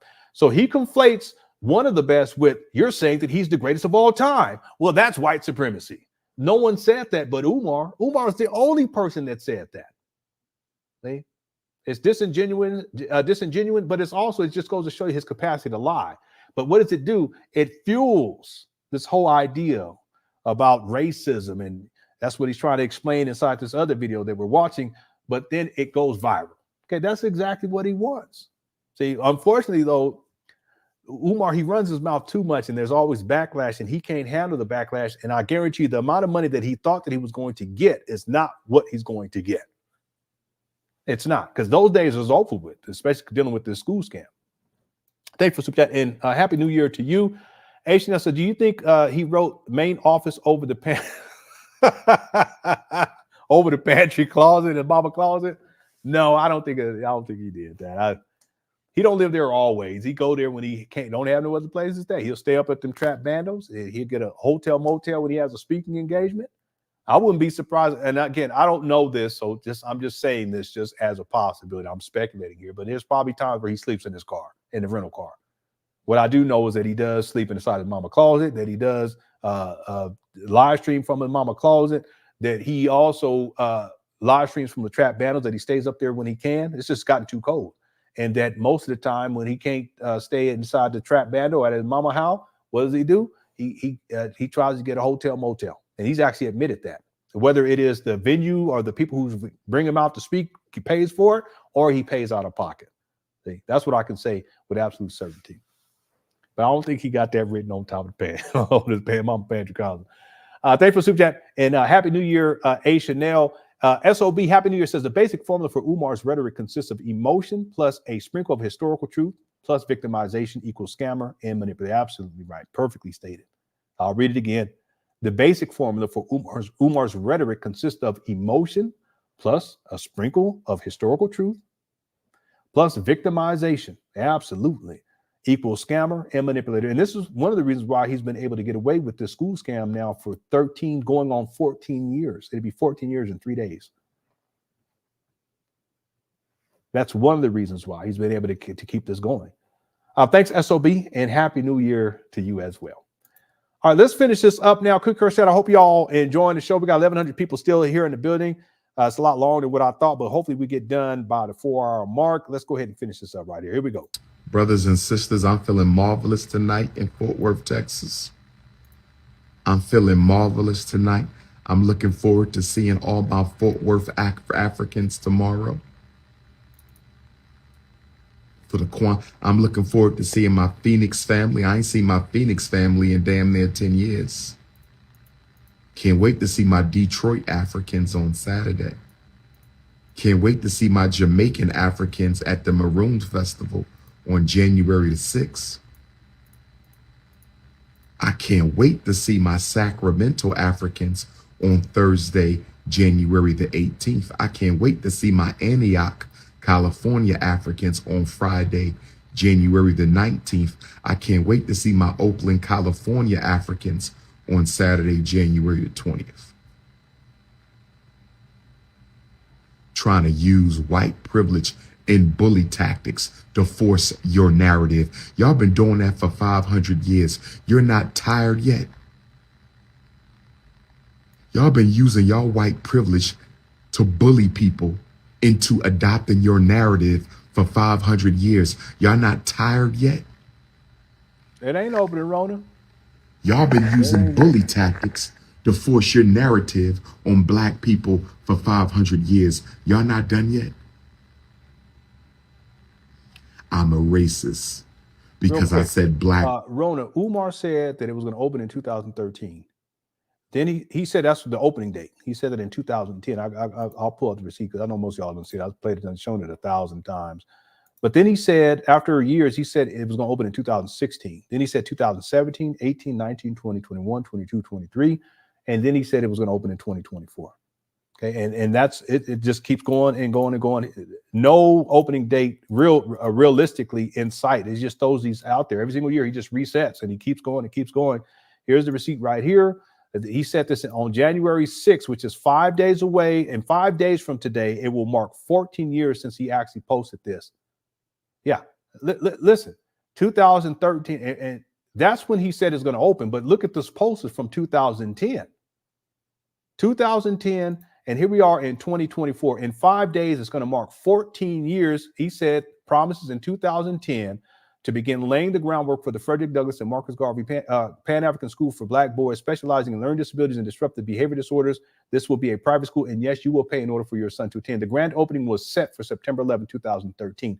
That would have given Umar roughly 3 years and wait a minute, not even 3 years, 2 years, no, 3 years in 6, 7, 8 months. And that's reasonable, right? You got 2010, you get to 2011, 12, you get into 2013. That's 3 years right there. Then 9 extra months on top of that. 3 years in, 8 months, 3 years and 8 months. That's a reasonable, in my opinion, that's a reasonable amount of time to open up a school. Yeah. But guess what? We're now in 2024. 14 years. It'd be 14 years in 5 days. Yeah. See, a lot of people don't know about this, Michael. You know, and I'm not making any of this up. I don't have to. People have made up all kinds of stuff, lied about me, lied about my wife, lied about my kids. It just goes on. Even my family, lied about my family members. And you know, listen, forgiveness, God bless them. It is, I don't hold any animosity towards anybody. I truly want the best for everybody. I truly, and including Umar. So I don't have to lie about anything. I can pull up the receipt and show. See, when people have Umar on, they should ask him, well, why did you post in the 2010 that the school was going to open in 2013, and now we're in 2024? But they don't do that. Most people don't even know about that. Umar Johnson fathers don't even know about that. And some do, but they just don't care. Okay, I get it. I get it. But 14 years? Come on now. And he's received millions of dollars. Understand that too. It'd be different if he only came up 50. I shouldn't even say it that way. If he came up on 50,000, no, millions. He has to be close to $3 million by now. Yeah, you can see the Borg Q from space, man. You're right about that. All right, here we go. You know, I love me some Star Trek. Here we go. Need to protect our cultural spaces. Yeah, that's what he said. We need to organize. Always calling somebody a racist whenever they don't agree with you. Always calling somebody a racist whenever your white privilege doesn't give you access to control the narrative. Always calling somebody. Listen, I found this video, the apology video, supposed apology video that Umar gave after the SETI rant. Man, you guys got to see that. Okay, but we got to get done with this. Racist whenever your white privilege doesn't give you access to control the narrative, and you think I give a damn about you flooding my inbox? You really think I care about what you think about me? Have you lost your mind? Do you not know what unapologetically African means? Do you not know what unapologetically African means?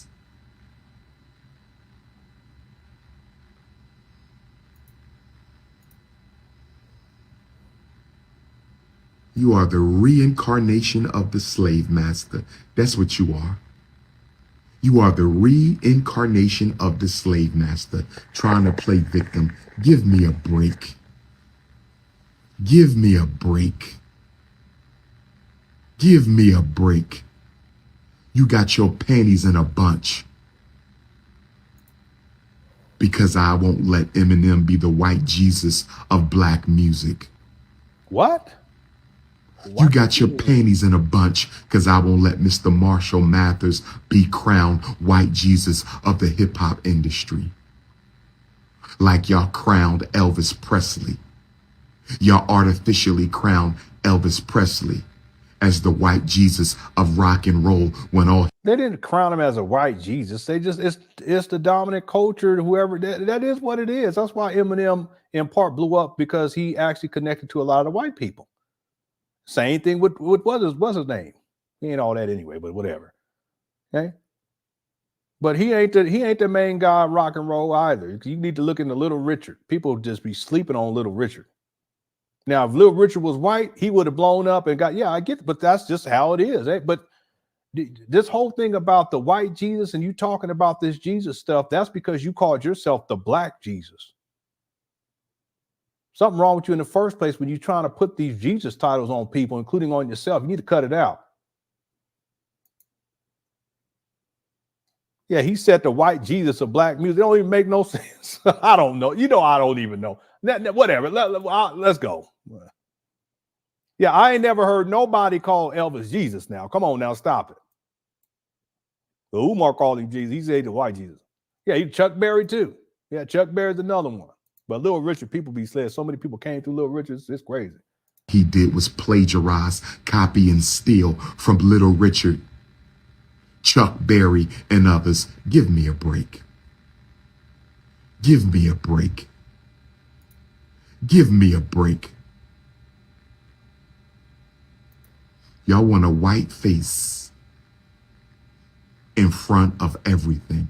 And whenever you don't get it, you have a temper tantrum. And you Negroes who standing in solidarity against your culture with the Caucasian. Listen, hip hop is not my culture, bro. Stop. I'm so tired of this. Let me stop. I made a commitment to the Lord that I ain't gonna be doing all that anymore.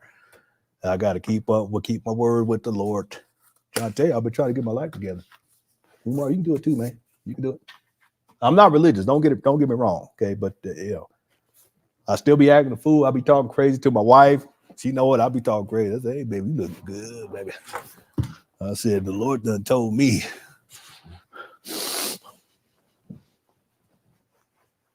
What was I saying? I was gonna make a point. I can't remember what I was gonna say. Sometimes Umar, you be running mouth. I start talking. I can't remember what I was gonna say. Oh yeah. That's what I was gonna say.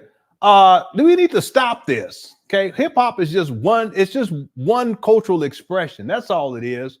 There's plenty of other genres of music, art, photography. There's one brother did a photography. He was real good. I can't remember his name right now. Art, photography, dance. Alan Ailey. What was that guy? That guy. Don't tell Umar because he don't like gay people. There's all kind of expert writers. The list goes on and on and on. Athletes. But why do we have to boil everything down? Yeah, hip hop. And then the other groups of people, they'll try to tell y'all, some of y'all white people, you need to cut it out because y'all think we all can rap and we all, bust a rhyme. And no. That's just some of us. Now, can I rap? Yeah, I can rap. I can wrap up some groceries. That's what I do. But there's plenty of other genres of music that came before hip hop. Listen, from a musical standpoint, that are far more evolved than hip hop. Don't listen, people. I'm sorry. You got to get the timeline. But I'm in the big timeline. Studied music my whole life. The timeline music. Hip hop didn't come out of a vacuum.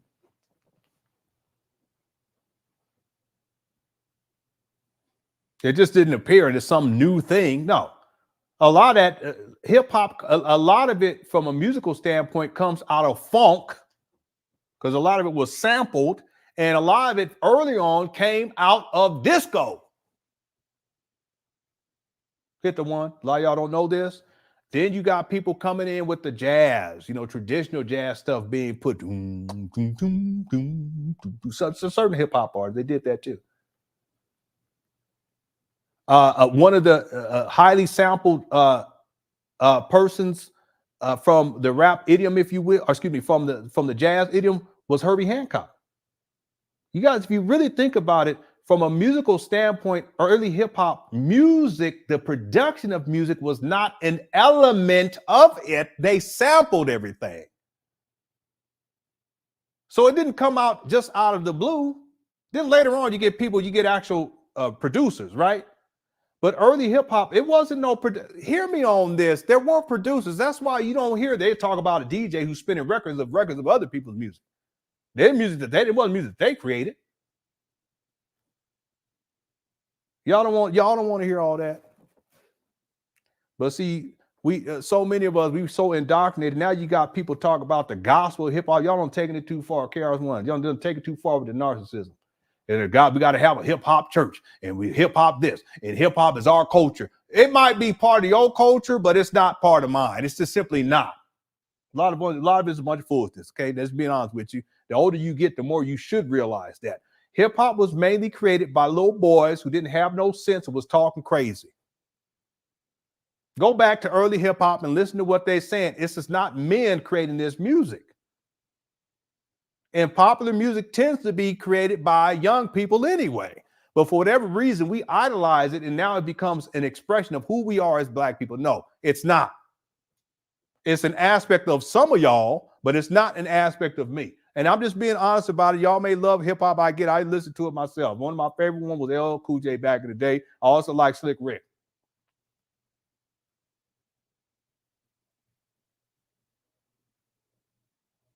Doom, doom, doom, do, do, do. Y'all doing the hip hop? Did they produce that what they call beats? Did they produce that music? No, they didn't. But they sampled that music. Did y'all know that? They sampled that music. There wasn't hip hop producers until much later on. The greatest hip hop producer is Dr. Dre.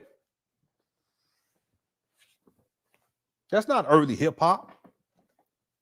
But y'all fantasize, y'all just romanticize it. It's really not all that. It's not. There's plenty of other jazz. There's plenty of jazz, traditional jazz. You got jazz fusion. You got gospel music. You got the big band era of jazz. You got the smooth jazz that came out. The people that white people started doing it. But if you go back and listen to old Motown, they was doing it back then. You got Motown. Hello. You got doo wop. You got bebop, you got hard bop, you got funk, you got soul. That's one of my favorite. But for some reason, you say hip hop, and that's what Black people. That's our culture. That's our culture. No, it's an overstatement, and it's ridiculous.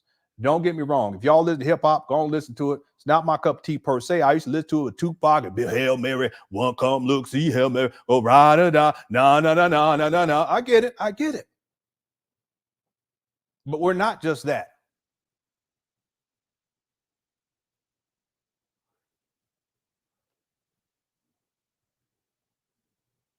Louis Armstrong.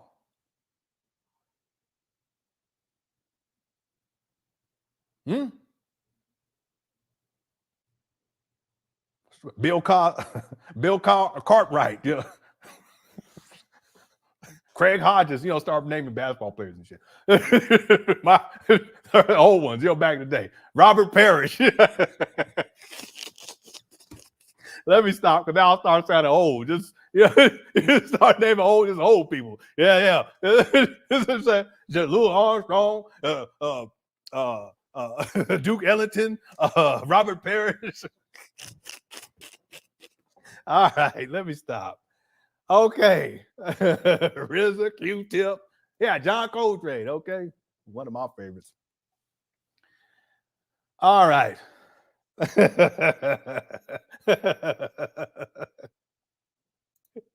I'm a hip hop rap fan that was big into production. James Brown is one of the most sampled artists in rap songs in the 70s. He's absolutely right about that.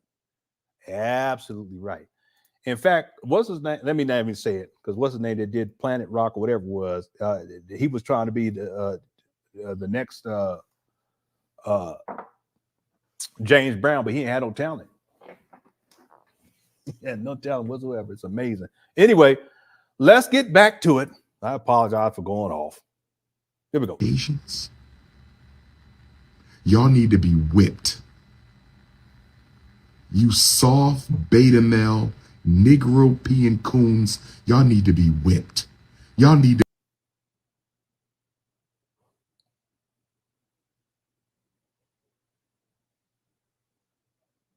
Whipped?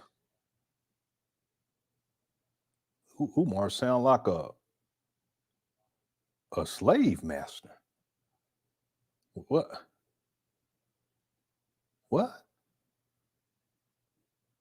But he's done this before. Even one time he took out, I kid you not. Matter of fact, I took that video down. It was so bad. I didn't want it up here on my YouTube page. I took it down. Y'all remember that? Hit the one, Cookie Crush Chat. He actually got a belt out one time and was talking about lashes. Cause that's slavery talk. This guy, he's so unhinged and crazy. And he took the belt out and he took one end and tied it to the other one, took the other end and started going like this, going crazy. I literally took that video down.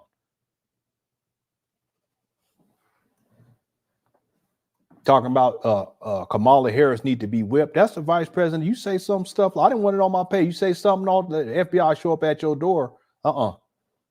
Nope. I took that. Yeah, I started mentioning Dennis Rodman.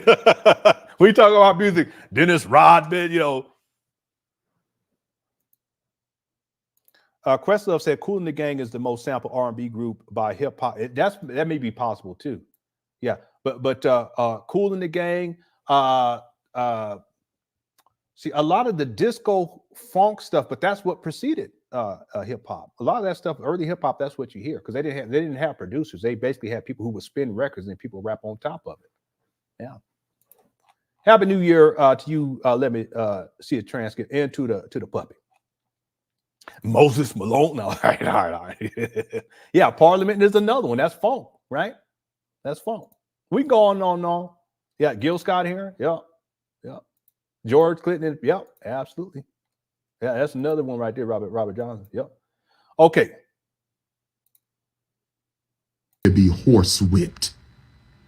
Yeah, always sure going did. out of your way to defend your oppressor. Yeah. Y'all need Yeah, to he sure be did. He was horse good, whipped. too. Every Played last bass. one of you. He was a good basketball player too.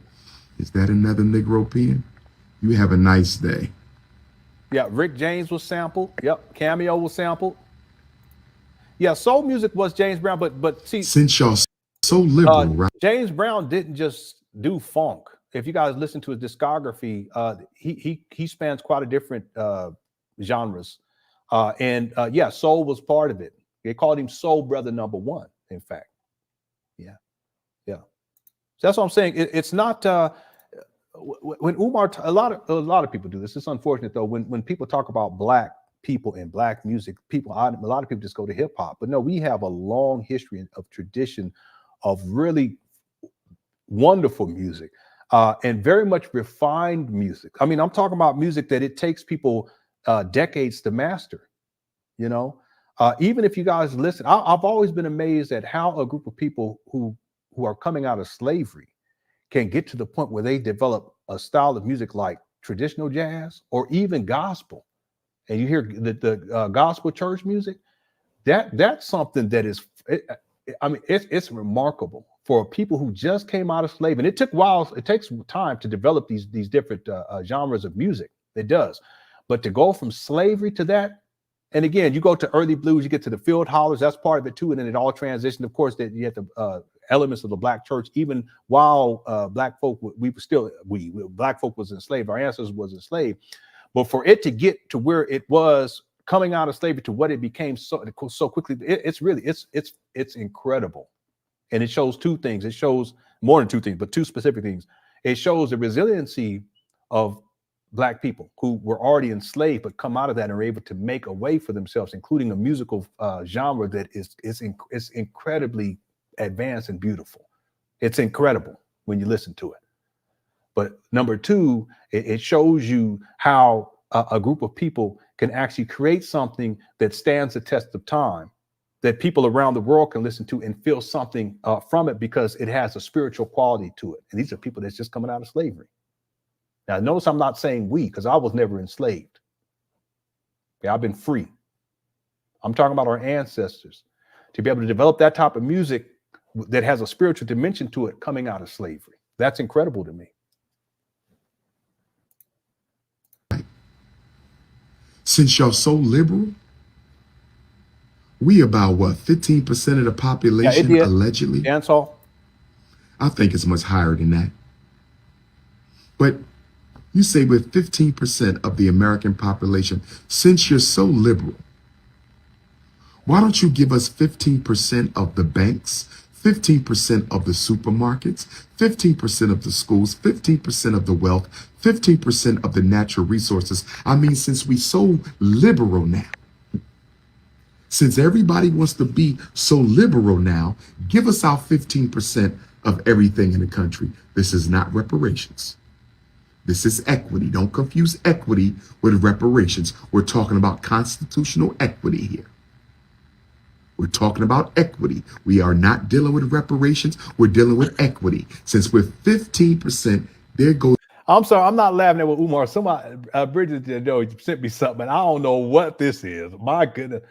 I don't know, Bridget. I don't even know what this is. I just went on to the link and I said, what the chair is set up and the crown and the jewelry. I'm sorry, Bridget. Maybe tomorrow. And shout out to everybody. Thanks to everybody who's been sending me links, because I'll tell you all right now, I don't be having the time. I got so much stuff that I need to be doing, and I get on here when I can. I wish I could be on here more. I plan on it. You know, I've been working so much. But I do what I can when I can. But I want to thank everyone who sends me links to stuff, because even the video where Umar showing the inside of the school, someone sent me a link to that. They sent me a link to the other two. We'll get into those tomorrow. We're going to play all three of them and go through all of them.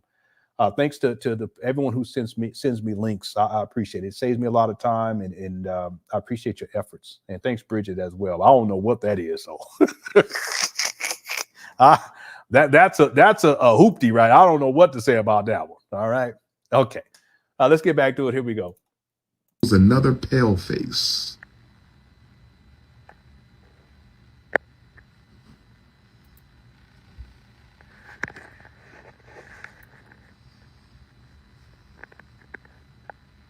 I need. He is laying in the bed. All on my feet. I have never went to a Caucasian live and tried to get on and post anything. I'll believe it. I'll believe him. All in my inbox. Because y'all don't like the fact I said no white person can be king of black art. After all you have stolen from us, after all you have appropriated from us, why do you have a problem with me saying no Caucasian should be king of African art? Well, no, wait a minute. No, people don't listen because it's racist. That's why. That's why. I don't get it. What do you not understand? Happy New Year, True Emperor. I wouldn't say that it killed it. It's just the transformation. And let me explain something to you all that that's the way it goes with all music, though. You know, there was a time in European classical music with the Baroque era. That's one of my favorite periods, but that leads into the classical era at a certain point. You know, there was a time where they only had one line of sound at a time. And then you had harmonies that were developed. Then you had drones with Gregorian chants. Let's even go back even further, but drones with the Gregorian chants, but everyone's singing in what they call unison. But at a certain point, they start using thirds. People started throwing in fifths. They start getting into sevenths. It starts to get into ninths. Now, the thing is that over time, I'm talking about degrees of a scale, of the European classical scale, do, re, mi, fa, sol, la, ti, do. Okay, in the key of C, C, D, E, F, G, A, B, C. Okay, but what happens is that you always see that certain genres of music, they become the foundation of the new genre, and the new genre becomes more popular in many cases, and so more people listen to that, and then the older styles less and less people listen to. Okay, it's just how it works with music. I always thought about that. Even if you go to the ragas of India, and they have a very steep tradition that it's deeply spiritual music, in my opinion, the effect that it has on people. But if you go and listen, now you got stuff these days where it's like Bollywood and that kind of stuff. It don't even compare to the type of musicianship that the ragas and all this other stuff that the musicians have back for that. But more people listen to this stuff these days. But there are still elements from the old school that you find inside the new school. Y'all see my point here? So the same thing applies to gospel music, and then what has come out of it. But that tends to be the case with music, that the next new thing comes onto the scene. And see, then when you really want to see the expansion in terms of harmony, tonal harmony, if you will, and chords and harmonization, that's why jazz is so important, because what jazz artists did were in European classical musicians, they were thinking in terms of the first degree, the third degree. I'm talking about scale forms, the fifth degree, the seventh degree, and then sometimes ninth degree, sometimes maybe an 11th. No, now they're getting into flat nines. Okay, now they're getting into 11th degrees. They're getting into the 13th. They sharpen stuff, flatten things like this. You get all that. It just goes way over the top, beyond the scope of what any European composer could conceptualize. Now, there were European composers that actually influenced a lot of the jazz musicians, though, too. Don't get me wrong. In fact, one of the greatest jazz musicians of all time was heavily influenced by a European composer. His name was Charlie Parker. Okay, so don't get me wrong. In fact, the jazz paradigm is largely built upon European classical music and the European classical scale, and so forth and so on. But what jazz musicians did, which is very incredible, is that they moved beyond the previous paradigm, and now they're incorporating all kinds of stuff that the European composers, they didn't even have a grasp on that. It just wasn't in their conceptual reality. Just like if you go back from the classical period and you go into the Baroque period, the classical period, they had concepts and ideas that the Baroque composers, they had no idea that that's possible. Classical, they start doing symphonies and stuff. Baroque people, there's some of them were trying to get into that, but they're writing for organ or two flutes or something like that. Well, now you got European classical music, they're doing for whole scores for a whole symphony. Some of those musicians weren't even on the scene in the Baroque period. You see what I'm saying? So the same thing happens here with traditional music. That's why these days you don't hear a lot of acoustic musicians in rap music. A lot of it is digital. That's because the technology is there. That has an impact on it too. I can go on and talk on this topic, but just understand that there's always going to be a connection, and it's part of like a river. And it's not like there's a break between this and now here's hip hop. No, there's music that fed hip hop into hip hop, which allowed it to. I'm talking about from a musical standpoint that allowed it to be formulated and ultimately move beyond what its initial formulation was, which is why the hip hop producers don't get the type of credit that they should. And the reason I'm saying is because early hip hop, you don't get the hip hop production. What you get is people sampling stuff. That's why people like Dr. Dre is so very important. Another guy, I can't remember. He used to do a lot of work with. I can't remember his name right now, but he did a lot of work with. What's the lady? Now I just lost her. Missy Elliott. What's his name? Timberland. That dude right there. He was on some other stuff. Same thing with what's his name? The Kim Kardashian guy. Anyway, let's get back to it. I apologize. Still got about 1,000 people in the building. We're almost done. Here we go. Why should, after all you have stolen, yeah, Timberland. After all the stealing y'all do, right? Kanye, after all the killing y'all do, after all the injustice y'all. And quiet as it kept, there were a lot of white music producers that actually spurred hip hop from the early days. Run DMC. And later helped other people like Kanye and Jay-Z. I ain't gonna leave it at that. What I try to tell y'all. Anyway. Inflict on African people. Why do you have a problem with me saying y'all have no business being called the greatest of anything? Yeah, that's what they called it back in the day. Fort Worth, Texas, I'm in the building. Yeah, that's him, Rick Rubin. Mm-hmm. Yep. Fort Worth, Texas, I I'm in the building. Now, I'm not going to spend no more time on the Neanderthal nation.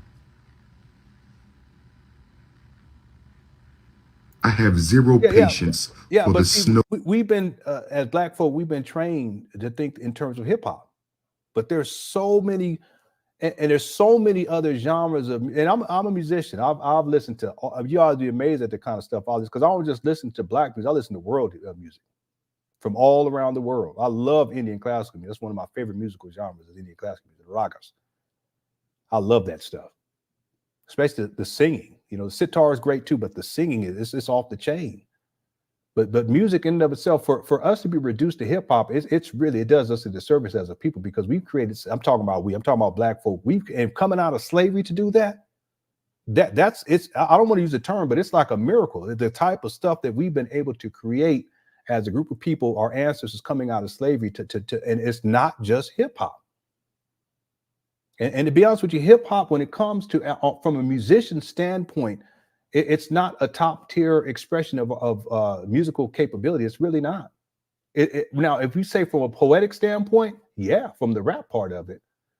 Okay, and again, it wasn't until later on when we got actual producers that produced music that had some serious skill.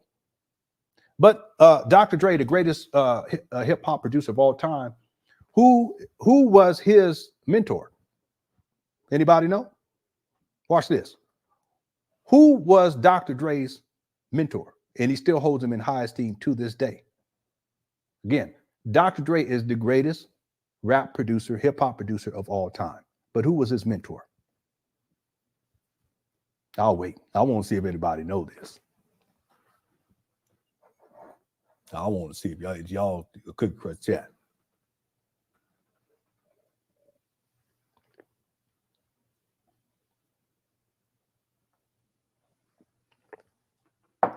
No, it's not Umar. Stop it, Julius Caesar. If you don't stop, it was Quincy Jones and is still to this day.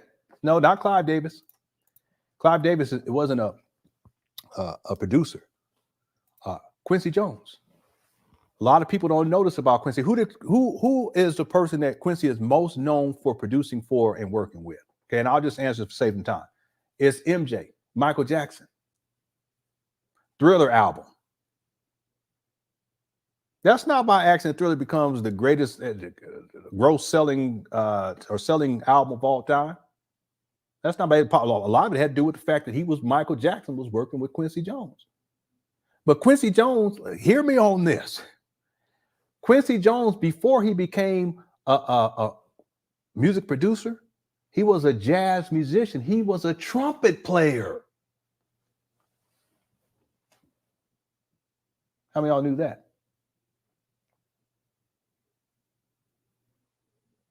What I'm getting at is now that in of itself should show you all. There's old pictures of him from back, and they go look it up. That goes to show you that the lineage, even getting into Michael Jackson, the Thriller album, it's not just coming out of a vacuum.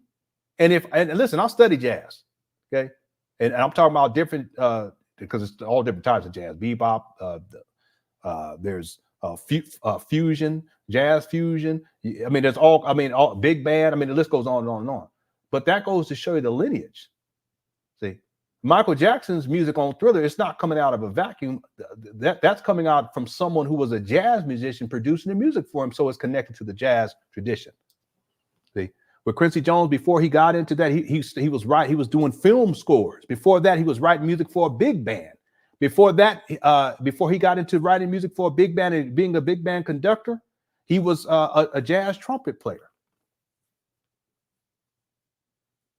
That shows you in and of itself the lineage that takes place. And whether you're talking about Michael Jackson, you go listen to Michael Jackson, the album before that, a lot of that was disco. There was some funk elements to that too, but a lot of it is disco music. Go back and go listen. But see, they took it to something totally different. Okay, it wasn't all the way different, but it was totally different. It was, I shouldn't say it that way. That became something different when he did the Thriller album. Well, a lot of that has to do with Quincy Jones and what he produced and what he knew, because he studied strings, he studied European classical music. He went over to Europe to go study with white people to learn how to write compositions dealing with strings. Y'all know that? Go look at who's Quincy Jones' mentors. Anyway, I go on and on. Let's get back to it. MJ was actually a Crip. Here we go. Here we go. Here we go. Here we go. No Bunny Brigade. Here we go. Count Basie. A lot of people don't even know about, because a lot of people know about Duke Ellington, but Count Basie right there too. Okay, a lot of people only know who Count Basie was, but it is what it is. What do you think of Led Zeppelin? I want to talk to my black. I don't, because I have a playlist, Spotify. I listen to whatever I can. I don't discriminate or nothing like that. So oh me, oh my, oh, look at Miss Ohio, driving around with the black talk down. I love that song. I have it on my play. I be playing it all the time.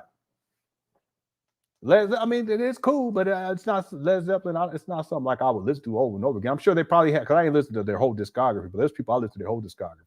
And I'm like, wow, this is great. Like that one white dude that I always bring it up. I always bring up that dude. I'll be listening to this stuff all the time.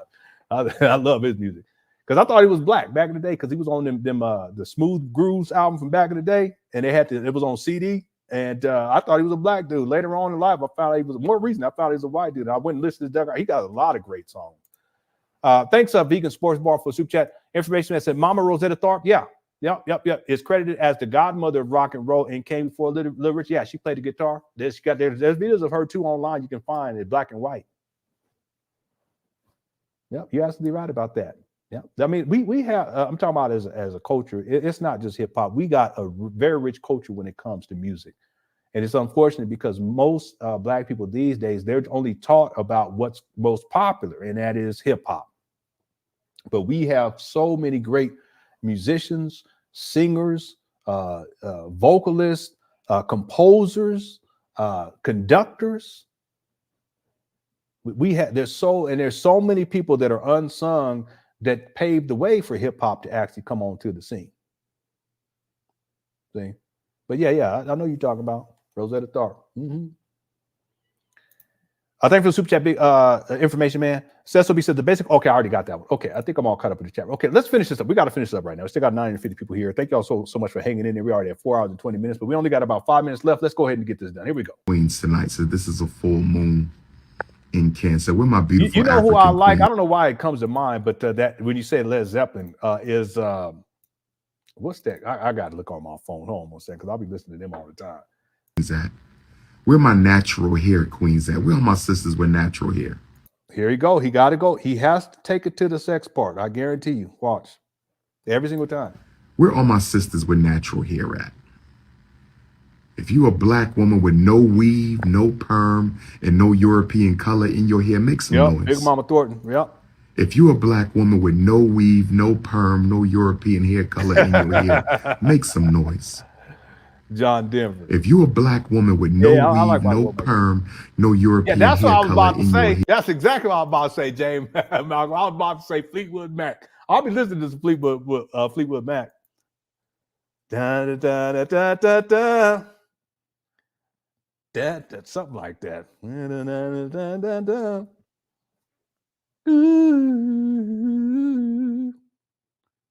Let me tell y'all real quick. Let me just share y'all something because I have like songs. Let me just show y'all what I got in here. I got Maze and Frankie Beverly. We Are One. I love that song. That was one of Brother Darren's favorite songs. Rest in peace. I listen to that. I always think about him. We Are One. I got Baby Come Back. Player. Donny Hathaway, Memory of Our Love. That's one of my favorites. I'll play that all the time. Michael Franks, St. Elmo's Fire. Donny Hathaway, Someday We'll All Be Free. Bobby Caldwell. That's what I'm talking about, the white guy. I love that guy. He be getting down. Down for the Third Time. I love that song. James Taylor, You Got a Friend. In fact, Donny Hathaway did a version of that was better than James Taylor version. James Taylor, Fire and Rain. I see fire and I seen rain. Some beautiful stuff. I got Lala on here. Caramelo. I like her. He cute about too. I got John Legend on here. Save Room. Jorge Pardo. Chano Dominguez. Amorana. I got Chico Ocana. La Negra. She has a song, Castorera. I love her. Her voice is really, really cool. Let me see if some people you guys would know. Estrella Morente, Nono Garcia, Jorge Pardo. If dude play the flute, he be getting down. Boy, he be getting down. Remedios Amaya, Takaya de Olvido.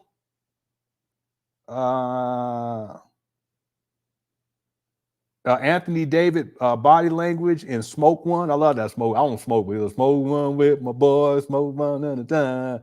In a little while, in a little fun, smoke one with my... I shouldn't even be doing that, but I like that song. I got some Glenn Lewis on here. Don't you forget it. Stevie Wonder and Javan Samurai. I got some Prince, Dear Mr. Man. They used to call me Mr. Man when I was a kid. I got Michael Jackson, I Can't Help It. Michael Jackson, Human Nature. I love that Human Nature song. Michael Jackson, Stranger in Moscow. Patrice Rushen, Settle for My Love. That's a really great piece. She was actually a classically trained pianist. A lot of people don't know that about her. Ondara. I got Hindi Zara, Silence. There's some more Bobby Caldwell. Frazee Ford. I like Frazee Ford. Again, I got a mix of a lot of different things on here. Jillian Welsh, John Prine, Summer's End. I love that song. Fleetwood Mac, Bleed to Lover.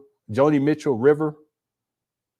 Anna Mora. I don't like listening to that song. I listen to it too much, but that's cool. Yola, Shady Grove. That's an awesome song right there. Puente Celesta, Pasando el Mar. So, I mean, I listen to a lot of different types of stuff. Susana Baca, Toro Mata. Yeah.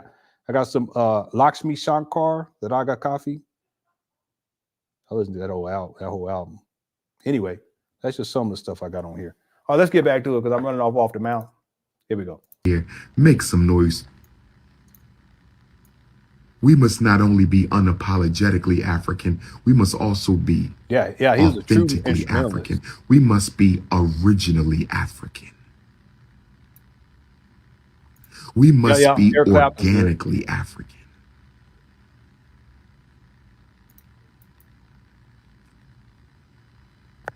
Black women, I'm talking to my sisters, all Neanderthals, can you please exit the live? I'm now having a private conversation with the queens of the African. It's not a private conversation because you're live streaming it for the world, but you're going to start talking freak talk. I guarantee you what. Race.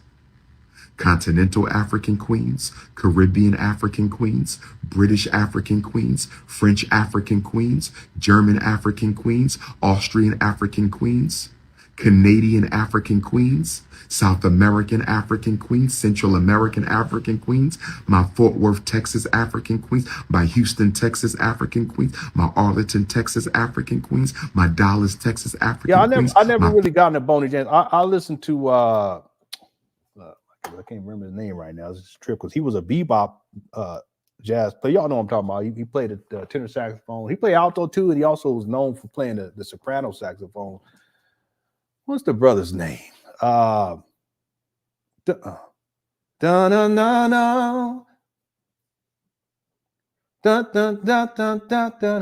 know why his name is escaping me. I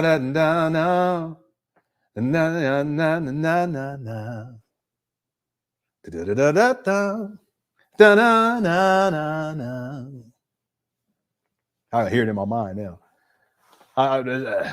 Names, I'm getting old. Phoenix, Arizona African queens, my Tucson, Arizona African queens, my Detroit, Michigan African queens. I'm having a private conversation.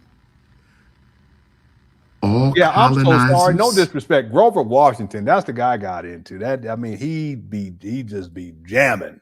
They got Wine Light and the other song he did. What was the thing? All right, here we go. Genociders, I love me some exploiters, imitators, thieves.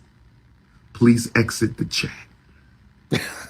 All pasty ass pilgrims, please exit the chat. No, stop it. The mayonnaise session has ended.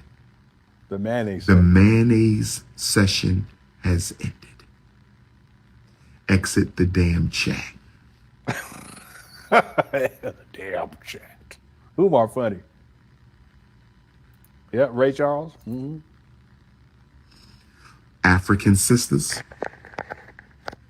y'all need to get ready to organize in the new year. What, Umar? We need black women to organize with black women. Y'all got to put the petty shit to the side. Our daughters need y'all. Our queen mothers need y'all. We need black women to form into a strong revolutionary force. We need all black queens to unite on some black power shit.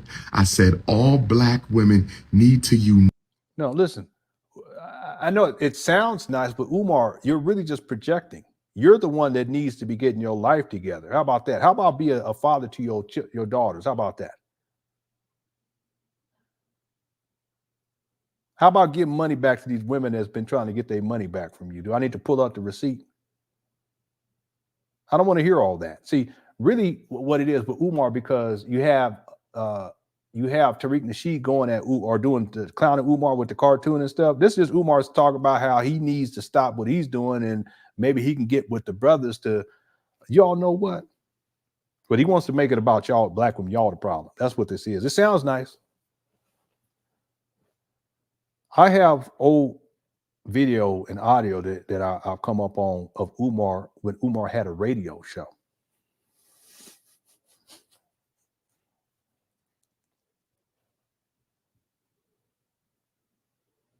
And the most remarkable thing about back in those days, this is before YouTube pops off.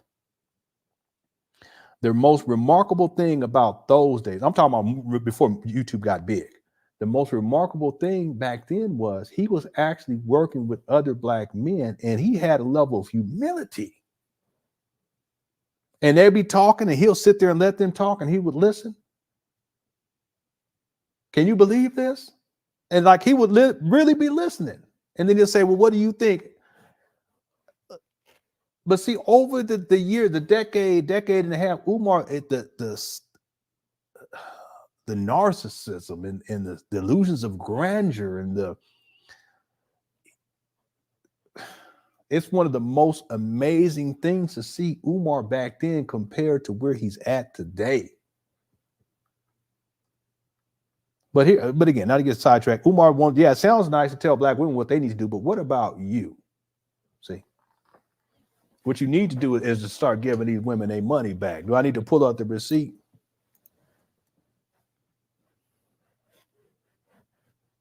I don't know. Then we're gonna be done. We're gonna be done within the next 5 minutes, next 5 months. Could Chris say you want me to pull this video up for y'all? I can do it.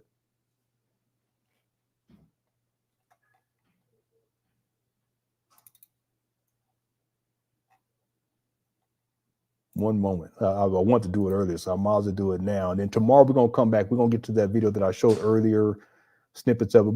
We'll go through all 3 of those videos from that series, and then we'll probably get into something else too, because we should have the time. But y'all plan on coming on back tomorrow, and we're gonna get back into it. Let me just play. I'm gonna play one of these videos. Y'all just give me 1 second. I sent my D drive under.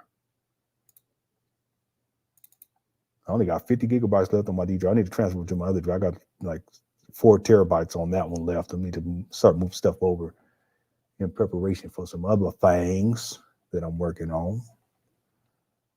All right, it's in this folder right here.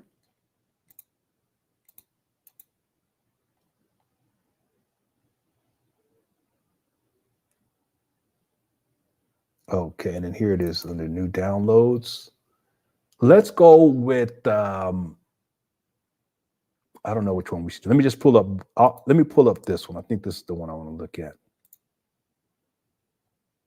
Let's see.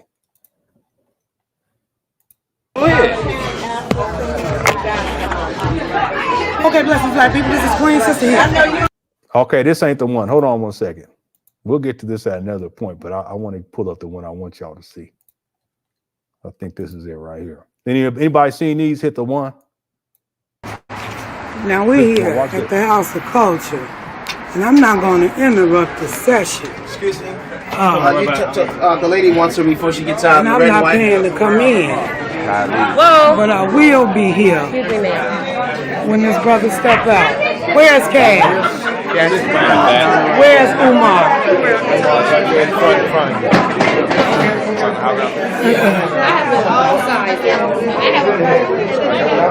Excuse me.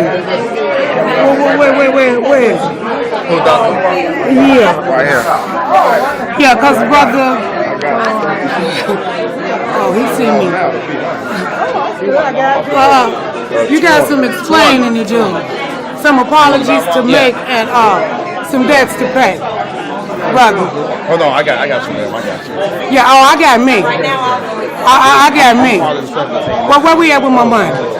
Yeah, don't run. I'll be here when you come out. I want to run it back. I only seen like a couple of ones in here. I'm gonna run it back. We almost done.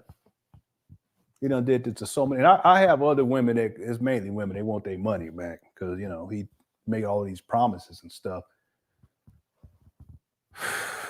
Anyone want to take a guess when this was? You see how Umar looked back then, and you notice how when she confronts him, he sees her. He knows what the deal is, but he shies away. He try to look the other way. He try to ignore it. And he looks into her camera. It looked like she had a light on her camera too. But when she turned around, you see the little light on his face. But what does he do like a coward? Anyone want to take a guess? What year was this? I've been dusting out the archives and getting things together. Don't want to say too much. Anyone want to take a guess what year this was? We're going to finish up within the next 5 months. Come on, throw some numbers up there. Whatever y'all think. It's based on what he looked like.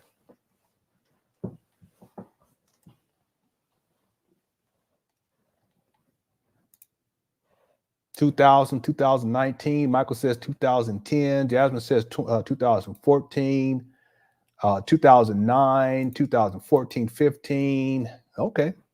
All right. And there's 3 videos. They are from 2013. This is before he even started the St. Paul's school scam. Think about this, everybody. Think about this now. This is before Umar started the campaign for St. Paul's, because that was in what? 2014. Now, what does that mean, though? Okay. I want y'all to think about that. Yeah, he was shook. He was shook. He always shook, though. But he shook for this woman. She asked him for what? She wants her money back.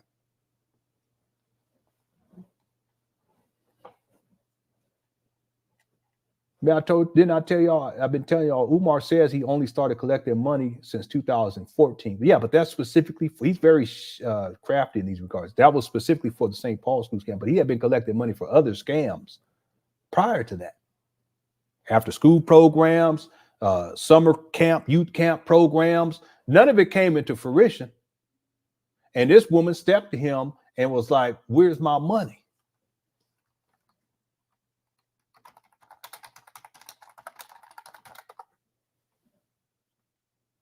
I don't want to get sidetracked on this. I'm gonna play it back one time, okay? And then we're gonna get back and finish up with the thing. But I just put this into perspective. When Umar says that he only been collecting money since 2000. No, he's been collecting money since at least 2009. It just wasn't for the St. Paul school scam, it was for other stuff. I'll play that back. Let me run that back. Now we're here at the House of Culture, and I'm not going to interrupt the session. Excuse me. The lady wants her before she gets out. And I'm not paying to come in. Whoa. But I will be here when this brother step out. Where's Cash? Where's Umar?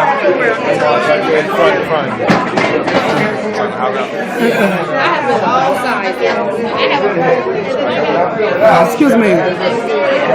Wait. Yeah. Right here. Yeah, because brother.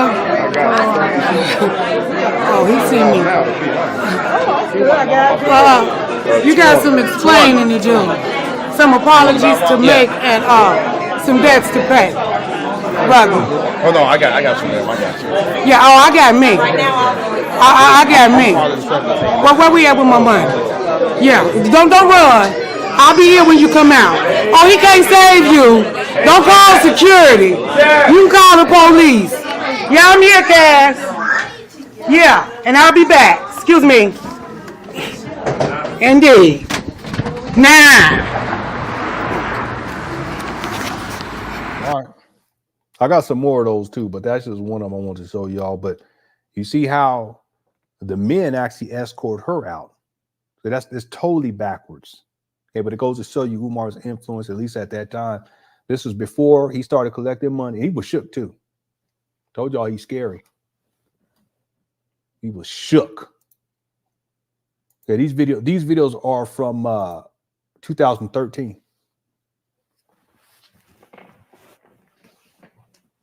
Y'all should hear what else she said in this other video, because it made me pause. And now that I heard Umar say stuff like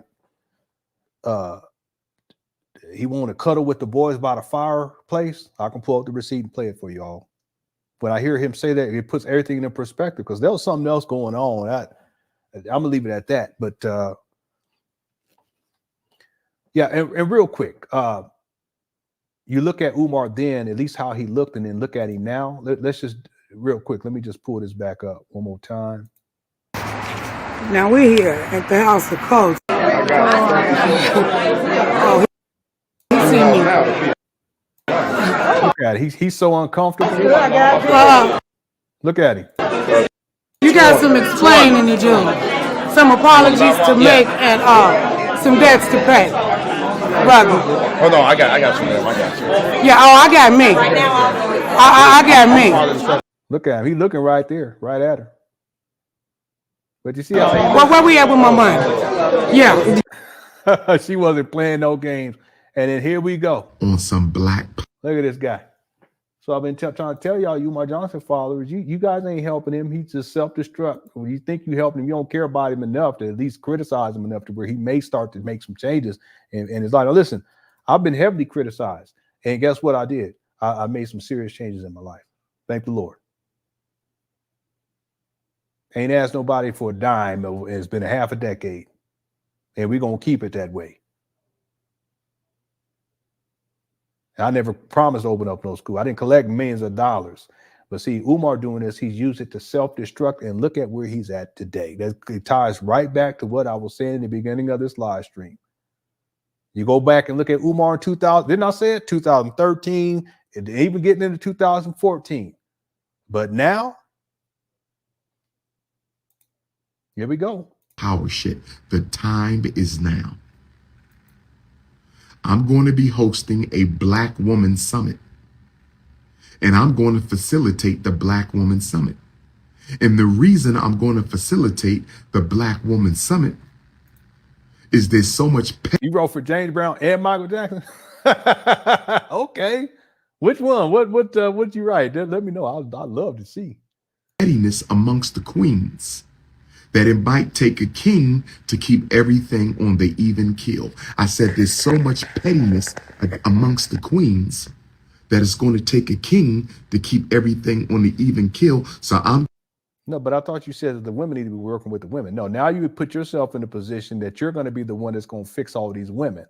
Here we go. But see, here we go. You land in the bed, you start talking, you start to get that activation of the sack, and now you want to talk crazy. I tell you, every single time. I'm going to facilitate a Black Queen Summit. You cannot come to the Black Queen Summit if your hair is not natural. All of them. You cannot come. This is for organic Black women. Organic Black women. Organic Black women. Organic. If you... Women, you do whatever you want to. Don't let no man try to tell you all how you wear your hair, try to shame you. If you want to wear a weave, you got to, I don't know, whatever. Just don't do no jury curl.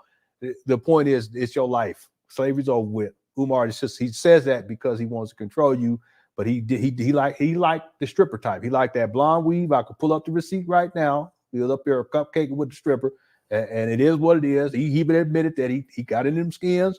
Okay, it is what it is, but that's what he likes. He liked the 5'5" thick in the thigh.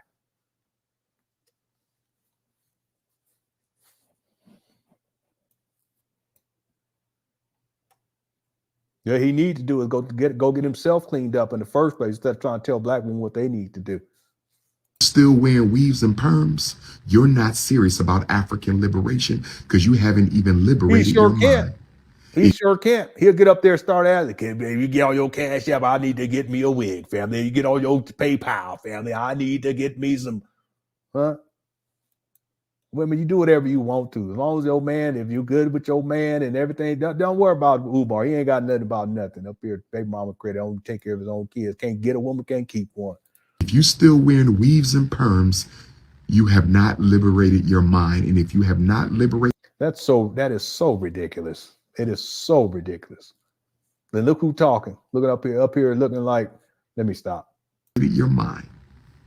There's nothing we can talk about. There's nothing we could talk about. I'm serious about that jerk curl. That's a bad idea. I don't know who came up with that. Back in the day in Southern California, because Easy-E had a jerk curl. Everybody tried to start getting jerk curl. It's messy. It stank, especially when it started getting hot. You know that hot jerk curl smell? That's the one thing. It ain't, you want to get a weave? Fine. That's fine. You want to do whatever you want to do. If you want to get, I don't know, wool from a goat or whatever they is, you want to put that on, do that, but don't do no jerry curl. You mean you ever make love to a woman with a jerry curl? Never. I'm just playing. I'm just playing. I sound like Umar. Anyway, Black women feeling like they still have to wear perms and weaves to look attractive. Yeah, jerry curls are not. And you beta males have no place in revolutionary struggle. I'm gonna let y'all get away with the fingernails for now. What you mean you're gonna let them get away? They can do what they want to. What you talking about? But you didn't mind that stripper having them long fingernails either. You're a pretty woman too, pretty woman too.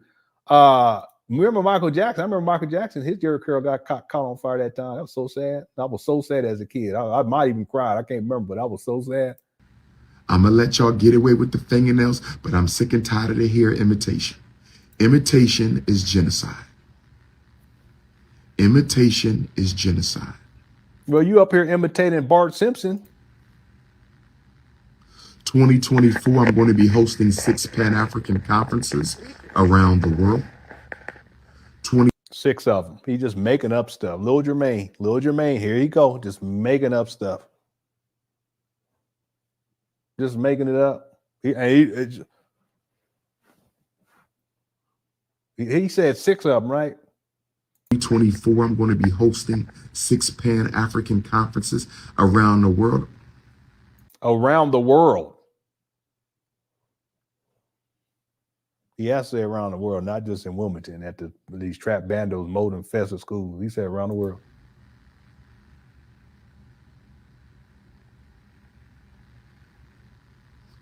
I love a black sister who don't do makeup. Ain't nothing like a black queen who don't even do makeup. That's beautiful. What does that got to do with opening up a school? You didn't mind with the conscious stripper. I ain't gonna pull up the receipt on that. I played it the other day and I said maybe I shouldn't show this. She's talented too, because she could dance and she used to do impersonations like a Tina Turner and stuff.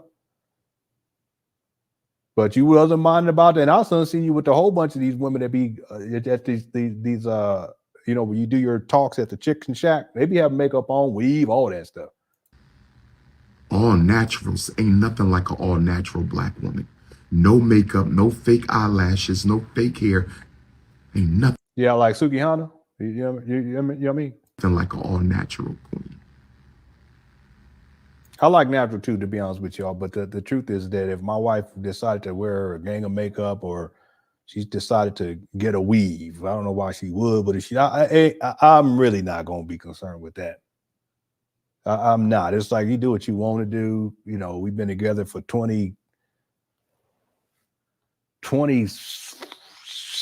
years or 4 years or something like that. I'm not. I just want you to be happy, healthy, and just be you. And I don't really care. Okay, just don't do no Jerry curl. I ain't playing that. That's one thing. I'll draw the line right there. But black women, y'all got. If she wanted to get dreads again, because the day before I met her, she cut all her dreads off. That was the first time she had to cut her hair off. She was raised as a Rastafari in that community for the most part. She even lived out there in Jamaica and in St. Croix. She can talk patois and all that. She talk that patois, boy. I'll be getting. She don't like talking it though. I'll be trying to get her to do it, especially when late at night we'd be laying down. I was like, he talks over there patois to me. She's like, no. I said, baby, just tell me a few sentences, just a few sentences. She's like, no. I said, why not? I know what you're going to do. I know you're going to try it. I said, I ain't going to try it. You know, it's bad when women say that. They say you're going to try it. Women, why you do that to us? Don't do that to us. Man, you know what I'm talking about, hit the one. Boy, y'all just be tired. Y'all, come on, don't do that. Y'all get in the bed. Listen, if you're getting in the bed, what you think we gonna think? Come on now. What else is, I mean, and then y'all get in. Don't get in with them short shorts on too. Y'all know that's not right. Don't do that. And then get in all smelling all good, skin all soft. I know what you're gonna try. I said, no, y'all just don't do that, dear. Yo, women, y'all be that's wrong. Y'all so wrong. look at the men that they put the one in, because y'all know what I'm talking about. And it don't go the other way either. You get in there, you can climb up in there with some short shorts on. She look at you like, huh? You like, hee.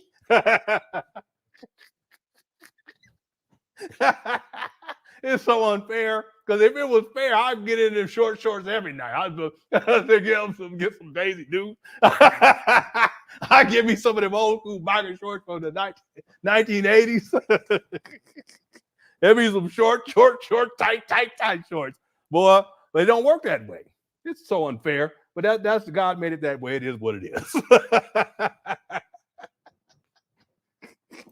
You know, I'm getting tired. I had to take a nap before I started because I was tired last night. Trying to stay with the family to watch the for the New Year.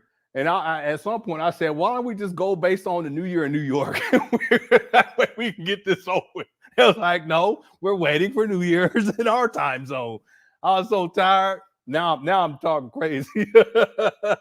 But I ain't lying though. That these kids, boy, that's how these kids got born. You know. What you say? I'm gonna get me some hoochie daddy shorts. But it don't work. You know, none of that. You can't do that. And the women, they don't respond to that stuff. But y'all get that bed smelling good, and it be cold someday, especially on the cold nights. You just want to cuddle. And that's the thing, women. I'm gonna tell y'all right now. This is gonna be it. Then we're gonna finish up. You have to understand this about men. Okay, everything I know, some of y'all have relationships. You're in a relationship, but most y'all don't know this. For men, sometimes you have to understand. Sometimes we just want to cuddle. Okay? That's all we want. We just want to cuddle. We don't want to do nothing else besides that, but you all always got to try to take things to the next. Can't we just sometimes just get to just cuddle? Women, you have to understand this. For your man, I'm the same way. Sometimes all I want to do is to cuddle. That's it. That's it. It's not going to go any further. I don't want it to go any further. I don't want to touch. Now the truth start coming out. I don't want to touch. I don't want to grind on your hip. I just want to cuddle, but you always want to try to take it to the next level. Women, stop it. All right, let's finish up. Let's finish up, shall we? I'm trying to teach y'all something tonight, okay? All right, I know. Sometimes I just can't help it.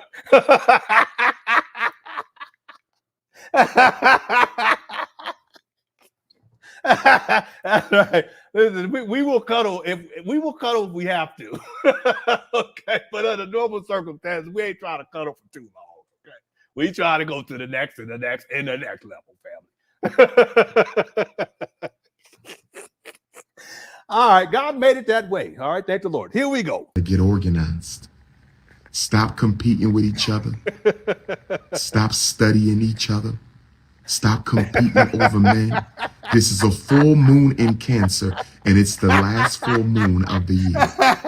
This is a full moon in Cancer, and it's the last full moon of the year. All right. This is a full moon in Cancer, and it is the last full moon of the year. That means the year is ending on the Black divine feminine note. The year. He said, forget the cuddle, thick thighs make trouble. All right.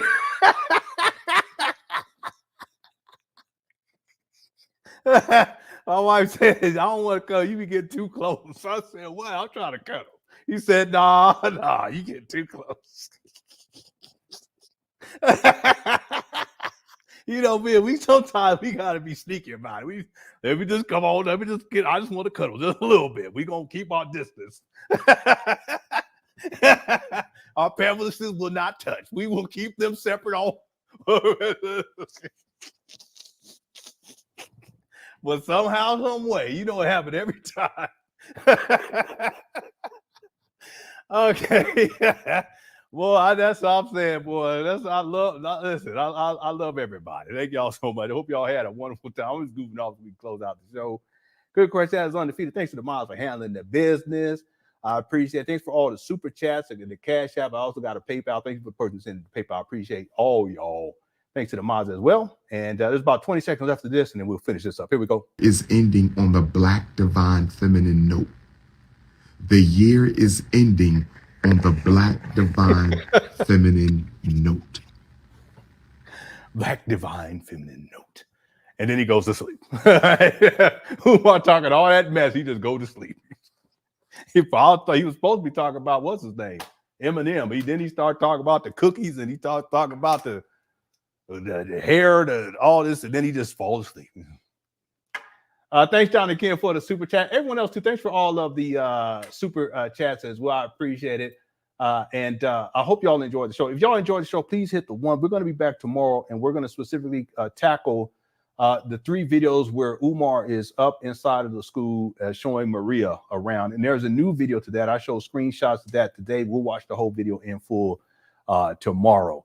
I want to thank y'all so much for tuning on in. Again, I hope you enjoyed the show. If you can hit the like button, I appreciate that as well as you exit the building. And as we always do,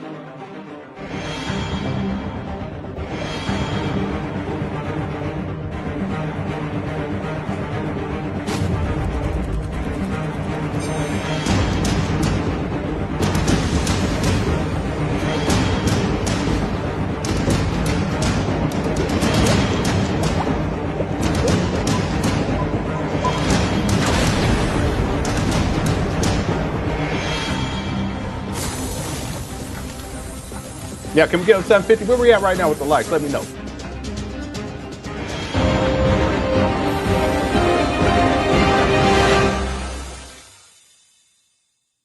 Here we go. I love this movie right here. Coming up. FDMG! FDMG! Good afternoon. My name is Dr. Umar Johnson. I am a certified school psychologist. Hi, Dr. Umar. I'm so happy that you're my principal. I love FDMG. Can you tell me about the school? We are going to make history. We are going to shock the world. We are going to transform the entire community, one black boy at a time. In this school, yeah, it is. Thank you, though. You don't have to worry about special education. In this school, you don't have to worry about ADHD diagnoses. In this school, you will never get a phone call from a teacher or an administrator telling you that your child needs dangerous psychiatric medication in order to get an education. All right. Thank y'all so much for tuning on in. Cookie Crush Chat is undefeated. Happy New Year to everybody. May 2024 be a blessed year for you and your loved ones, and I'm going to do my best to help you all out. FDMG is coming. FDMG is coming. FDMG is coming. It's coming. FDMG is coming. FDMG is coming. FDMG, it's coming. It's coming. It's coming. It's coming. It's coming. It's coming. It's coming. It's coming. It's coming. Oh, it's coming. FDMG is coming. FDMG is coming. Thought his personality be twerking. It's twerking.